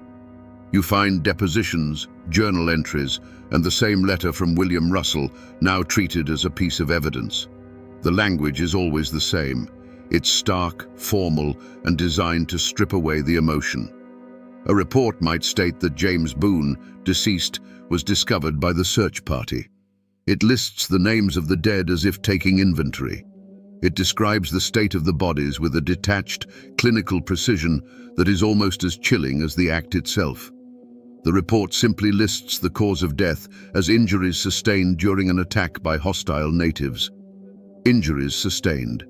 It's a phrase meant to create distance. It doesn't mention the fire or the deliberate, methodical nature of the violence.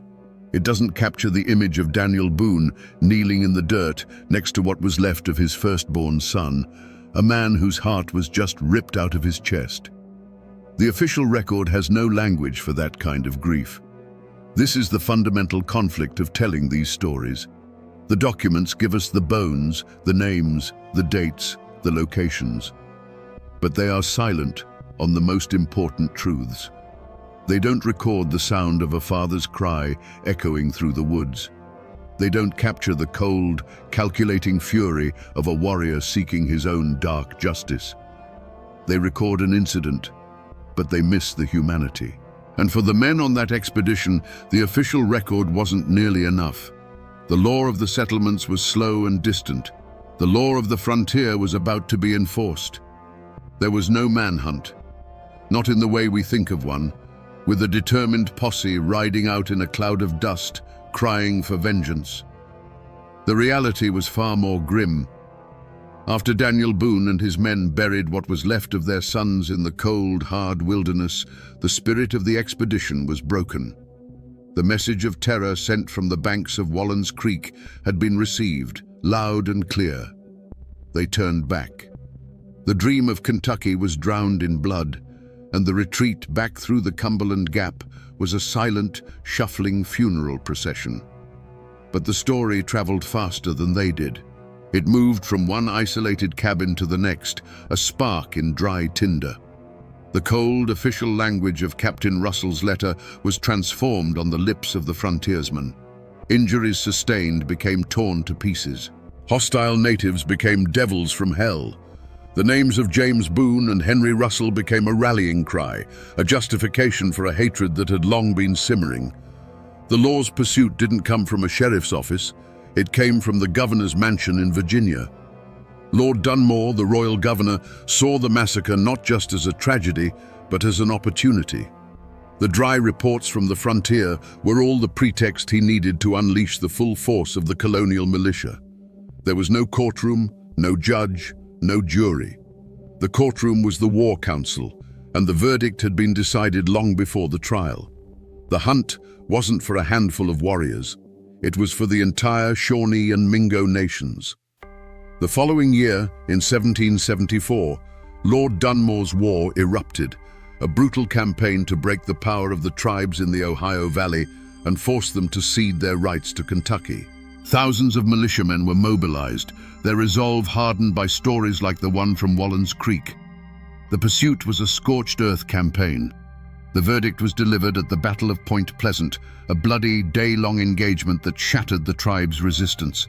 The law of the frontier had rendered its judgment not with a gavel, but with the butt of a long rifle. The price for James Boone's life was a war that would change the map of America forever. You might think a story this important, a sacrifice this foundational, would have a marker, a stone cross, a simple plaque by the creek. But you can search the woods around Wallen's Creek all day, and you will find nothing. James Boone has no grave. He was buried where he fell, wrapped in a blanket, and returned to the cold, unforgiving earth of the wilderness he had come to claim. His only tombstone is this creek bank, and his only memorial is the story itself, a ghost that still haunts this patch of ground.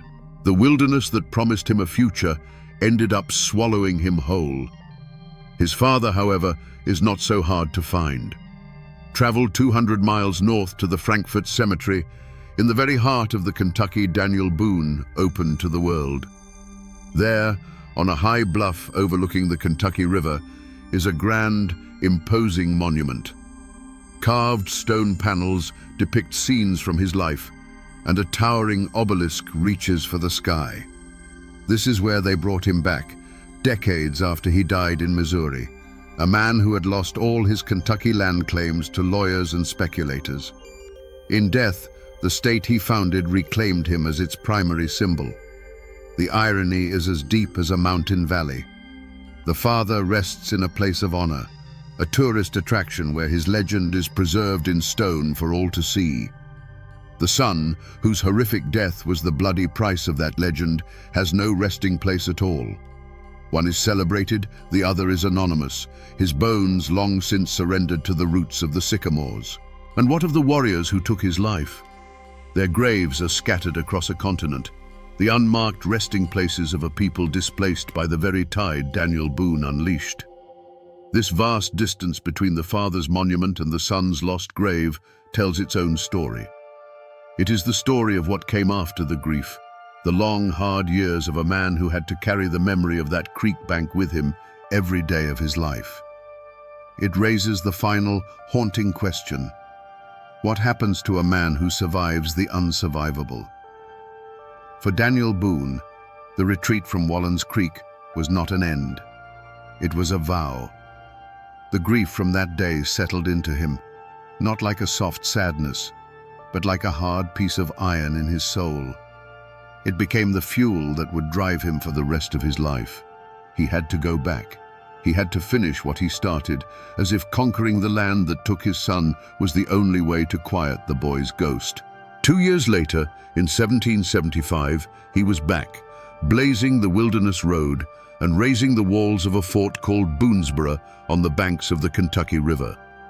But the world he built was not the Eden he had dreamed of. It was a fortress. The hope of 1773 was replaced by the grim reality of survival in a war zone. Life was lived with one ear, always listening for a sound that didn't belong, the snap of a twig, the call of a bird that wasn't quite right. The long shadow of that massacre by the creek fell over everything. Every time a child strayed too far from the fort walls, the memory of what happened to James would have returned to Daniel like a fever. The Shawnee had been forced to cede Kentucky by treaty after Lord Dunmore's war, but a piece of paper meant nothing when their way of life was at stake. The fighting didn't stop. It just became more desperate, more personal. The shadow touched Boone's family again in 1776, when his own daughter Jemima was captured by warriors and dragged away from the fort. Boone led a frantic, relentless pursuit and rescued her, but it was a terrifying echo of the past, a reminder that the war was never far away. The ultimate proof of that long shadow came 9 years after James's death, at the disastrous Battle of Blue Licks in 1782.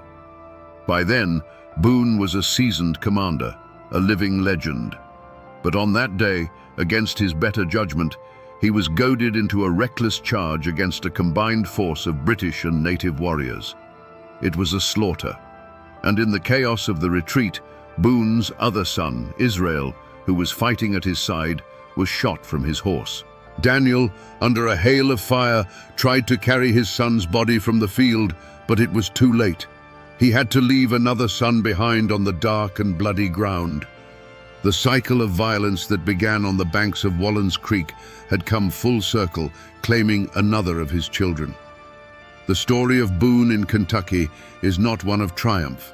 It is a story of a man who won a country but lost a family, a man who lived the rest of his days under a shadow so long the sun could never truly reach him again. To most of America, the legacy that grew from that bloody creek bank is simple and clear. It's the story of Daniel Boone the Pathfinder, the brave frontiersman who faced down a savage wilderness to bring the light of civilization westward. In this telling, James Boone is a martyr, an innocent lamb sacrificed on the altar of manifest destiny.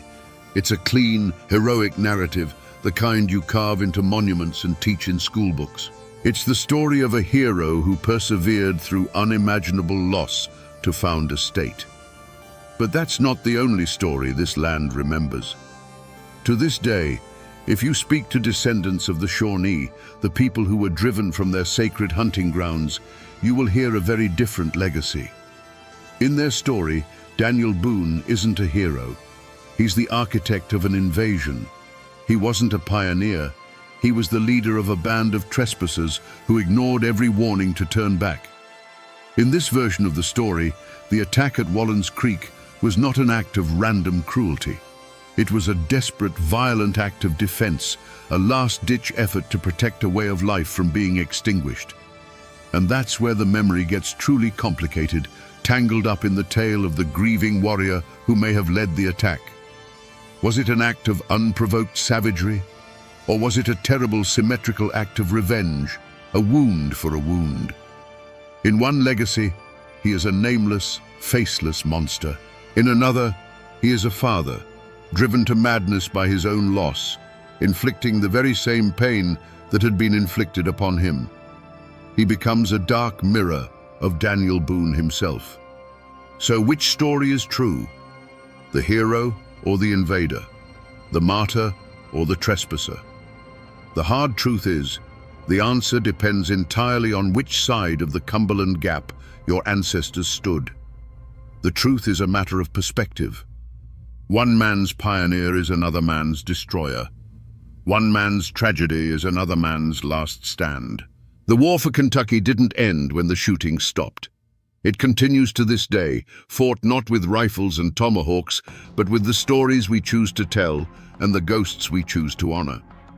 A story this brutal can't live forever as just a set of facts. The human mind can't hold on to that much sharp-edged horror. Over time, it has to be reshaped. The pain has to be dulled, the events smoothed over, until the history becomes something else entirely, a legend. And that's exactly what happened here.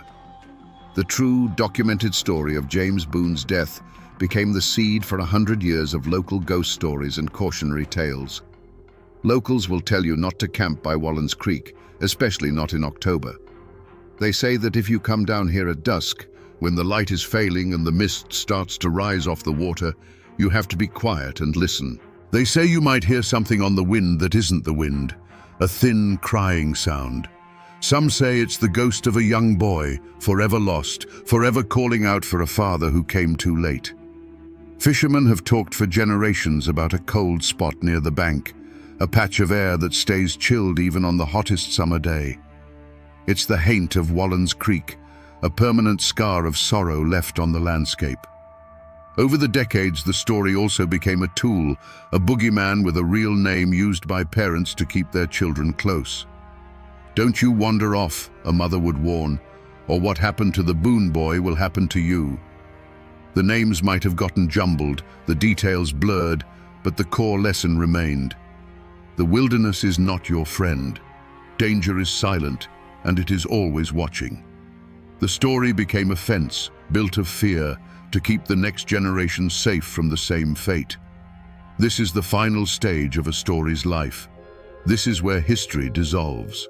The real James Boone, the 16-year-old boy full of hope for the future, is gone.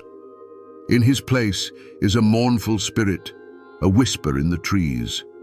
The complex, grieving Shawnee warrior is gone, replaced by a faceless shadow that stalks the woods. This is what happens when history is too painful to remember clearly. It gets turned into a haunting so that the community can forget the facts, but never, ever forget the feeling of that terrible morning. And so, we're back where we started, on the banks of Wallen's Creek. The water still moves over the stones, and the wind still whispers through the sycamores. But it doesn't sound peaceful to me anymore. After peeling back the layers of history, of memory, and of legend, I understand what the echoes are saying now. The peace you feel here is a lie. It's just the silence that comes after a scream has finally faded. This isn't just the place where a boy died. This is the place where the myth of the peaceful frontier died with him. It's the place where Daniel Boone the man was forged, a man who would be haunted by this ground for the rest of his days. It's a story of grief, a story of revenge, and a story that reminds us that the history of this land wasn't a clean, heroic adventure. It was a messy, brutal, human tragedy, filled with fathers who lost their sons on both sides of the conflict. The next time you drive through these mountains and see a quiet little creek by the side of the road, or pass a forgotten historical marker, remember this one. Remember that these places aren't empty. They are libraries filled with stories that are more terrible and more true than any legend you've ever been told. You just have to be willing to stop and listen to the silence. The boy is gone. The father's grief has long since turned to dust. The warrior's vengeance is forgotten. But the dark and bloody ground remembers. And the story remains.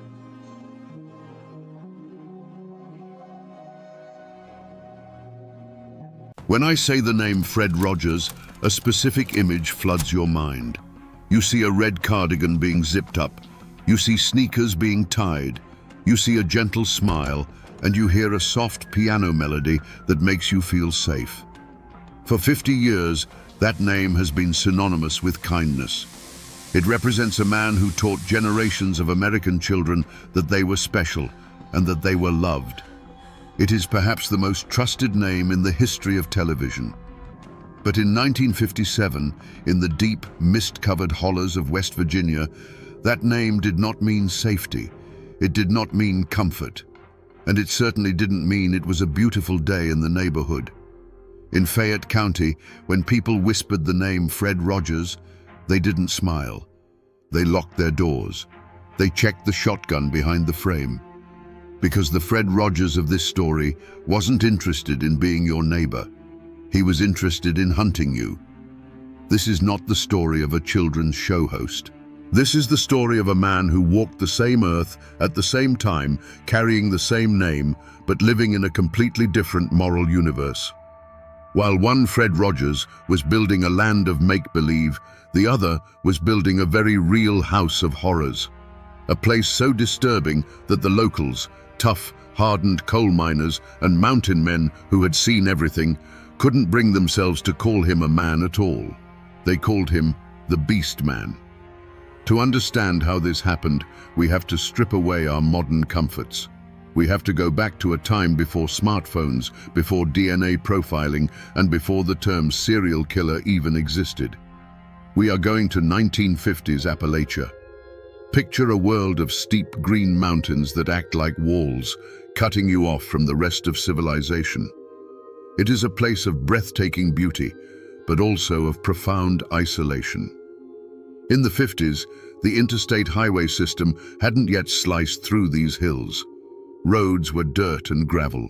Houses were miles apart, hidden behind thick curtains of oak and pine. If you screamed in a city, someone might hear you. If you screamed here, the sound would just travel up the valley and dissolve into the fog. In this world, survival depended on trust. You had to trust your neighbor because he was the only one who could pull your truck out of the mud or help you fix your barn roof. Strangers were viewed with suspicion, but a neighbor was sacred. And that is exactly what Fred Rogers counted on. He wasn't a drifter. He wasn't a shadow in the alley. He was a member of the community. He was the polite man who waved at you from his porch. He was the man who might offer an elderly woman a ride to the grocery store or help a widow with her taxes. He understood the social fabric of the American South perfectly.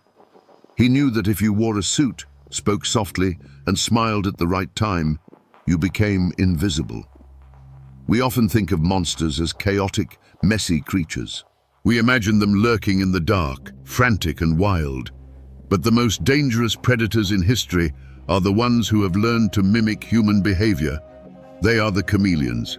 They stand in line with us at the bank. They sit in the pew behind us at church. They look like us. Fred Rogers was the ultimate chameleon. He crafted a persona of a successful, charming businessman. He projected an image of stability that attracted exactly the kind of people he was looking for. The lonely, the vulnerable, the people who were just looking for a connection in a world that felt like it was moving too fast. But beneath that carefully ironed suit was a mind that didn't process human emotion like yours or mine. Where you see a person, he saw an object. Where you feel empathy, he felt opportunity. And where you see a home, he saw a hunting ground. To truly grasp the scale of what happened, You need to understand the stage upon which this tragedy played out. West Virginia is often called the Mountain State, but that name doesn't quite do it justice. These aren't just mountains. They are ancient, eroded walls that create a labyrinth of valleys, ridges, and hollows, or as the locals say, hollers. In the 1950s, a holler was more than just a geographical feature. It was a world unto itself. You could live your entire life in one valley and barely know the people 3 ridges over.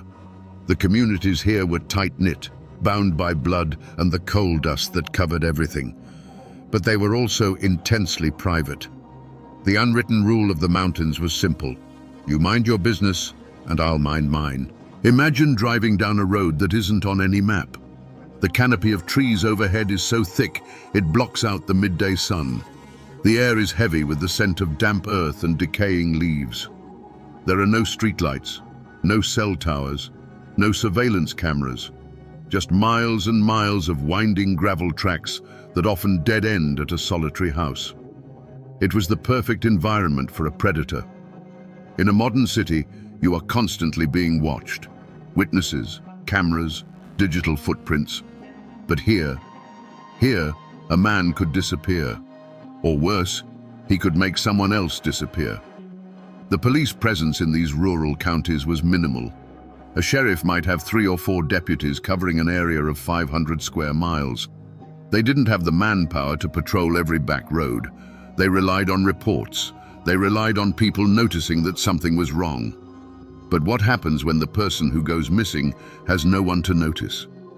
This isolation created a unique kind of vulnerability. We often think of the 1950s as the golden age of American community, where doors were left unlocked and everyone knew everyone. That was true in the suburbs of New York or Chicago. But in the remote corners of Appalachia, isolation was a double-edged sword. It offered freedom, yes, but it also offered silence.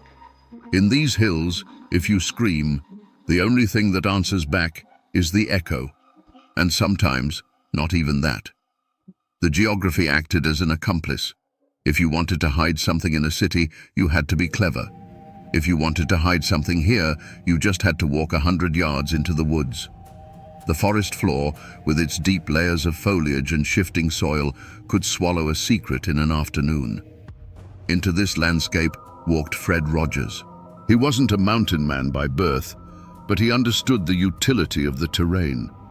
He saw the hollers not as a place of beauty, but as a place of concealment. He realized that the privacy the locals cherished so much could be weaponized against them. He chose his location carefully. A house that was respectable enough to invite guests into, but isolated enough that no one could hear what happened after the door closed.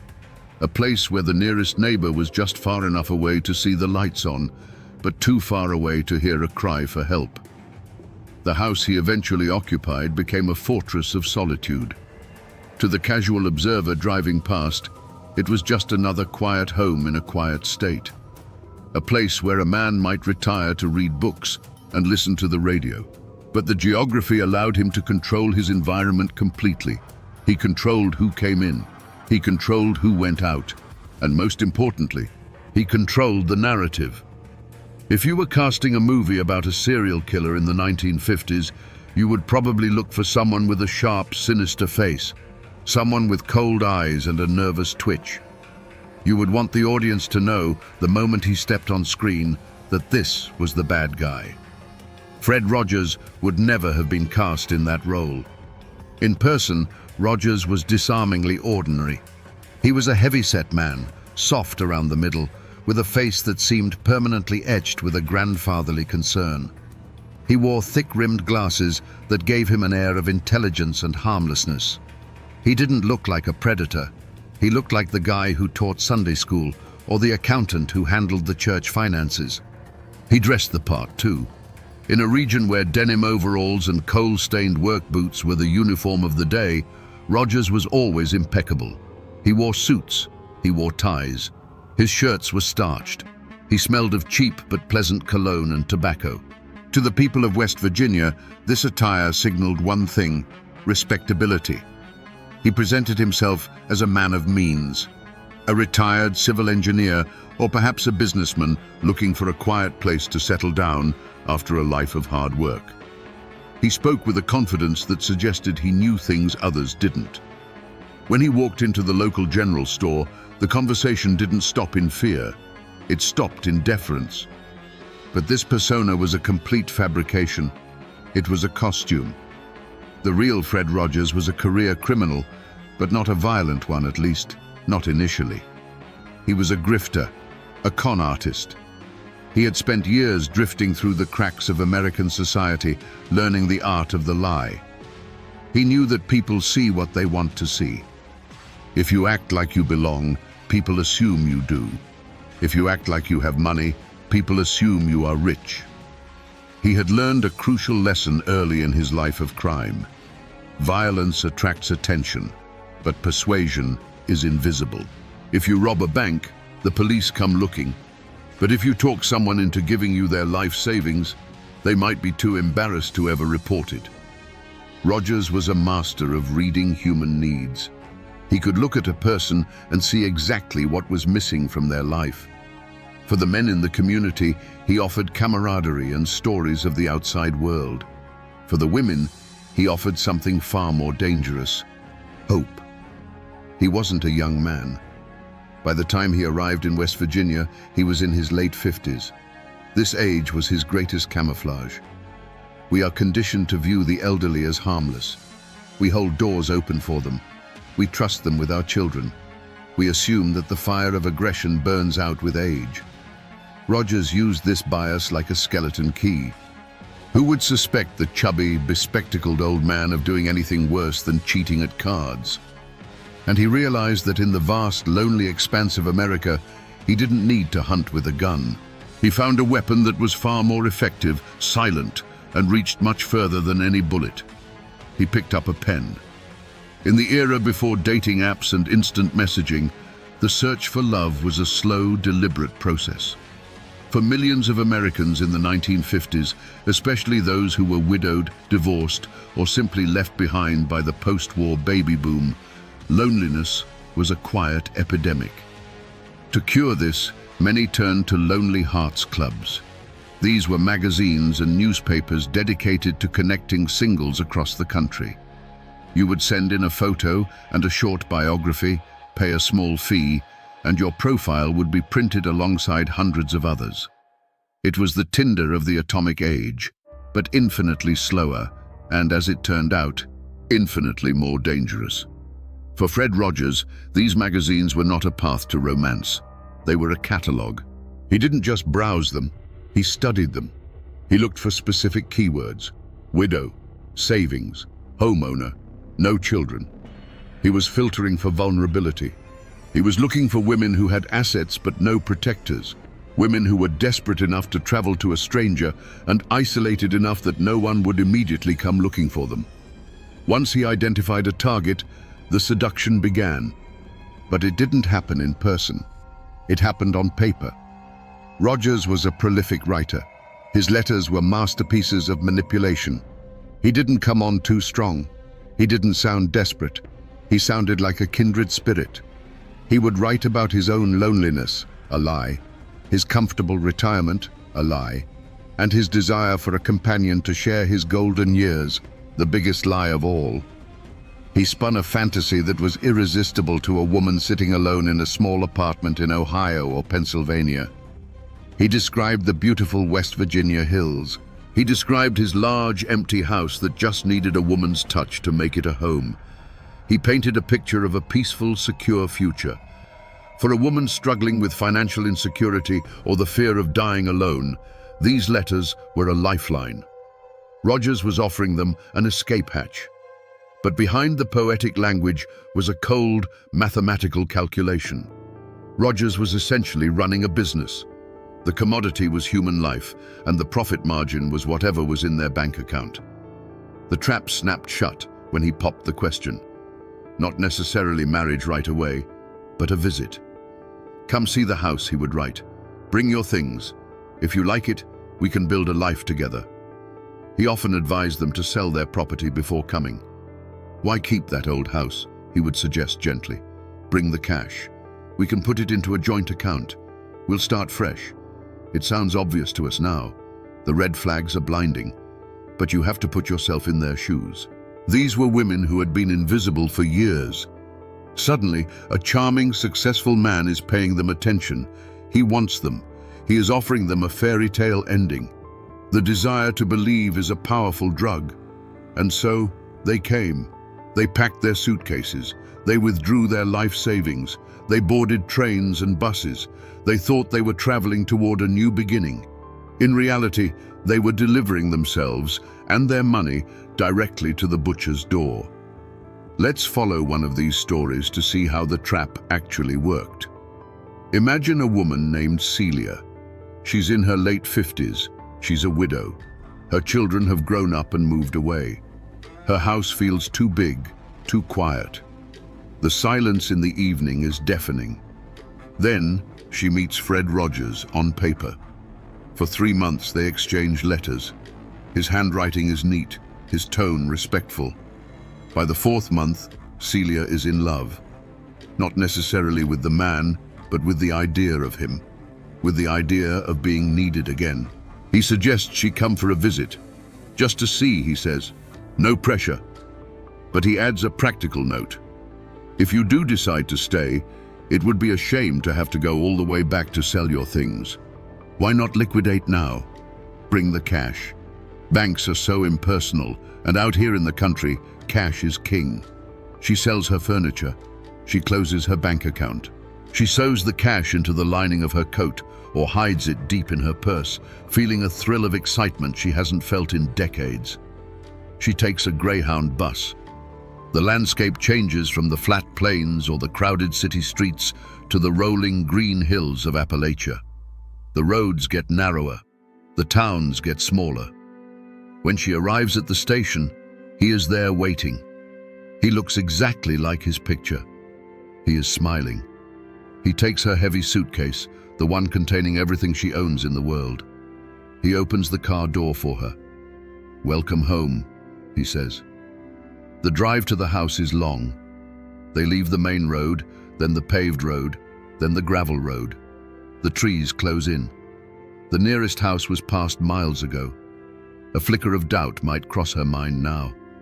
It's very isolated. It's very quiet. When they pull up to the house, it looks normal. A 2-story structure, maybe a bit weathered but solid. She steps inside. She expects a warm embrace, a cup of tea, a celebration of their new life. And for the first few days, that's exactly what she gets. This was the most cruel part of Roger's game. He didn't strike immediately. He played the role of the gracious host. He cooked for them. He walked with them in the woods. He let them feel safe. He was waiting. He was waiting for the check to clear. He was waiting for her to write that final letter to her family saying, "I've arrived safely. I'm so happy. I'll write again soon." That letter was crucial. It bought him time. It assured the outside world that everything was fine. Once that letter was in the mailbox, the atmosphere in the house would shift. Subtle at first. A cold look. A snapped command. The charming suitor began to dissolve, revealing the controller underneath. Celia might have noticed he was locking the doors from the inside. She might have noticed he was spending a lot of time in the basement, hammering, building something. But the dream house was rapidly becoming a cage, and the man she thought was her savior was about to become her jailer. The transition from guest to prisoner didn't happen with a bang. There were no bars on the windows, at least not visible ones. The prison Fred Rogers built was psychological first, physical second. Imagine the confusion. You are in a strange house miles from civilization with a man you thought you loved. When his behavior changes, your first instinct isn't to run, it's to fix it. You think, did I do something wrong? You try harder to please him. This is the cycle of abuse compressed into a terrifyingly short timeline. Rogers knew that a confused victim is a paralyzed victim. He would start by cutting the lines of communication. The phone is acting up, he'd say. Or, let's just enjoy our privacy for a while. Inside the house, the walls began to close in. The isolation of the holler, once romantic, became oppressive. Rogers would begin to extract information. Where exactly is the rest of the money? Are there any other bank accounts? Who else knows you are here? He did this casually, over dinner, but his eyes were hard. He was taking inventory. He needed to be sure that when she disappeared, no one would have a reason to come looking immediately. We have evidence that some victims lived in the house for weeks before the end came. Weeks of walking on eggshells, weeks of sleeping in a bed that felt increasingly like a coffin. One can only imagine the moment of realization, the moment when the nice old man mask slipped completely. Maybe she found something she wasn't supposed to see, a piece of jewelry that didn't belong to her, a dress in a size she didn't wear. Or maybe she just saw it in his eyes, the look of a predator who is done playing with his food. She wrote to her sister that she had found paradise. She didn't know she was digging her own grave in the backyard, because that is what was happening. While she was inside, worrying about his mood, Rogers was outside, preparing the disposal site. He was methodical. He dug holes. He prepared chemicals. He sharpened tools. The terror of this situation is the helplessness. Even if she wanted to run, where would she go? She is in the middle of the Appalachian wilderness. She has no car. She likely has no money, as she has already given it to him for safekeeping. And Rogers was always watching. But the end was inevitable. Rogers ran his house like a conveyor belt. He couldn't have the old victim cluttering up the space when he was already writing letters to the next one. He needed the room. He needed the bed empty. The murder itself wasn't a crime of passion. It wasn't a heated argument that got out of hand. It was a chore. It was the final item on a checklist. Get the money, secure the deed, kill the woman, clean the house, repeat. And the most chilling part? While this horror movie was playing out inside the walls, life outside went on as normal. The mailman delivered the post. The sun rose and set over the mountains, and Fred Rogers, the monster of the holler, continued to wave at his neighbors. We often comfort ourselves with the idea that evil is obvious. We want to believe that if a man was butchering people in his basement, he would walk around with a dark cloud over his head. But Fred Rogers destroyed that comfort. He wasn't the outcast. He was the pillar. While he was actively murdering women and disposing of their bodies, he was also attending the local church every Sunday. He sang the hymns. He put money in the collection plate, money that, in all likelihood, he had just peeled from the cold fingers of a dead woman. He was a member of the community in good standing. Neighbors described him as soft-spoken and gentle. One neighbor recounted how Rogers would stop by to discuss gardening tips. Another remembered him bringing over a pie. Imagine that, eating a slice of pie baked by hands that had just dismembered a human body. This is the uncanny valley of real life. It's the dissonance that makes your skin crawl. How can a man compartmentalize his mind so completely? How can he switch from beast to neighbor in the span of a door opening? He was particularly good with children. He would wave to them as they played. He gave them candy. To the kids in the holler, he was just Mr. Rogers up the hill. The parents trusted him. In a tight-knit community, that trust is currency. And Rogers was rich. He used this social camouflage to deflect suspicion. If someone saw smoke rising from his property at odd hours, they didn't think, he's burning evidence. They thought, Fred is clearing brush. If they saw him digging, they didn't think, he's digging a grave. They thought, Fred is putting in a new septic line. There is a story of a local man who actually helped Rogers move some heavy trunks. The man joked, "What do you have in here, Fred? Bodies?" Rogers just laughed, a warm, throaty chuckle. "Just old books and papers," he said. "Heavy memories." The neighbor laughed too.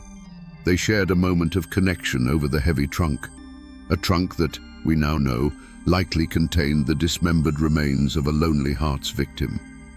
That neighbor lived with that memory for the rest of his life. The realization that he had literally helped the monster hide his crimes, that he had looked the devil in the eye and shared a joke with him. He was so confident in his mask that he became arrogant. He believed he was smarter than everyone in the holler. He believed that these simple mountain folk would never catch on to a sophisticated man like him. He thought he was invincible. He thought he could keep this conveyor belt of death running forever. But arrogance is a blinder. When you look down on people, you stop noticing that they are watching you. You stop being careful, and even the most meticulous spider eventually trips on his own web. The perfect crime is a myth. You can be careful, you can be smart, but you cannot control the universe. Chaos always introduces a variable you didn't account for. For Fred Rogers, the variable was greed. He was getting faster. The gaps between victims were shortening. He was becoming addicted not just to the money, but to the process. And when you speed up, you get sloppy. It wasn't a fingerprint that gave him away. It wasn't a witness who saw a murder. It was something much more mundane. It was a taxi driver. Rogers had been bringing women to the house, but he had to get them there somehow. Usually he picked them up. But as he got busier, or perhaps lazier, he started using local taxi services to transport victims from the train station to his isolated home. In a big city, a taxi driver sees 1,000 faces a day. They don't remember you. In rural West Virginia, a taxi driver remembers everyone, especially a stranger, especially a woman dressed in city clothes, carrying all her luggage, looking for the Rogers place. People started to talk. "Hey, did you see that lady go up to Fred's house last week? Whatever happened to her? I haven't seen her since." But the real breaking point came from outside the holler. Rogers had killed a woman and, as usual, forged a letter to her family to buy time. But he made a mistake. He didn't know the family dynamic well enough. The tone was wrong. The handwriting was slightly off. Or perhaps the victim had a specific nickname for her sister that Rogers didn't use. The sister didn't buy it. She didn't just shrug and move on. She got on a train. She came to West Virginia looking for answers. She went to the police. At first, the local sheriff was skeptical. "Fred Rogers? The nice old man on the hill? You must be mistaken, ma'am." But she was persistent. She had the letters. She had the dates. She demanded they look into it. Reluctantly, the police decided to pay a visit. Just a welfare check. Just to ask a few questions and clear everything up. Rogers thought he had cleaned up everything, but he forgot one small, insignificant piece of paper. A receipt, a train ticket stub. We don't know for sure what the initial trigger was, but we know that when the pressure applied, cracks appeared in his story. He told the police the woman had visited but left weeks ago.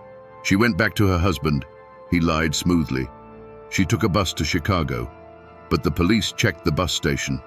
No one had seen her. They checked the train station. No ticket was purchased. The net was tightening. The discrepancies were piling up.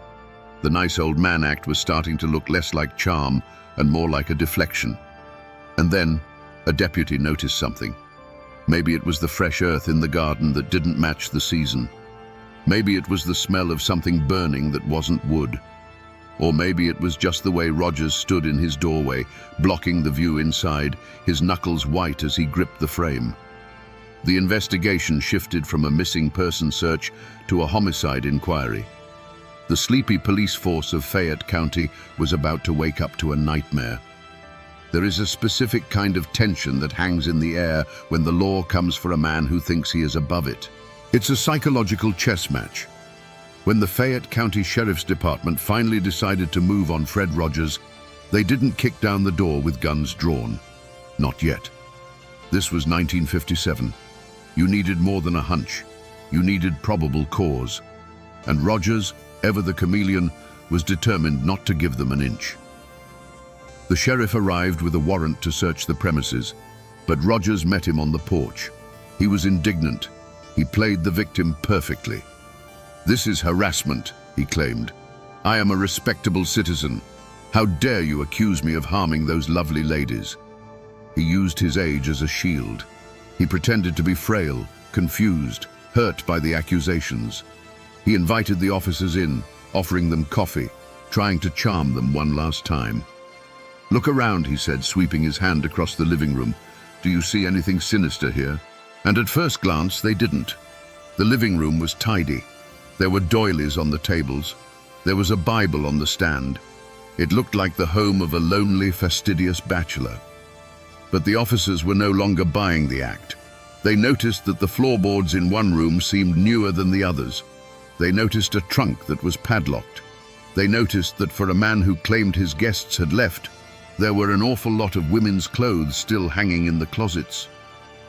"Why did she leave her winter coat, Fred?" an officer asked. "It's November." "Why would she leave without her coat?" Rogers stuttered. She was in a hurry. She said she'd buy a new one." The mask began to crack. The smooth, confident voice became shrill. The grandfatherly demeanor dissolved into defensiveness.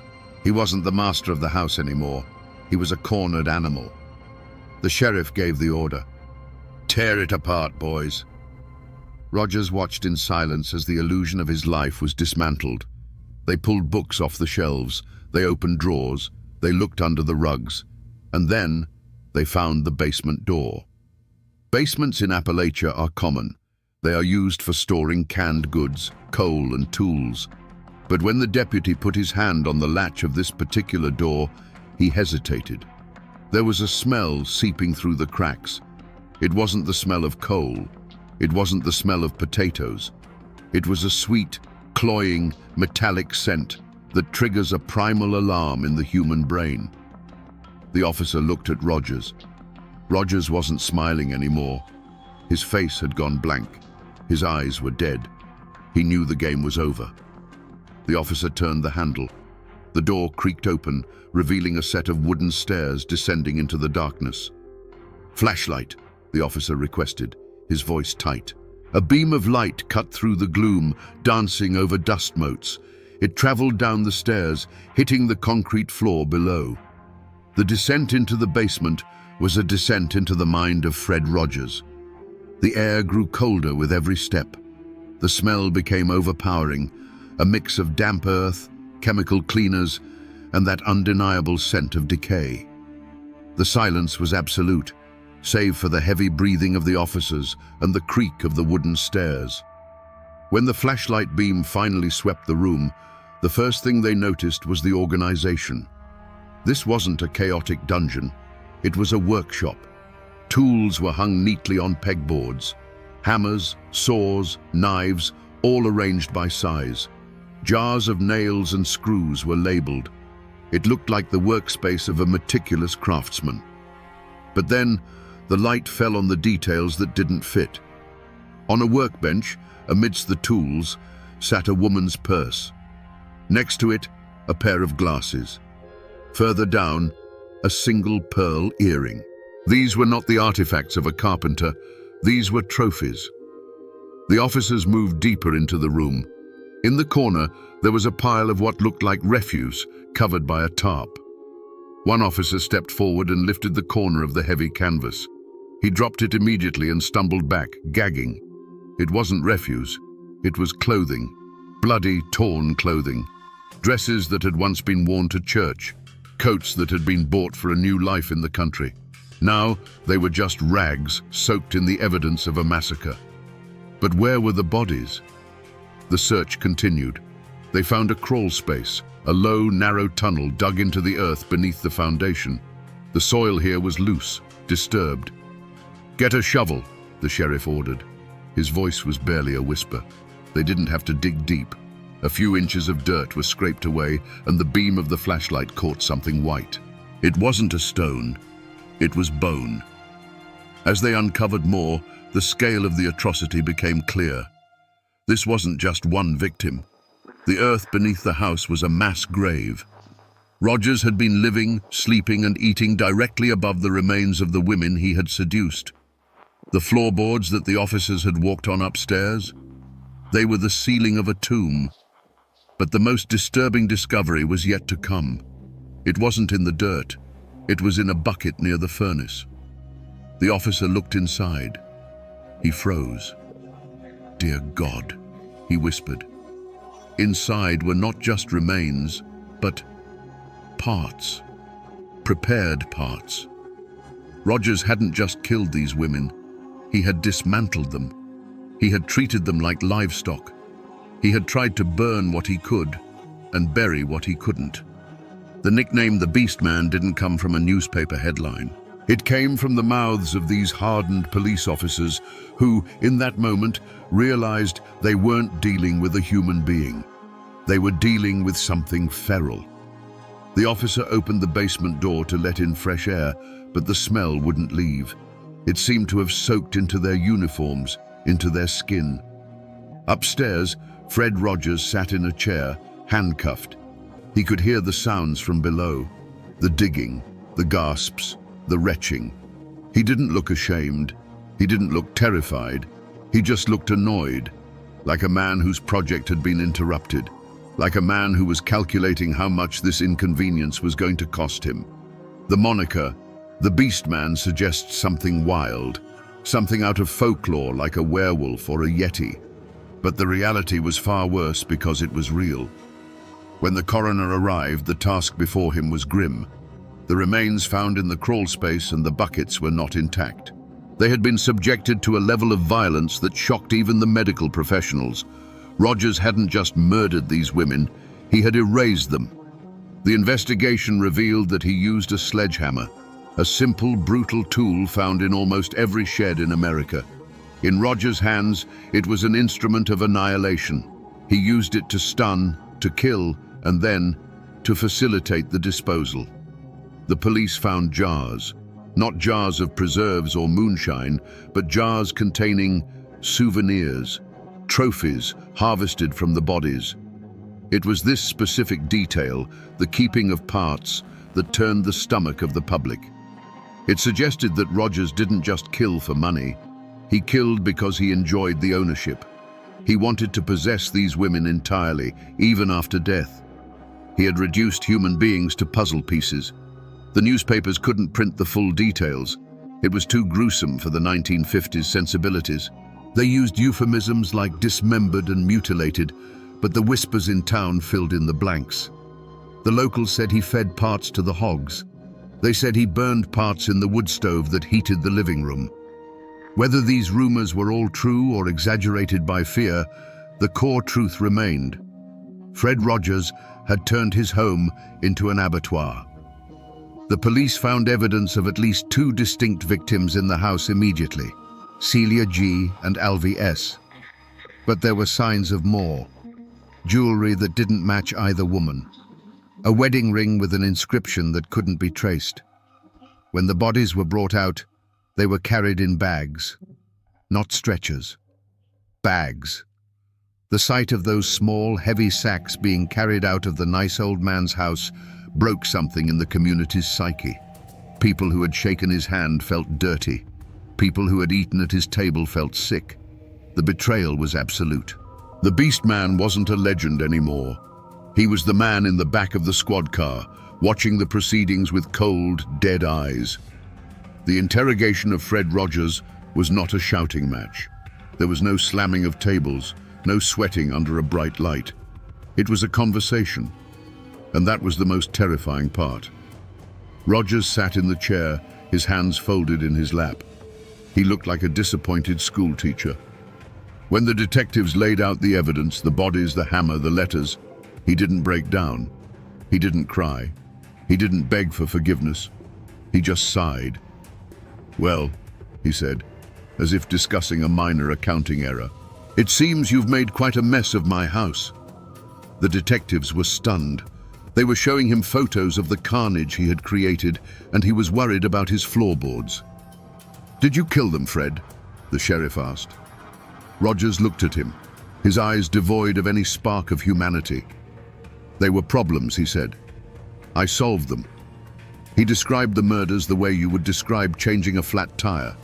Annoying, but necessary. He spoke of the women not as people, but as obstacles.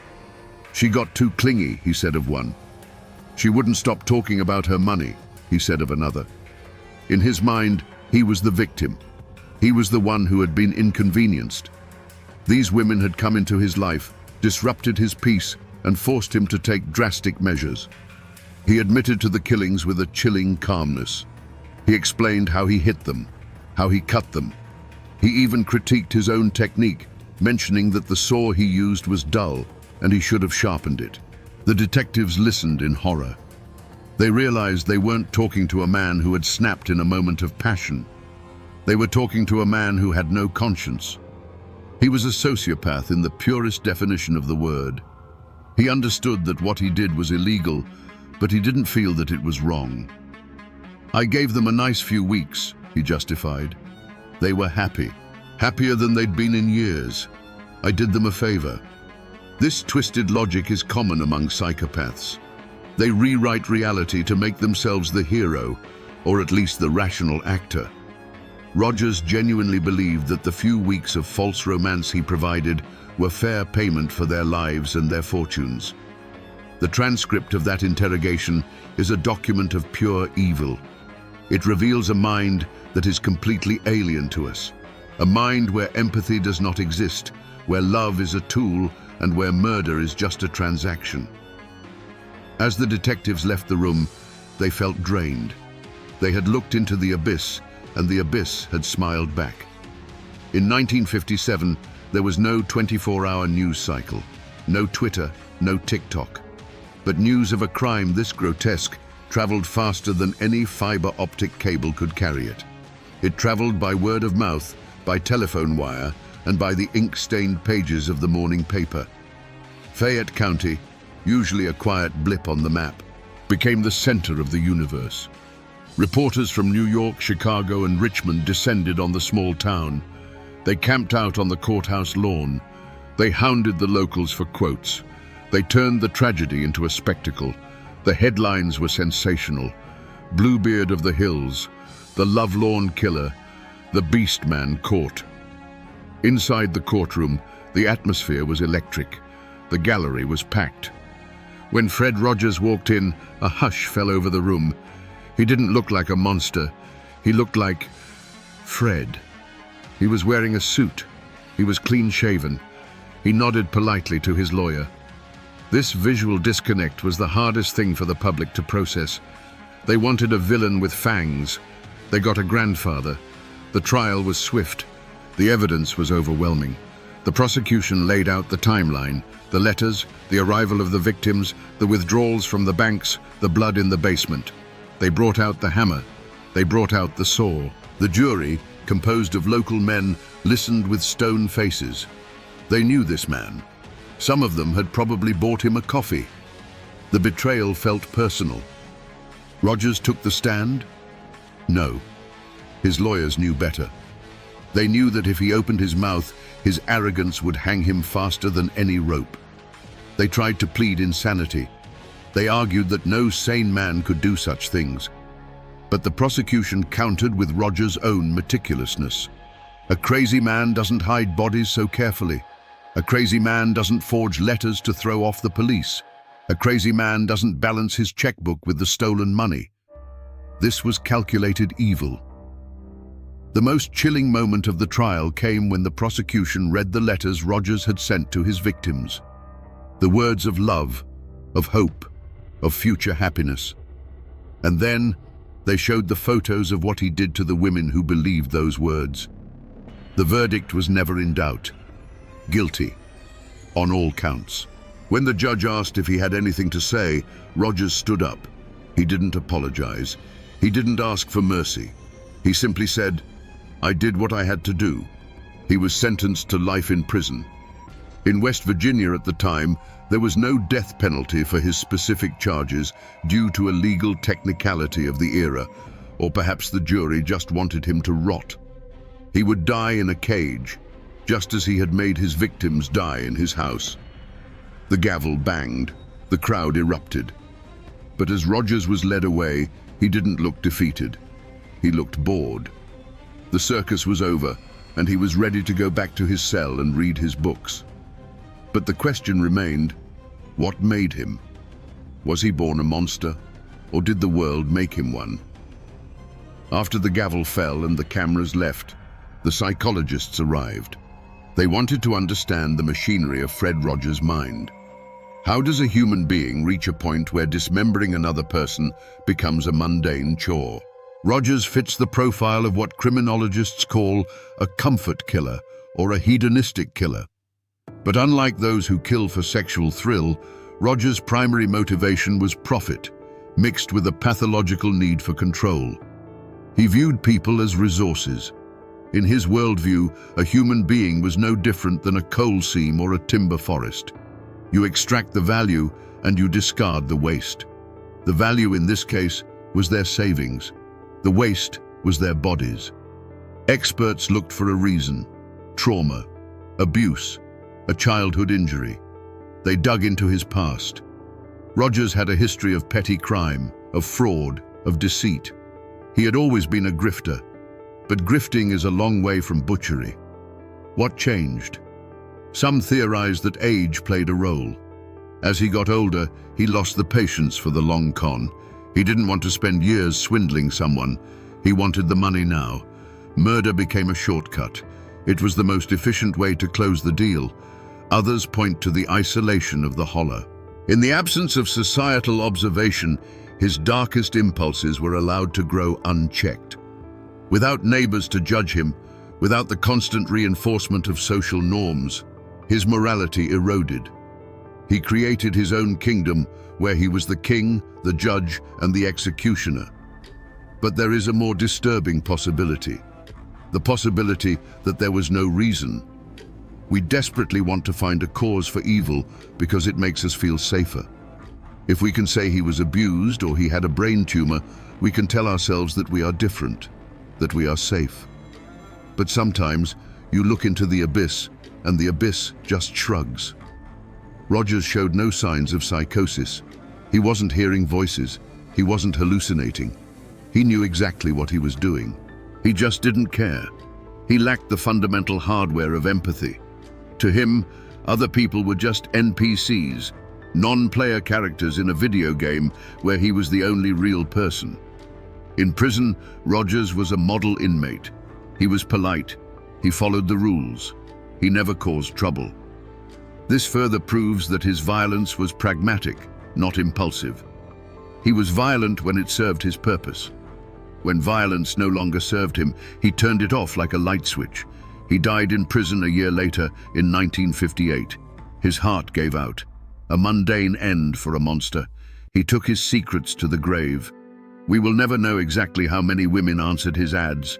We will never know how many lie in unmarked graves in the West Virginia hills, but he left behind a legacy, a scar on the landscape, and a warning that the most dangerous monsters aren't the ones hiding under the bed. They are the ones inviting you to sit on the porch.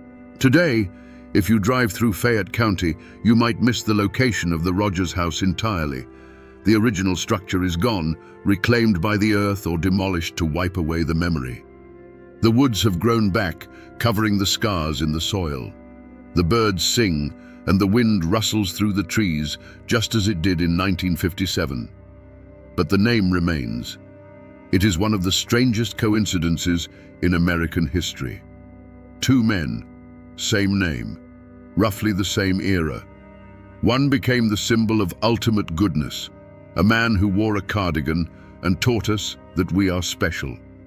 The other became the symbol of ultimate darkness, a man who wore a mask of sanity and taught us that we are vulnerable. Fred McFeely Rogers, the TV host, launched his show nationally in 1968.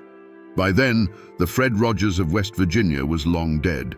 But for the people of Appalachia who lived through the terror, seeing that name on a television screen must have sent a shiver down their spines. It serves as a grim reminder of the duality of human nature. We are capable of profound kindness, of building neighborhoods where everyone is welcome. And we are capable of profound cruelty, of building traps where no one leaves. The story of the Beast Man is not just a true crime tale. It is a piece of American folklore now. It is a warning whispered to young women in the mountains. Be careful who you trust. Be careful of the stranger with a smile. Be careful of the house that sits too far back from the road. We live in a world that is more connected than ever. We have safety apps, background checks, and digital footprints. We like to think that a predator like Rogers couldn't exist today, that he would be caught instantly. But loneliness hasn't gone away. If anything, it has changed shape. The Lonely Hearts columns have been replaced by dating sites and chat rooms. The methods are new, but the vulnerability is the same. There are still people looking for connection, and there are still wolves looking for sheep. So, the next time you hear the name Fred Rogers, by all means, think of the trolley, the puppets, and the land of make-believe. Let that warmth fill you. We need it. But maybe, just for a second, let your mind drift to a misty holler in 1957. Remember the other Fred. Remember Celia. Remember Alvy. Remember the women who packed their bags for a new life and found only silence. There are two Fred Rogers in American history. One taught us how to love our neighbor. The other showed us why we should fear them. And in the end, the most important lesson might be to know the difference.